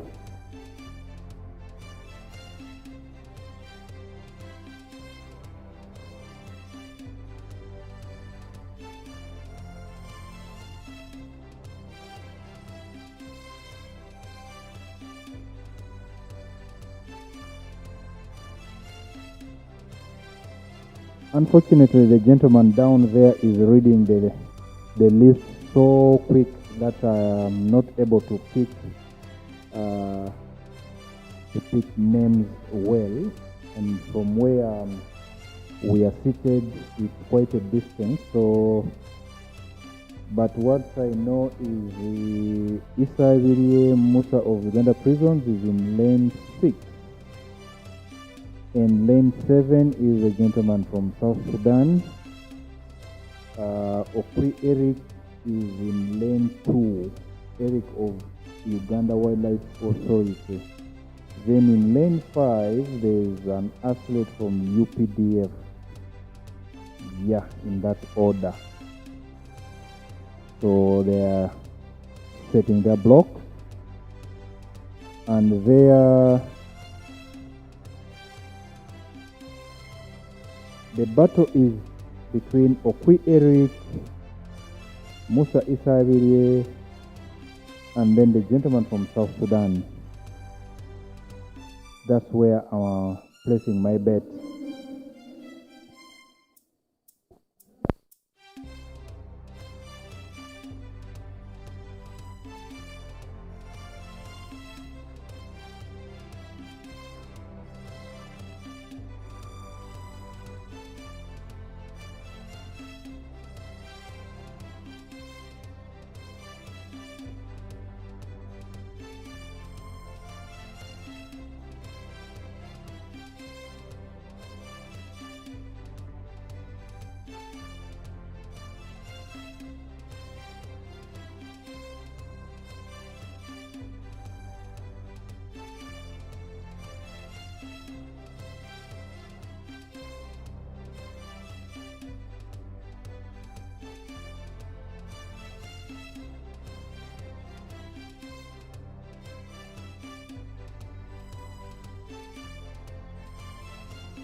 So the men are set for the action, and just the gun, waiting for the gun to go.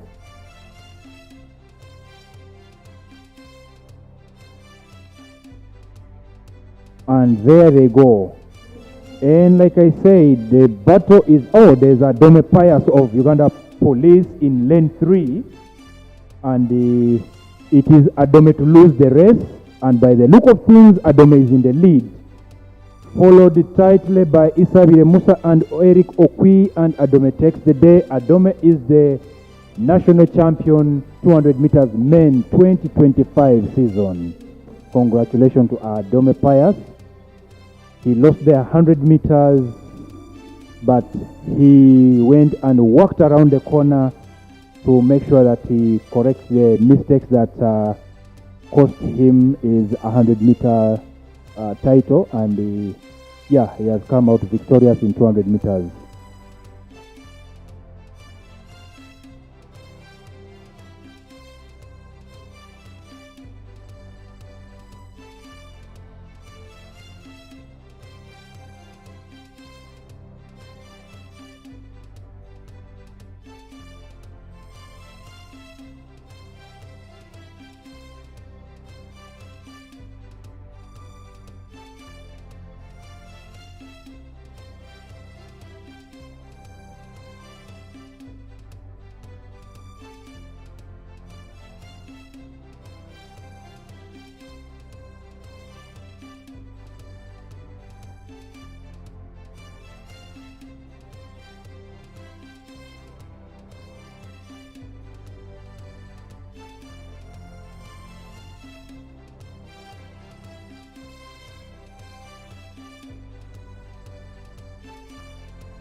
Hey, what a race it was. Pius Adome taking that 200 meters. I met him down there and he said he was very pissed with the 100 meters because of the jamming of the gun every now and then. So he wanted this one. And he says,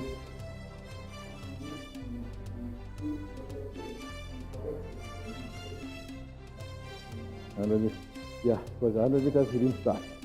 In his own words, he says he didn't start. So 200, and now the ladies preparing for the 200 meters. But again, I don't see anyone matching up Kole. I think this is college day today. I don't know, I stand to be corrected, but I don't see anyone marching Collie. Ladies and gentlemen, you hear Francis speaking the way he's speaking. Forgive him. He's still trying to catch his breath. He tried running 16 meters, and that is what is happening. Oh, there they go, the ladies. And Collie is in lane 3. By the look of things, she has already curved them, and she's out of the curve, way ahead of them. So now the battle is in between. Oh, up here. Kwenye is chasing, and wow. Kwenye has taken it from Collie. Very happy. She's very happy with her win. So you see, there is what they call the, endurance running. The last 30 meters is where she got it all wrong completely. She failed. But congratulations to Malvin from Tororo. He timed that. Malvin, being a 400 meters runner, has the endurance, 400 meters.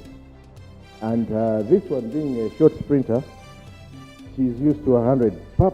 Finish. So now this one is and then you have to continue. So, yeah, but congratulations to Malvin. She, no disrespect at all. She's earned her. She's earned it. And now the men for the 10,000 meters are out of the cold room, and they are raring to go. I see the national champion is here to defend his championship once again, and that's Tebet Abel. That guy, Tebet Abel, the one running off to the back, is the one that has been our national champion for about 3 years in a row? 3-4 years in a row. He comes and beats them hands down, and he disappears.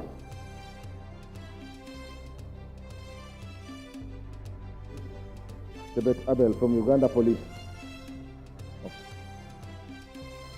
He is the reigning national champion. So let's wait and see what he has in store, what he has, how prepared he is.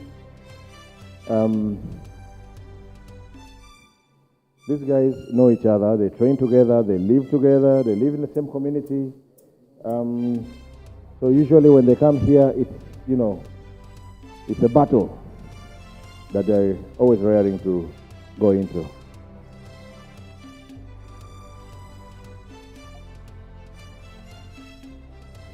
So let's wait as we organize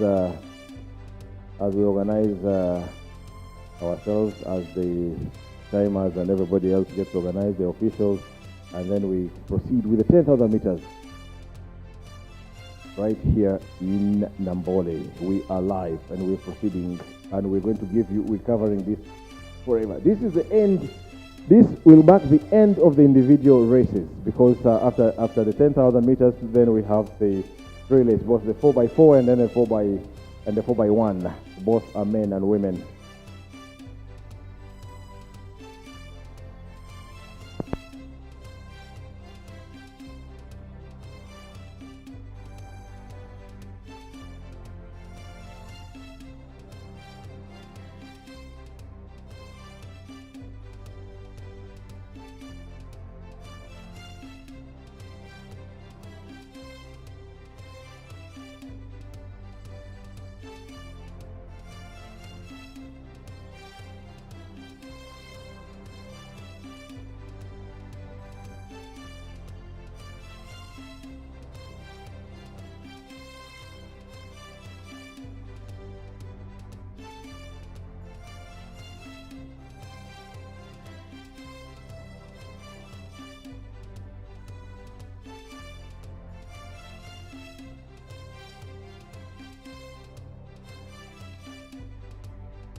Yes, so we're preparing to start off the flag off the 10,000 meters for men, and the boys are ready.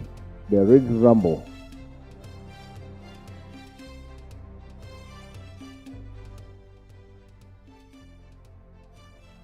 I am very much watching out for Tibet Abel, who is the reigning national champion. Again, we have a gun problem. Oh God, this gun today has given us a run for. It's really given us a run for our money. But not to disrespect the other athletes that are participating. We have Trump, Dovey Power, Kenneth, from the United States of America. Oh, we have an American here, and he's called Trump. David Power, Kenneth. Chelogoi Feb from Arua. We have Cherotich Calvin from Arua. We have Chesang Mikael from Arua. We have Musau Titus from Arua. Telimo Kevin from Jokdef. That's Joshua Cheptegei Athletics Club. That's Joshua Cheptegei's foundation. Cherukut Aaron Twala from Jokdef. We have Lubega Abdul from Makerere University. We have Nabende Patrick from Bale. We have Bagatuzayo Luciano from Barara City. We have Chol Jacob from South Sudan. We have Marco Pien from South Sudan. And then we have Tibet Abel, the main man, the reigning champion in this distance. Tibet Abel from Uganda Police. We have Chemutai Sam from Uganda Police. We have Cherop Sam Moi from Uganda Police. We have Kiplimo Abraham from Uganda Police. We have Kiprotich Martin Magengo from Uganda Police. We have Satya Shafiq, Uganda Police. And then we have a string of other athletes from Uganda prisons, and those include Akwech Peter, Cherop Eliud, Kibet Dan, Kibet Kevin, Kip Ngeno Simon, and Kipsang David, as well as Yeko Dismas. Dismas Yeko is here as well, as according to the start list. I haven't seen him around for a while, and he is the one very strong athlete. I hope he's down there. Then we have athletes from UPDF, and these include Chelimo Dismas Kituri, Chep Korom Ezekiel, we have Kiplimo Fred, we have Kwemoi Salim, and then we have the rest of the athletes from UA, and that is Chemonges Leonard, Chesuro Alex, Kateriga John, Sally Dennis, and Solimo David, all from UA. And the rest is underway now. And let's wait and see how it will eventually unfold. The athlete that is running from behind is a para athlete who, unfortunately, I'm told is not yet been graded. He's not graded, but he has a disability. And as you can see, Tibet Abel is right behind the race leader. He's right in the second, and he has that running style. He runs like he's the steps, step. And when he sees, normally he has a tendency when he realizes when you're pacing and he doesn't agree with your pace, then he takes over and he leaves and he goes for good. Yeah, 10,000 meters. This is another race that is owned, should I say, by Uganda. The last three World Championships have been won by Joshua Cheptegei.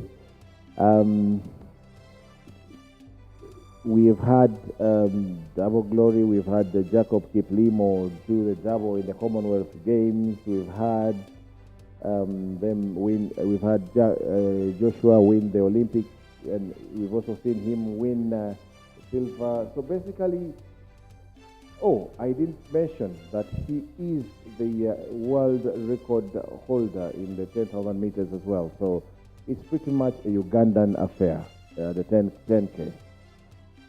And the guys are going still pretty much packed together in the lead pack. A couple of others following from behind are already falling off way too much. And I think this gentleman in the second last guy should be the American, called Trump. Wow, called Trump. Jerry Power Kenneth, United States of America. Interesting. The Americans have a guy called Grant Fisher right now who is quite good in distance running, and he is a very big potential, especially the 5K. He's on the 1.5. Well, wish him the best. So we have the lead pack still very much, people are still very much together, and yeah, it's too early to make any move anyway. So let's just enjoy the race as it unfolds. 22 laps to go.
It's now 12 laps to go, and the lead pack is still very intact, composed of 4 runners. And my man Chebet Abel is still in there and is sitting behind the race leader. Is just not bothered. The rest now, it's single file. The runners are spread all over the field, all over the lanes. So it's still going. We're still going strong, and this promises to be a good one. With 11 now, they come to the 11. When they approach, they'll be going for the 11th lap. So how this will unfold eventually is something we cannot predict right now. But the front 4 seem to be meaning business, and they are serious, and they're moving together. Yeah, let's just enjoy them and just enjoy seeing them run. They are pretty much together, and they mean business. They came all the way to run at the national championships, and they came to win. So many athletes have dropped off, of course. Many of them were lapped and were taken out. Yeah, but it's 11 laps to go. Let's see how this will eventually unfold. Woo! Beautiful.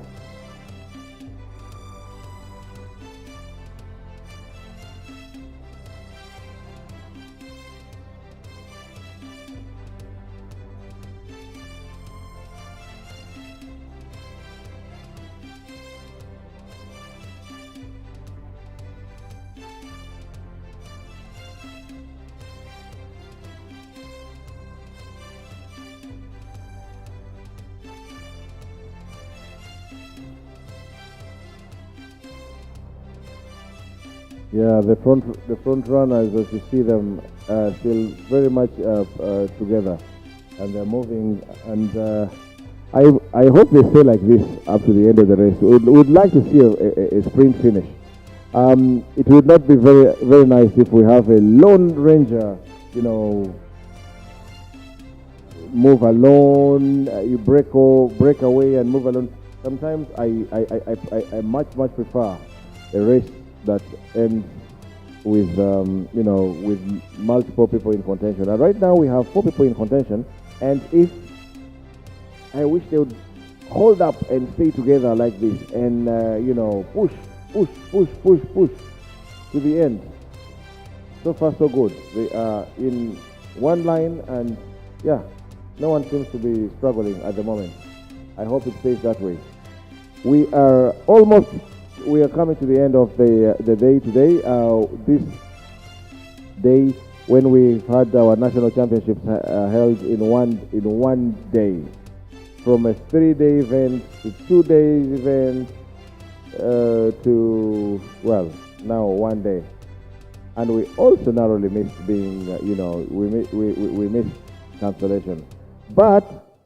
After this, like I said, this is the last individual event, and thereafter we will go for the relays. First off will be the 4x1 relay women final, and then the 4x1 men final. And then we have 4x4 women final, and then the 4x4 men final. So basically, this is how it's going to be.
Yeah, and just like I said, normally Chebet Abel has a tendency of lying back, but then when he realizes that the pace is not satisfying him, and around this time when it's normally at around 7, 8, 9 laps to go, Chebet Abel normally goes to the fore.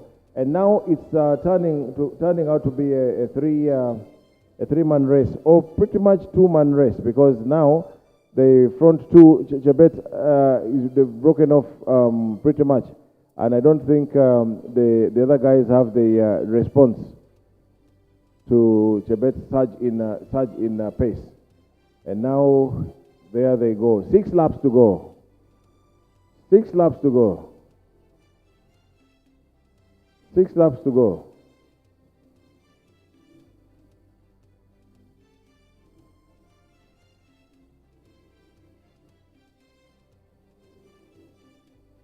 Six laps to go. Things have turned out very differently from the way I thought they would be from the beginning.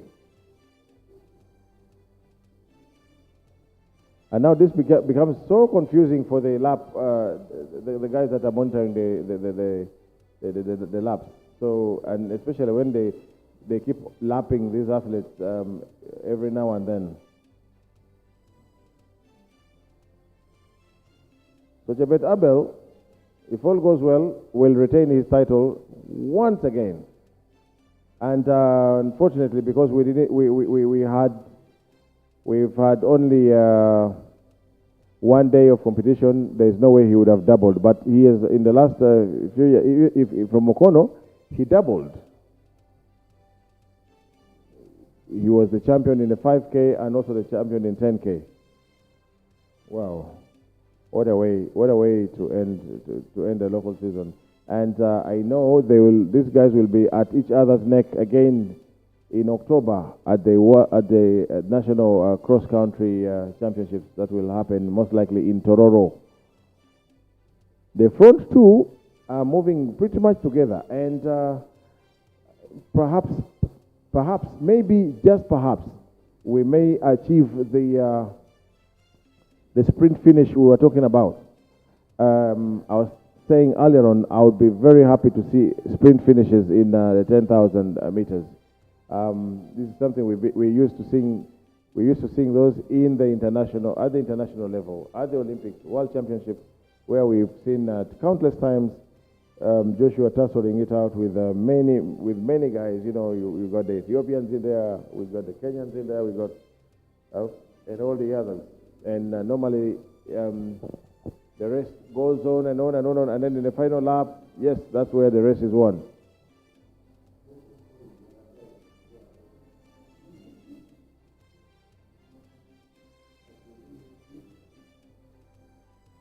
Okay, so now they are pacing each other, and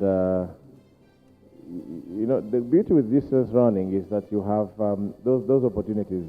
Come on, pace me, move ahead. Let me follow you from behind, and that's exactly what Chebet told this guy. Move ahead, because he's done his part, leading, and you can see the teams at the other side cheering them on. This is a battle between police and Uganda prisons.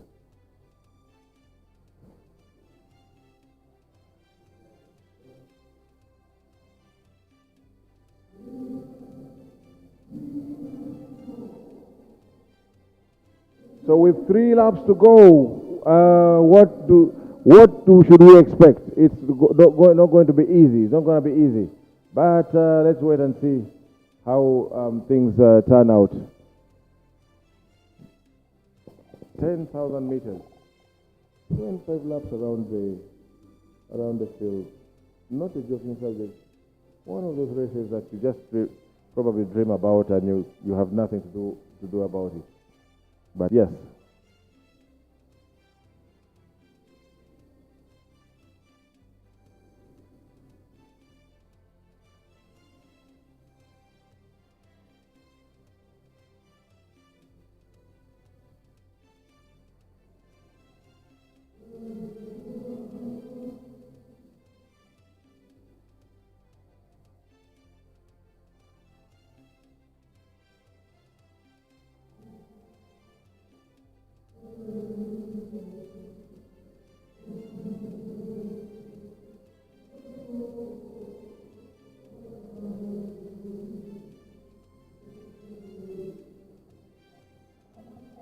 Now 2 laps to go. 2 laps to go, and the lead is still intact.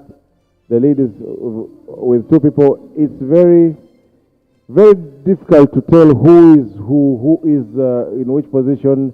But one thing is for sure: the lead 2 are very, you know, we see them. The lead 2, we see them, and that's what we're focusing on.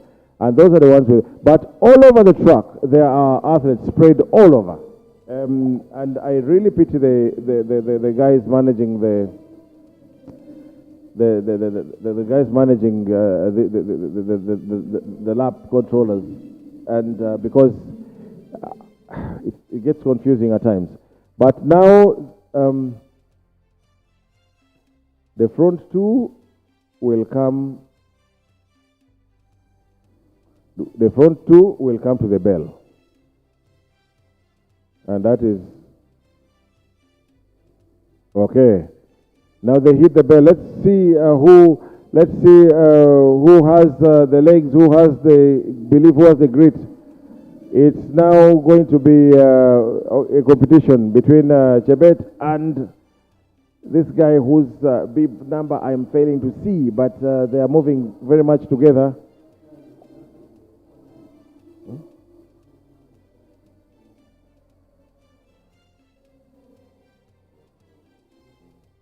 Okay. They are still moving together. The pattern hasn't changed. Maybe they are leaving it for the final 200 meters. There is a guy called Paul Chelimo who runs for the US, who says the race is won in the final 150 meters. 200 meters. I don't know if this is the case, but now the race is going to be won in. Yes, it's a sprint finish, and definitely there's not going to be anyone that will stand in the way of Chebet Abel winning this year's 10,000 meters, and coming in second is Kibet Dan from Uganda prisons. So it's been a battle of prisons. Kibet Dan from prisons versus Kibet Abel. Wow, what a race. What a race these 2 guys have had. And then the rest of the athletes are still continuing with several races. And there's something about this Abel guy. He's done with the race, and it looks like nothing has happened.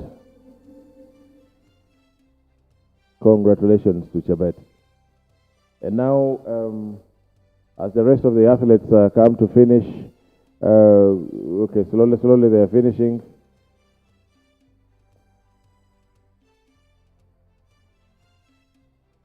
I hear the bell being rung for most of them. They're also coming to finish eventually. But congratulations, big congratulations to Mr. Chebet Abel, the national champion this year. And I know if we had chance to run see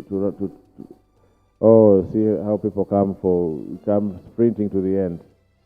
So this is the last individual race we're having today, and next is going to be the relay, the relays, both the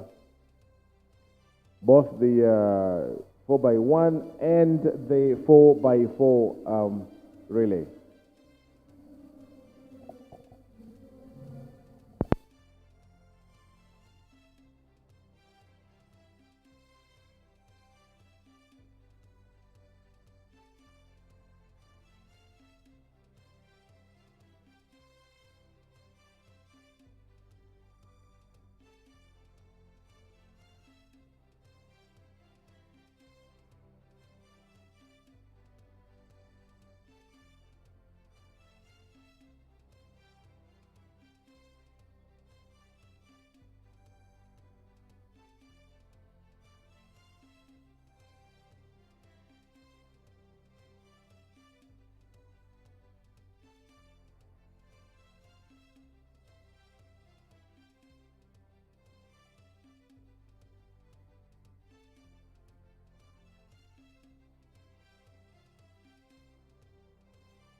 Okay, so finally we have this gentleman still on track, the para athlete, and he has one lap to go, and yeah, he's in his final lap.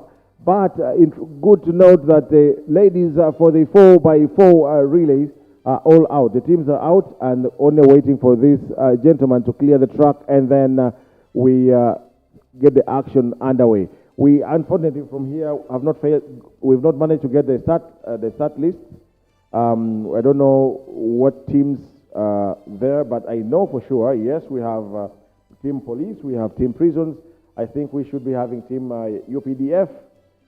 We have UA. We will now rely on what the stadium announcer says, and we'll go with what we hear on the microphone by the stadium announcer.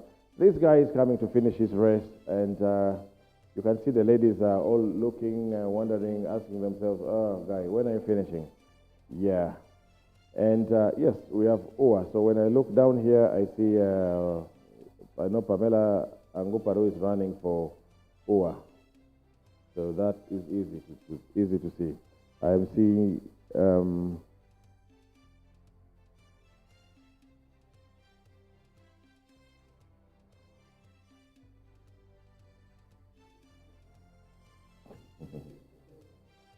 yeah.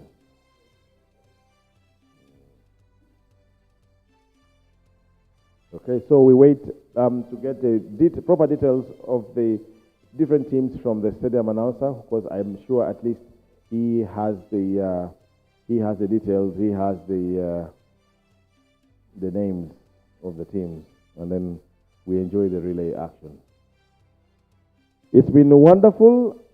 It's been nice here. We've had good weather. We've not had any challenges whatsoever, and as such, we're just very grateful for the opportunity that we've had to stream here live. We promise that with time, next season, we will do better. We will improve. We will acquire more equipment. That is a given for sure. We will acquire equipment and we'll give you better services. We hope that we can have more camera angles, and yeah, we're slowly building our team, and with the support from Athletics Uganda also, yes, we should be able to have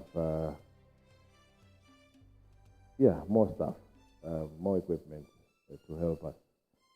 Okay, so the ladies are raring to go. They prepared their blocks, but unfortunately, the stadium announcer is not saying anything, so I cannot tell. I cannot be very confident of the teams.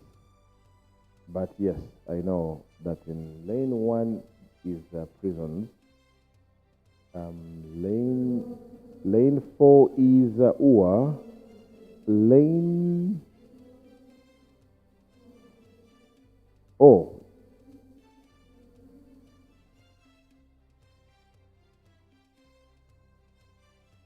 Oh.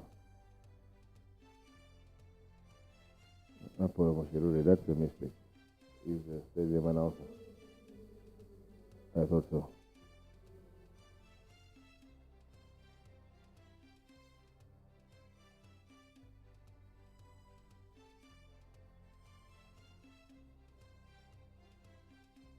Yeah, I am very confident lane 1 is Uganda prisons, not UA. UA is in lane 4. The stadium announcer had gotten something completely wrong.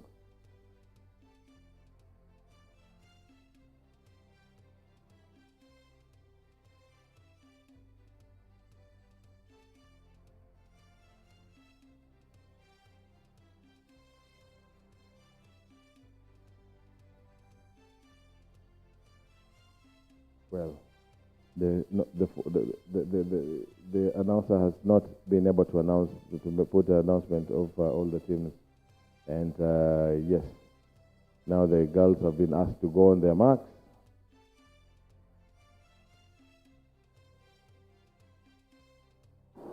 Off they go, and who covers the most gap? Team Prison is going on very, very nicely. Also is Team UA, led by Pamela Nguparu. And the first to exchange is the Team Prisons. And going off for prisons nicely is Coley, who won the 100 meters, and now she's handing over to Stella, who is going to carve and give to Mary, Auma Mary from prison. So it's going to be a battle. It's a battle between prisons.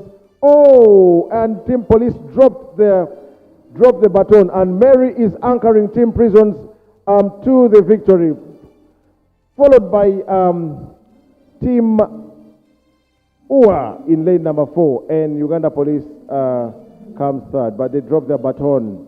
Very, oh, so sorry for Team Police. What a shame. They dropped the baton, and they were so confident. They were very sure of, I'm certain it was going to be a very epic battle between Banura Maureen Akiki versus Auma Mary from Uganda prison. I know the disappointment is high up there, but next time better. That was the ladies 4x1. And next on schedule is the 4x1 men final.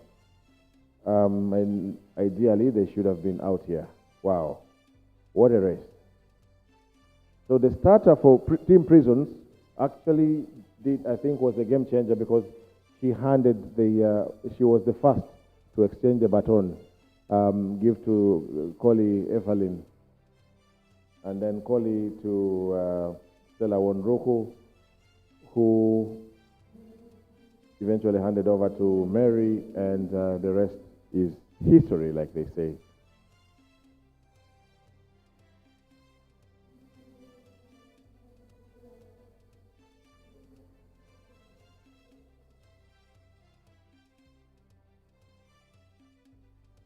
Okay, so let's wait for the men. I thought by now they'd be here, but you don't see them. They should have been here already, because the ladies came out quite well. They came out before the last athlete of the 10,000 meters left the track. But now the gentlemen are not out when the ladies are already done. So again, that slows us a little bit. But whatever it is, I know they'll soon come out. And now the team managers must also be preparing their teams for the 4x4 relay. What a day it has been for us to have national championships done in one day. An event that was initially scheduled for 3 days. Wow.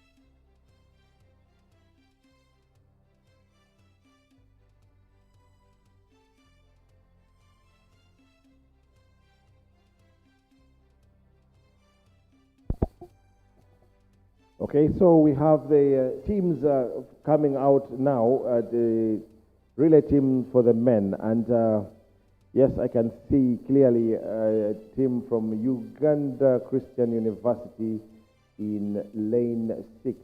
Is it? No, yes. We have Team Prisons in lane number 4.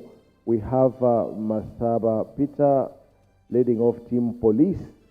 Yeah, UCU is in lane number 1.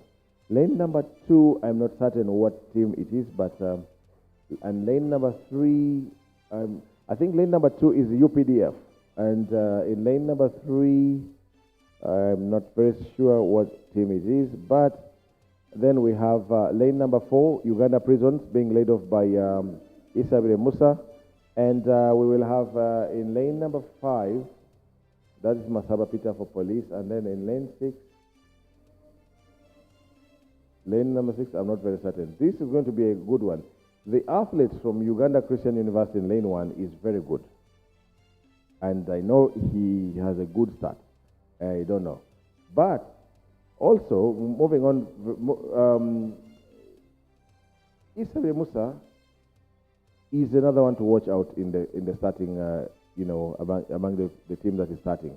Now, what matters is how they'll hand over the baton. And I see on the second leg, Team Police have the individual winner of the 200 meters, and that is Pius Adome.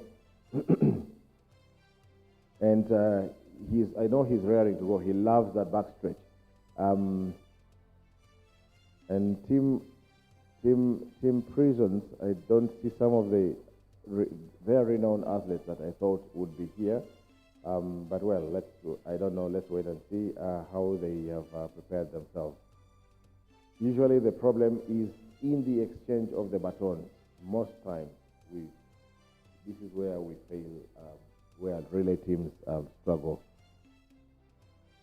Most exchange of the baton. So if you don't rehearse, if you don't practice very well, if your coaches don't take you through very nicely, and if you don't do it, repeatedly, time and time again, it becomes a problem. So we are going to start this race anytime soon. The 4x100 meters relay, 2025 Uganda Athletics National Championships in Namboole. It's a moment of truth. 6 teams, 1 gold medal. Gun.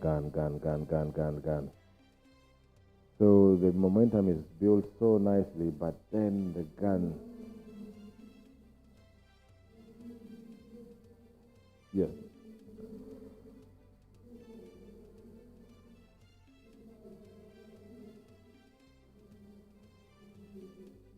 Okay, so finally the announcer has done his job here. So in lane 1, I can confirm that it is Uganda Christian University. Lane number 2 is UPDF. Lane number 3 is Ndeje University. Lane number 4 is Uganda Prisons. Lane number 5, Uganda Police. And in lane number 6, we have KCCA. The moment of truth is here.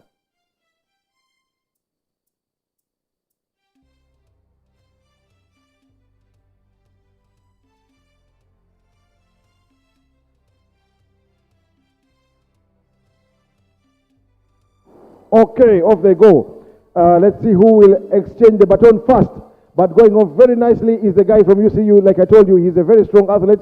But first off is, okay, now it's between police and prisons. And going off very nicely is Adome Pius. And he's going to hand over to Ngobi Alan. And now it's Obuto versus Ngobi Alan. Obuto, is that Obuto chasing down Ngobi Alan? And yes. Now it's again another baton mishap by Team Police, and now they have to do the chasing. And Team Prisons is in the lead. Team Prisons in the lead, chased down by Police, but no, it's Prisons. Police again find themselves doing the chasing. Wow. Team Police had a very good start. Good start actually. UCU had a good start, Prisons had a good start, and then Pius Adome created a bit of a gap between him and the chasing pack to the third person, who was Alan Ngobi, who also went off nicely, but was chased down by Obuto the Bullet, and then the mishap happened to Police at the final baton exchange, and eventually, yes, Prisons has won both relays. Congratulations to them. And Police on both times have finished second. But I don't know about the ladies, because they dropped the baton. I don't know if they are not going to be disqualified. But yes, we've enjoyed this one. So let's wait and see what the 4x4 has to offer for the rest of us. Many of the athletes are in disbelief. They don't know. The relay is something that happens very fast, and you don't know if you mess up, it messes you up, and that's it. Wow.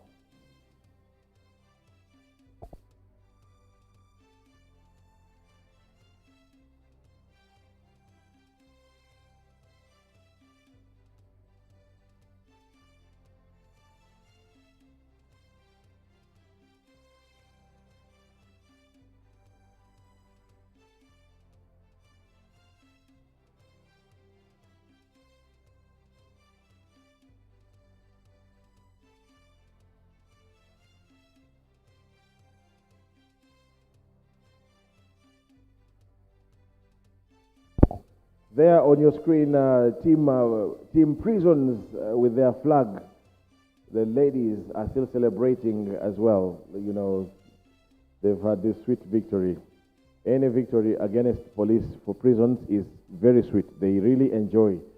They enjoy their rivalry, and it is very healthy for the sport. Surprisingly, most of them train together. They belong to different clubs, but yes, they train together on many occasions, and they are normally together. But let us wait for the 4x4 and see what else the boys and girls have to offer here in Namboole. And those will be the final races here. The 4x4 women first, and then the 4x4 men close our day.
Yes, the ladies are out finally. And I think we have 1, 2, 3, 4 teams again. I can very quickly identify Team Prisons again, and I see they have maintained 2 of the athletes who ran the 4x1 relay, and that is Mary and Stella. I see Team Police has also maintained Kiki, Banura Morina Kiki, but now Team Police is reinforced by the presence of Shida Leni, the individual 400 meters champion, the undisputed queen of the 400 meters in Uganda. And so this promises to be fireworks. I don't see anyone challenging a Team Police in this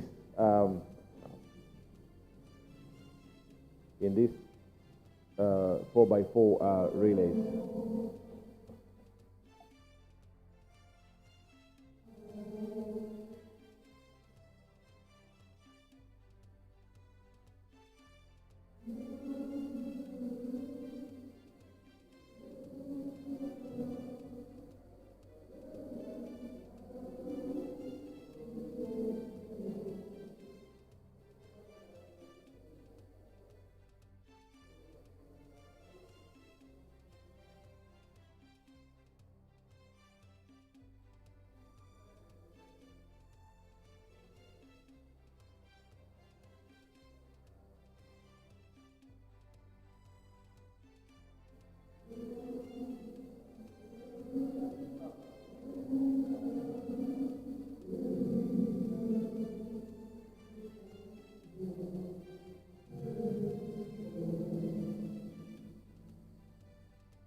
Yes, we have Team UWA, Uganda Wildlife Authority, we have Team Police, we have Team Prisons, and the other team, I have not gotten a wind of who they are, but yes,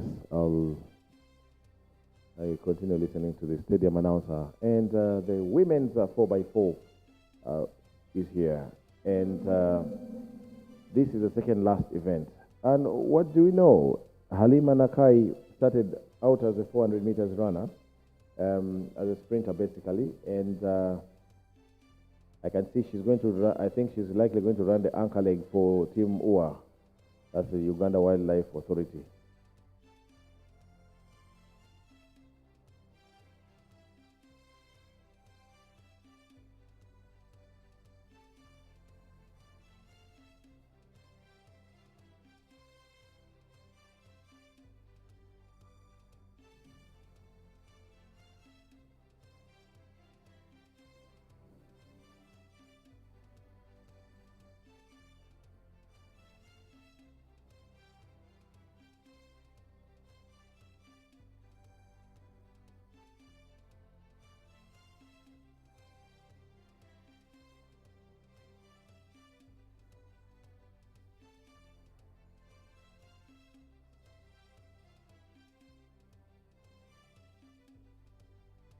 Okay, now they've been told to go on their mats.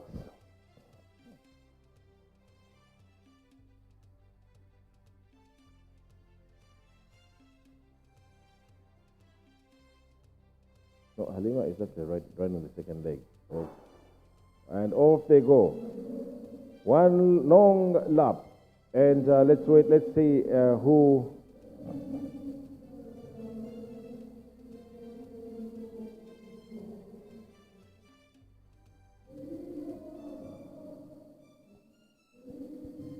Yes, going off very, very strongly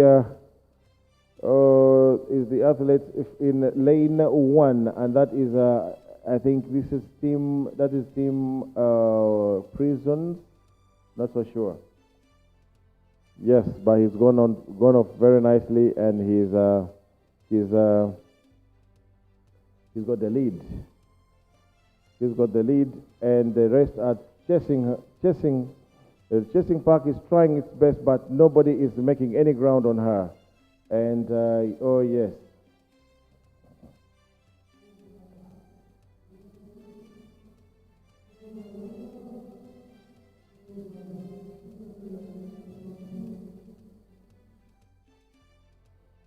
Okay, so this is going to be the battle is already very funny. So Halima has a lot of ground to cover if she's going to do anything at all in terms of catching up with Banura, the leaders. But Banura is a very experienced 400 meters run as well, and she has the speed, and she's trying her best to chase down on this athlete from Uganda prisons, who will now come and hand over to Stella Wondruku. You can see Shida pushing. Okay, now Stella Wondruku and Emily Nanziri, both veteran athletes in their own right. Okay, and this one comes. Okay, so it's a battle between prisons and police.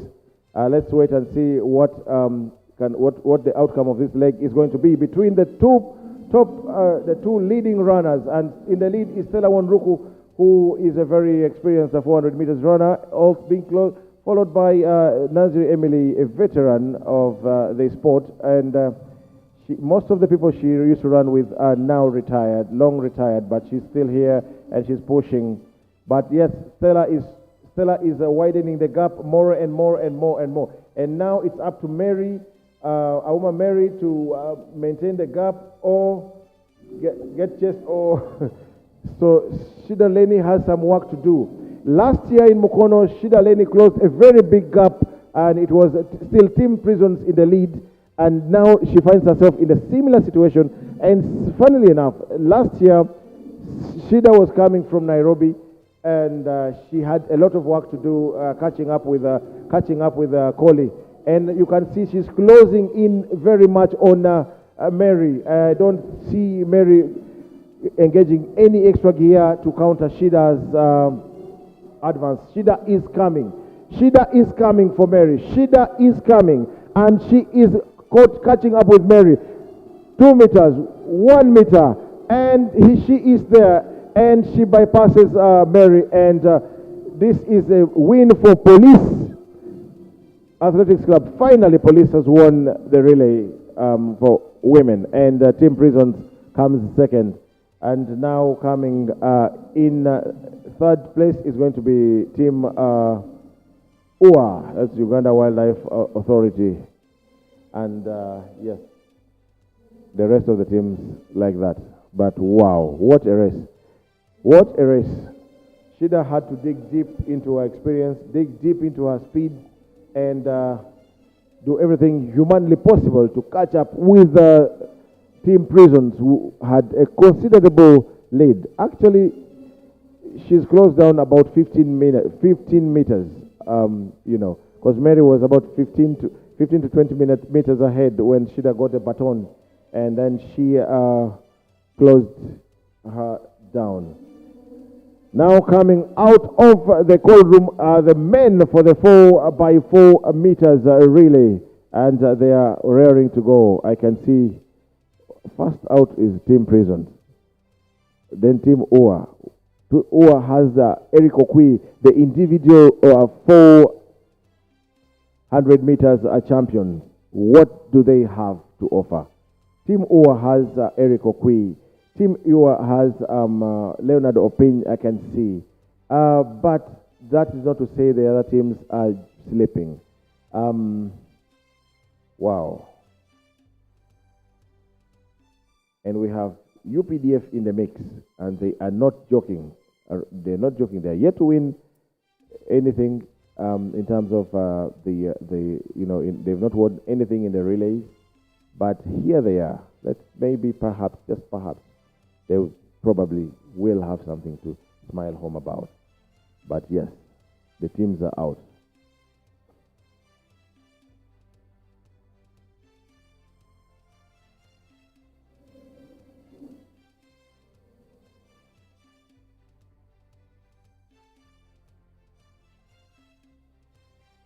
I see that Team Prisons has drafted Erimukokas, who is predominantly is a middle distance runner, but usually for the relays they tend to bring him on.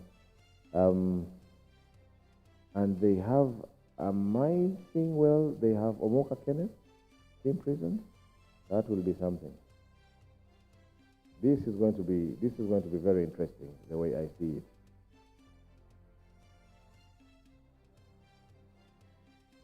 So this is about planning. Who does your anchor leg? Who runs the second leg? Who does what? Who creates the gap? It's going to be team tactics, and let's wait and see who has the team tactics. Whose tactics will work best here?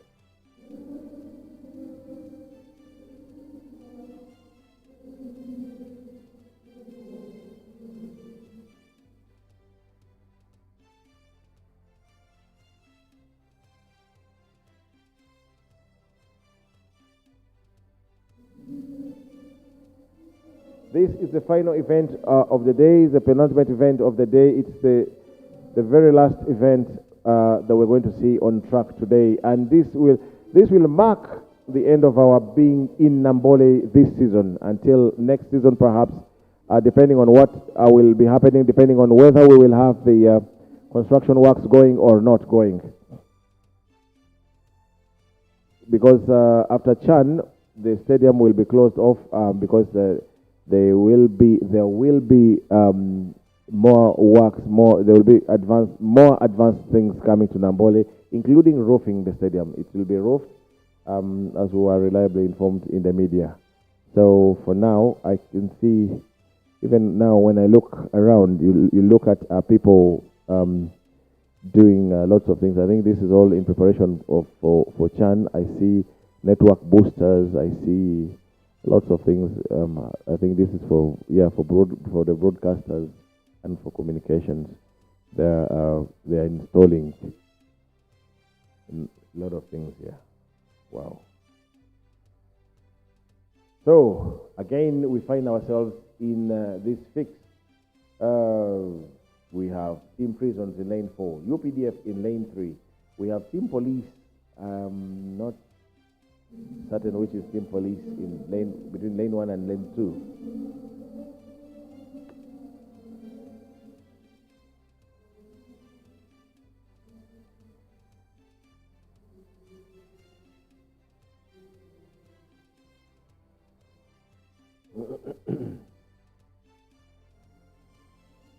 Okay, let's just wait and see what happens as the athletes prepare to take off.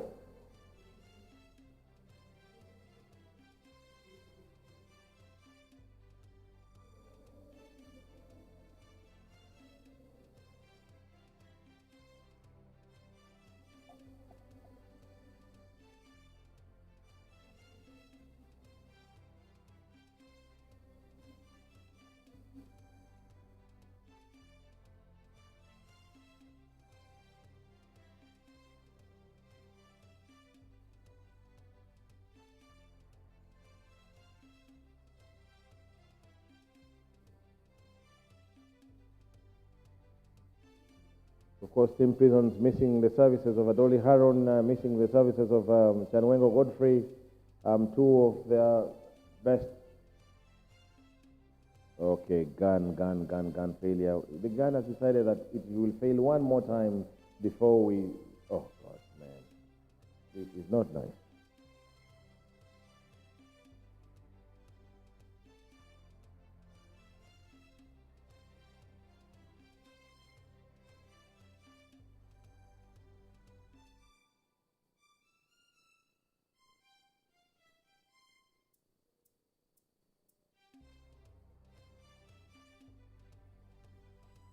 The 4x4 gun problem again.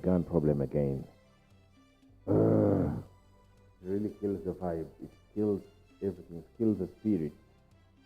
Disorganizes the athletes.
Okay, finally off they go. Let's see who runs best in this first leg of the 4x4 meters, 4x400 meters relay. And going off strongly out in lane 4 is the guy from Team Prisons. But it's too early to call as they come to the curve to head before they come to the final 100. But the athlete from Prisons is still far off reach from the rest of the chasing pack. Off they go. And he is still in the lead. He is still in the lead. And he's going to hand over to Erimo Kokas, who is a middle distance runner. And let's see what Kokas can do. He has the endurance, but does he have the speed? Those are two different things. And yes, the answer to that question will be seen as and when they come to the finish. And now they all go down to lane 1. But Erimo Kokas has established, has maintained the gap that was left behind. And he's trying to stretch. But you can see the athlete from UPDF struggling, doing everything humanly possible to try and catch up with Kokas. But Kokas also engages another gear and says, no, you will not catch me. And off they go. And now Erimo Kokas will hand over to, okay, that baton exchange was not good. Okay, and then Team UA has Leonard Opin, who is himself a former national champion, multiple national champion in this 400 meters. But can he close this gap? Can UA close the gap on Prisons? Yes, if they put their heads to it. The gap is not increasing, but it's not narrowing either. For now, it's just, it's UA chasing down Prisons. Does Prisons have anything left in the tank to, do they have anything left in the tank? Do they have the legs? Opin Leonard is now using his experience to come back very strongly at the athletes from Prisons. And remember, Opin Leonard will hand over to Eric Okwi, the individual 400 meters champion. But it's still Prisons in the lead, and the lead has been narrowed down to 3 meters, 2 meters, and Eric Okwi has settled in there, and he has his man, and I don't think there's going to be any response from Prisons. But maybe, just maybe, it's the race. The race is still in our hands. Let's see what happens in the final 110 meters as they come to the final 100 meters. And this guy has found another gear. He has engaged another gear and says, okay, you took the individual 400 meters, but you are not taking this. You are not taking this title away from Team Prisons. And Prisons come in champions in the 4x4 meters relay. UA second, UPDF third. Wow. Congratulations, Team Prisons. They are very happy, the ladies especially, who are still, many of them are still on the pitch. Wow. So, ladies and gentlemen, watching us live, we have come to the end of our broadcast today. We are live in Namboole. We've been live in Namboole since morning. My name is Francis Onyango. I will say, I'm very blessed and honored to have been behind this microphone for this time. Holding the camera that is filming me is Mr. James Ogwang, and on the other camera that is viewing what's happening on track is Alfred Okumu. We had Kasim Latigo here earlier on, and we are happy to have been with you. Thank you very much for this season.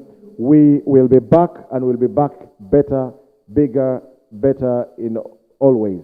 Thank you very much. Adios.